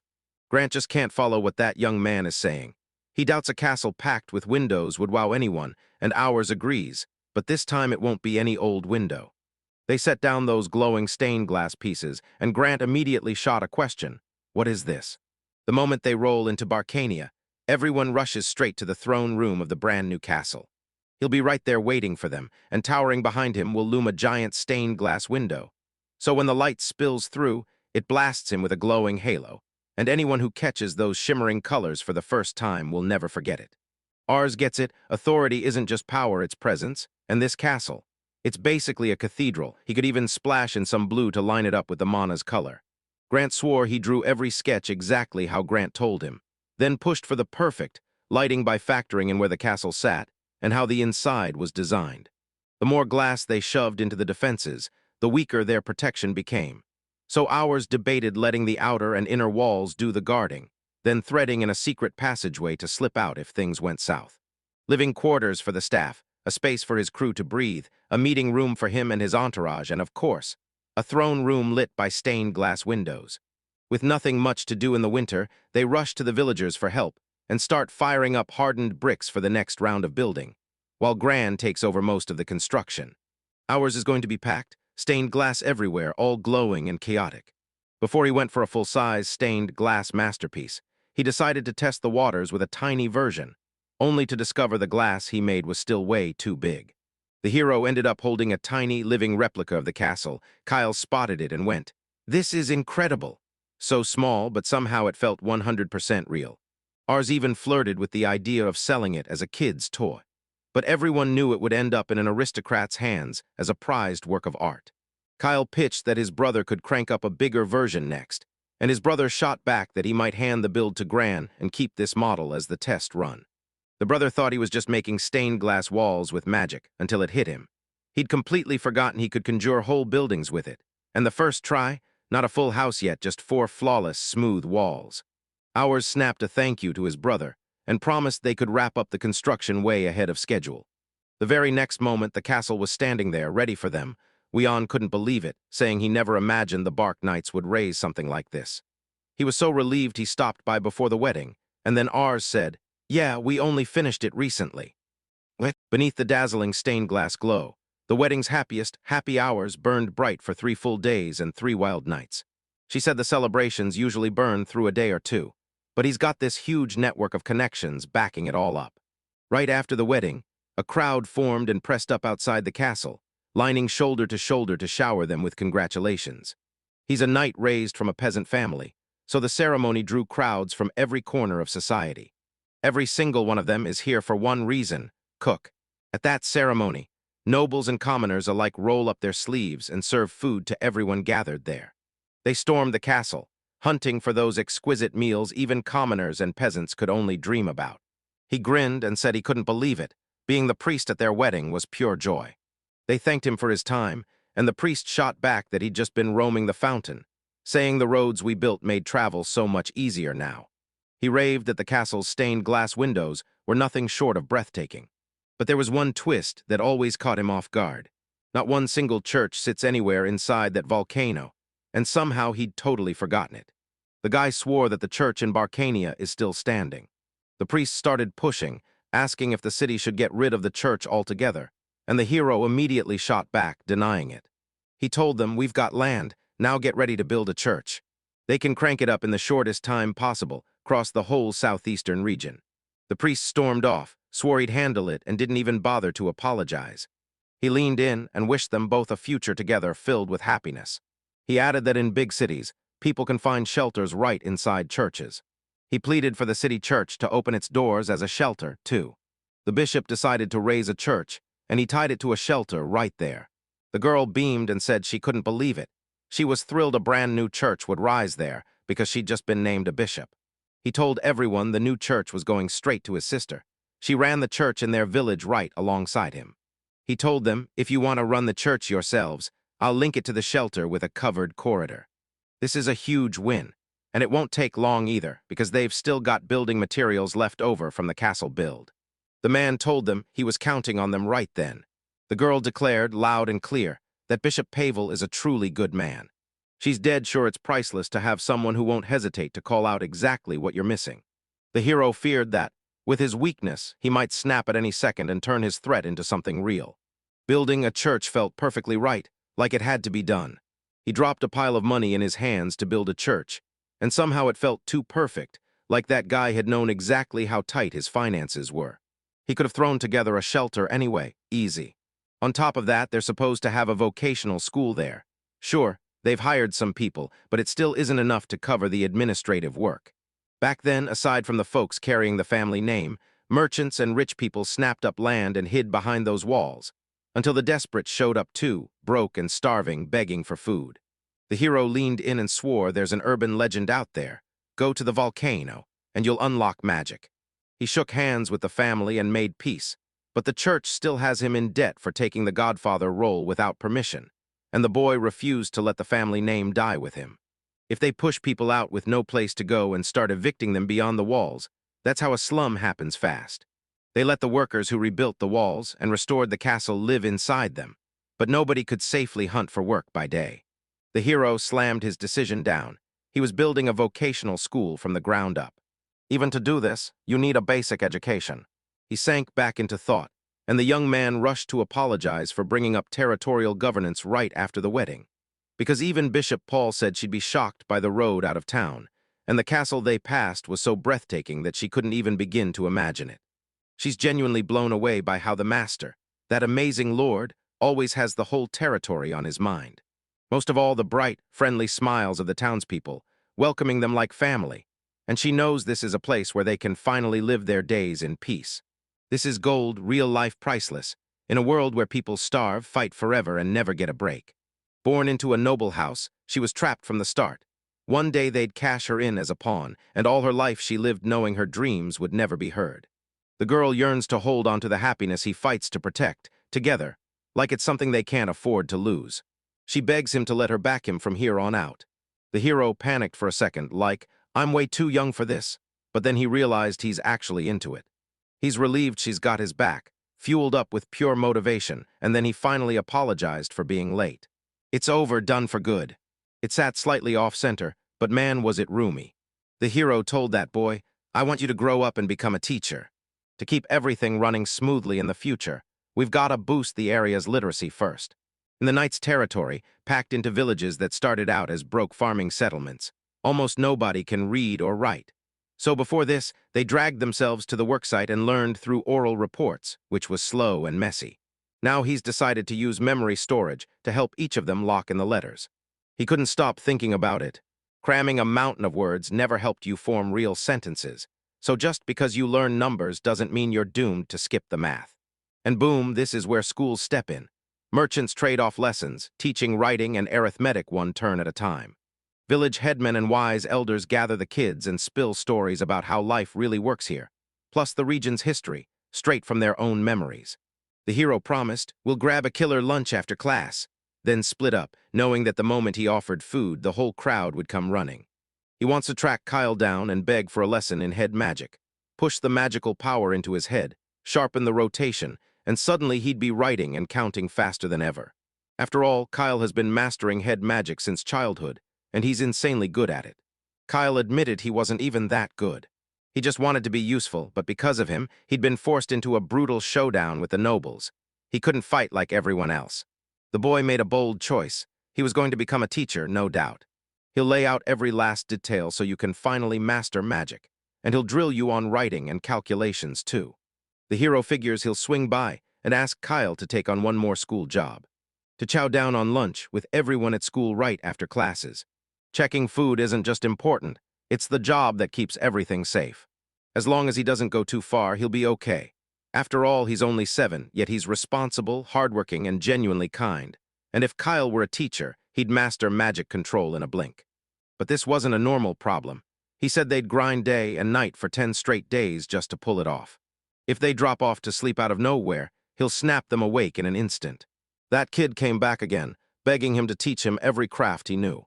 Stained glass is suddenly blowing up in popularity, and now he's pushing for glassworkers to get trained. Maybe even training lens makers too, because he just wants Grant to take the lead. He's got insane design talent, but when it comes to actually producing the stuff, he's completely hopeless. He even told them he needed a few more binoculars, and honestly, it's been torture watching him churn out the same old thing over and over. He wasn't thrilled by that lame request, but he'd do it anyway. Right now they're trying to crank up the ranks with more people who can churn out even low-quality copies. He wants them to somehow master his craft while still keeping up their studies, and then carve out a name for themselves in the city as real artisans. The hero slammed the news down. The wheat harvest was about to kick off any day. Liliana couldn't just stand by, she had to see it for herself. The man declared the harvest was finally coming, then strode through the wheat fields every single day, on his way to training and on his way back. This year they crushed it. An absolutely massive harvest came pouring in. He absolutely hates the word thrashing. First, you stuff the wheat into sacks and slam it hard to knock the buds right off. Next, as soon as it's let go from up high, the wind rips through and scatters that light dust into the air. And here's the key detail.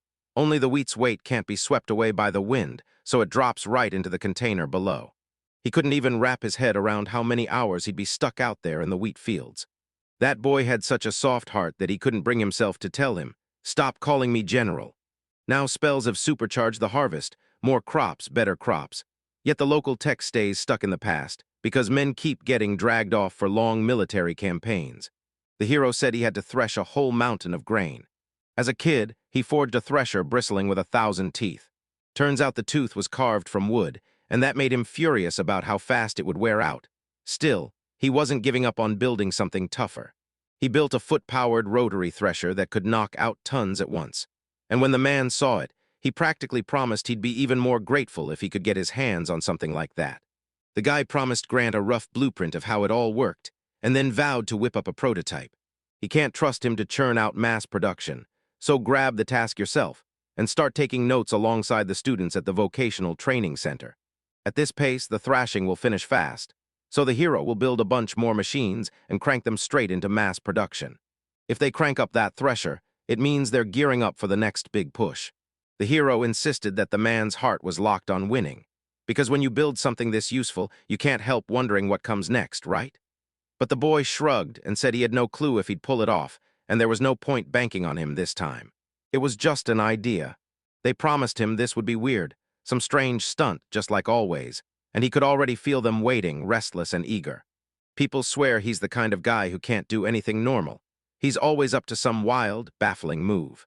He's got friends who truly back him and stick by him, even when his ideas are totally weird, and his family is right there with him too. He's building a safe haven where they can finally spend their days in total peace. Tomorrow, the hero will grind through everything he can to earn the respect of a real lord. The boy was told, "Report me the second anything changes, and then send word to every noble across the provinces."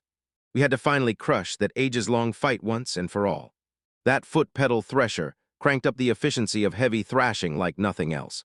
He's trying to wipe out the brutal, back-breaking thrashing work, done by hand with a millstone, so once the barley's ground down, it gets turned into flour. Grant mapped out the wing layout, then dashed off to teach it himself. Kyle said everyone was picking things up at lightning speed, so yeah, he must be an incredible teacher. And then the hero cut in, saying he was about to build something else. That towering beast with giant wings is a windmill. Wind slams into those wings and drives them around, and through shafts and gears, the motion spins the millstones into action. They could build a water mill in the castle, but there's not a single river anywhere nearby. Kyle shot him a question because he already knew how windmills were built, so he said the real problem was brutal. The windmill wouldn't spin at all unless the blades faced straight into the wind. So yeah, you can flip the blade's direction, but he's clueless, like he can't pull it off, so it's going to crush him and leave him devastated. Kyle leaned in and demanded, "So tell me, do we really need a mechanism like that?" The boy warned him that if he had to keep turning the sails with the wind all year, then no. He wasn't meant to spend the whole year stuck in that mill. Then just set up 4 wind turbines, each one aimed east, west, north, and south. The hero kept pounding the same words into the air, again and again. If even one of those display turbines kicks on, it'll start grinding flour like a machine with one goal. You don't have to rebuild every useful tech from your old life in this new world, because that boy's idea. It's exactly what makes everything click. They picked the northwest for the wind turbines, while the wheat fields stretched out across the east and wrapped around the north, south, and southeast. So even with that magical bump in harvest, they can thresh and mill nonstop. No stops, no delays. Because of this, next year they'll finally step into those wheat fields with real joy. The man said, "We're hunting you," and made it sound like his search was already hunting back. Ms. Claris is about to hammer him with an etiquette lesson. Master Kyle is already waiting in his room, and the head woman is furious, so he'd better rush in right now. She doesn't even mind him showing up whenever he wants. The boy begged the man to handle it, right as a messenger from another city showed up, so it looks like they might dodge the same mess that hit them last time. Till now, whenever he got summoned, he could only rush to the edge of the city. Sure, it had been about a month since he left, but this time he's sprinting east. If it's over in the east, that's basically the whole problem. He's got a whole month on the road. If he starts a fight out there, winter could crash in before he even makes it back. He's got a solid squad of guards at his back, so this is something he can take on and control. Kyle told us we left some grams out in nature, and he went on to try and left too. With this call, the army will be nearly wiped out, yet he refuses to dump everything on the grams. This is the land where knights reign. That guy pushed Kyle to handle it. Until now, he'd only ever managed to survive by begging at their feet. But not this time. He promised he'd be fine, and he swore he'd pay him back. The hero snapped, begging him to stop burning himself out. First, they'll storm into the city and team up with soldiers from other territories. Then Carlos will lay out their orders and guide the next move. That hill means one thing: they're about to clash with the House of Uruk again. It's basically saying the story's roots go way back. When he was still a kid, a brutal battle between the houses already happened. He swears it was right around the time he started making little sandals and bringing up money, and he and his mother were totally stunned, because this little boy they hadn't even named yet was suddenly chatting about money and everything else under the sun. The second he realized war was coming, he craved a weapon in his hands. Back when he was just a lowly soldier, he never got to clash with knights face to face. But even from far away, Yurek's magic still blew him away. Their magic is the exact opposite of ice magic, the kind of regular magic everyone thinks they understand. Some kinds of magic don't just glow, they erupt into fire. Several noble houses mastered trapping magic. Then their own bloodline twisted, and they turned into foxes, because the heart of their power is pure hexing. And the knights from the house, yeah, the ones who pull off this kind of thing, don't mess around. They're professionals, and they wield true fire magic. But the hardest part is oxidation. It fires up his body and boosts his strength like nothing else, and all he'd ever seen before were the earth magic and ice magic from his own family. He should have hit the books on magic systems way harder, because he had no clue oxidation magic even existed. They straight up asked Leon what the beast form even looked like, and it wasn't a full fox transformation at all, just Leon in a human body with wild fox-like traits kicking in. Especially the fox ears perched on his head and the tail swinging from his hips. The hero never saw a fantasy like this in his wildest dreams, and now he's staring at a world that's still packed with sweet surprises he never knew existed. He's desperate to catch a glimpse of that stunning fox-eared girl. A massive showdown is coming for them way too soon. The hero couldn't stop fixating on those ears. Then the man flat out said he had no idea what he was talking about, and the general still acted weird every time, so he could only pray he was gonna be okay. Thanks to smooth roads, they tore through the night and hit the city long before dawn. That fortress, the one that once printed them money during the brick boom, was finally finished, and now every last one of them was standing there together. They've piled up troops in that area like nothing anyone's ever seen before. They'll handle the rest, so get over there and greet the master. After all, they've been tearing each other apart for years, ever since their territories started clashing. The hill is one of the most brutal capture zones.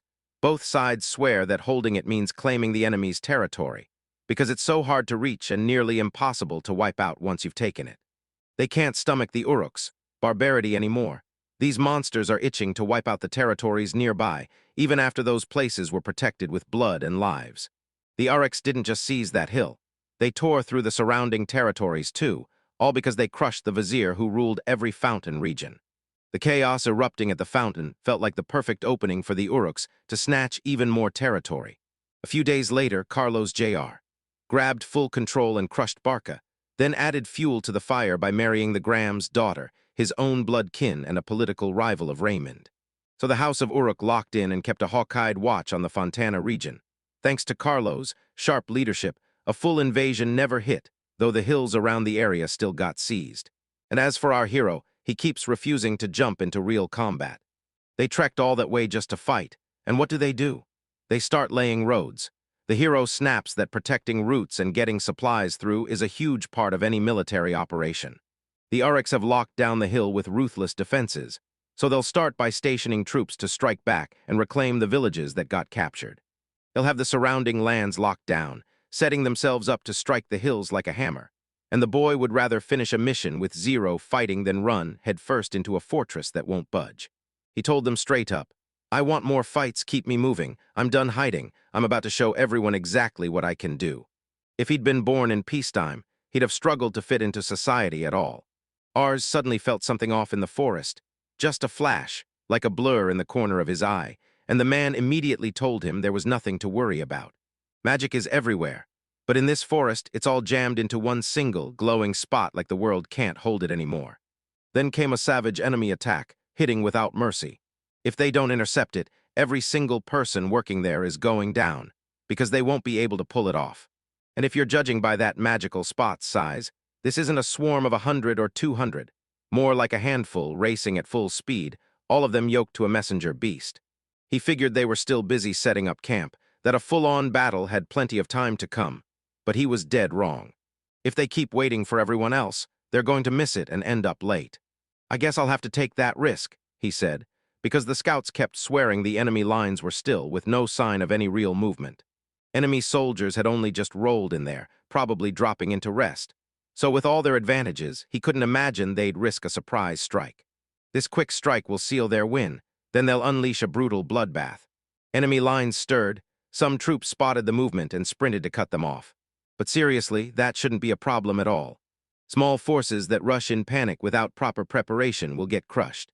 The old man, once feared as a ruthless commander, was pushed by his mentor to strike with lightning. Hit the enemy before they even realize what's happening. But the hill is packed with defenses. The odds are brutal, and a fearsome cavalry of dragon warriors is coming, ferocious and hard to break. So this lightning attack, yeah, it's guaranteed to work. Even if they wiped out twice as many enemies, they'd still crush under the weight of it. So he had to win, no matter what it cost him. Right in front of them stood four-legged white beasts, the exact nightmare everyone had been whispering about.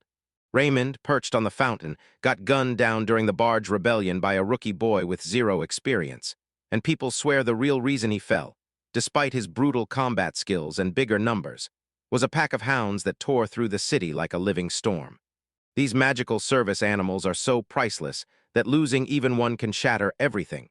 Barca's thrown tons of them into real combat. This move only lands once, so the man snapped orders for every troop to get ready for an interception, because that white monster runs on magic, and once it slips into range, they'll all unleash their attacks too, and it won't smash through out of nowhere, not when they already know the secret beasts hiding behind it. I had to crank my shields into place, because right there a man was riding the lead monster like he owned the night, the Barcar Devourer. The man snapped to the news that he'd somehow led the fight against Raymond, while the boy swore this was the exact same hot-headed, reckless kid who truly believed his weapon would hit twice. They were right in the magic's sweet spot, so Kim snapped, aim and fire take out their leading cavalry. He barked for every soldier to take position, guns up, and be ready to unleash fire. The soldiers were ordered to fan out and lock arms, building a solid wall. He told himself he was only sizing them up for their strength, anything but picking a fight. Their battle dragons are blazing fast, but they ignore them and bolt, turning tail and fleeing. As the white monster surged through, massive walls shot up again and again behind it. The man heard they were gaining speed, so if they dared to stop now, the cavalry hauling up from behind would slam into each other and get wrecked. He barked, "Turn around faster, don't hit that wall and widen your moves." The whole place seemed to lock onto them, and they had to sprint, because if they didn't, the walls would close in and trap them for good. The soldiers stared in disbelief at how that wall popped up out of nowhere. Horsemen slammed into it, yet not a single scratch showed. Sure, some were a bit tougher and some a bit weaker, but every one of them was a heavy cavalry dragon, and he'd never, ever heard of magic that could snap up a wall that solid in an instant. A passage waited just beyond, so they had to bolt before the walls slammed shut for good. They could regroup again and again, because every time the hero summoned an ice spear and a clearing spell, he made sure the threat got wiped out. Kim snapped that we've got to stop it with fire. The columns split left and right, then shot straight upward like they were chasing the sky. This is the absolute worst-case nightmare. The man was furious to hear that the disaster was blamed on the old man, and that the old man had cooked up the plan using only the scraps of info he'd been given. With the battle slipping out of reach, they've got to do the only thing left, take out the commander-in-chief and flip the whole war. They had to smash right through the ice spears. The moment the walls were laid out, construction erupted into motion. The hero feared his disappointment would never be enough to make up for what he'd lost. He insisted that if he hadn't rushed, they'd all be in serious danger, and now it was just a frantic prayer that they'd make it in time. He smashed through the enemy cavalry, and now he's convinced there are still survivors trapped inside the wall. Behind those walls, soldiers from another state stood guard, ready for anything. They could smash right through, hurl ice spears straight into the wall until everything shattered. There was no way none of them were getting out alive. They grilled hours for how he cooked up that defense so fast, and he snapped back that he'd been thinking about it for ages. Because the Bark cavalry wins by outsprinting the enemy with lightning maneuvers, not by piling on heavy armor. If a swarm of archers suddenly stormed the battlefield and rained down a volley of arrows, he could defend the horned ones, using his wall-building skill to block every shot. This time they were outmatched and defenseless, so they had to gamble everything, and somehow it actually paid off. The man snapped that they couldn't spare mercy on someone who was actively trying to end them. He figured the hero wouldn't even dare kill him, especially when the tax collector was involved and Raymond was right there. The man swore, "If I don't do this, I'll die young, then my friends will pay the price too." He knew exactly what he was saying, because a real hero didn't call it terrible to crush his enemies without hesitation, and he never dismissed this brutal world of life and death. If there was any way to safeguard what mattered most, he'd grab it and use it. He can remember his past life, like he actually lived in that other world once. Honestly, like he'd already told his brother, he'd rather live in peace, out there, hands in the soil, tinkering with the land. Now he's using every last scrap of knowledge and magic he has left from his past life to survive in this world. And yeah, that's exactly what he's doing right this second. They told Hero he'd come to take down Einrad. Then he steamrolled Kim and Miriam in a single day. Kim is the lord of Uruk's own son, and Miriam is his right-hand assistant. Kim is just 21 years old, while Miriam is a legendary general who's survived countless battles. To this day, those same fiends have wiped out countless Fountain Knights in brutal hilltop battles. But this time he's gone way past good. He's done too much of it, and not a single knight can stand against him in battle. So listen, our hero can't join the fight to capture that hill right as it's about to kick off. With his brand new role, fighting was off the table, and the hero told him he got it. He said this fight wasn't just about winning. It was his way to see how well the old Remondites had been working for him. He told them straight up, nail the performance and you lock in your spot, slip up and your rank gets chopped, and he'd just stand back there glaring to light a fire under them. While Kim carried the nine-tailed sword, a rare magical blade that once charged with power made its flames swell to sword length, like ice forged into a spear. The boy demanded, "Can I take it for sure?" And the man said he'd take the sword that Miriam had. They praised him for a job well done, told him to finally rest, and right when he needed it most, they handed the hero a priceless magic sword for charging into battle on his own. And in the future, he won't have to face the front lines anymore. Every single one of them will make it home together, and not a soul will fall. They told the hero that charging the hill first was pure luck, and Carlos would realize that soon enough. The boy thought he'd already done his part, yet they were still treating him like he hadn't. People snapped that Kim and Miriam weren't fit to be generals after he crushed them, and sent them reeling in defeat. Ours promised he'd give everything he had to earn their favor. He just prayed he hadn't gone too far. That blade had to be an Uruk family heirloom for generations, so when he takes it, he'll guard it with everything he's got.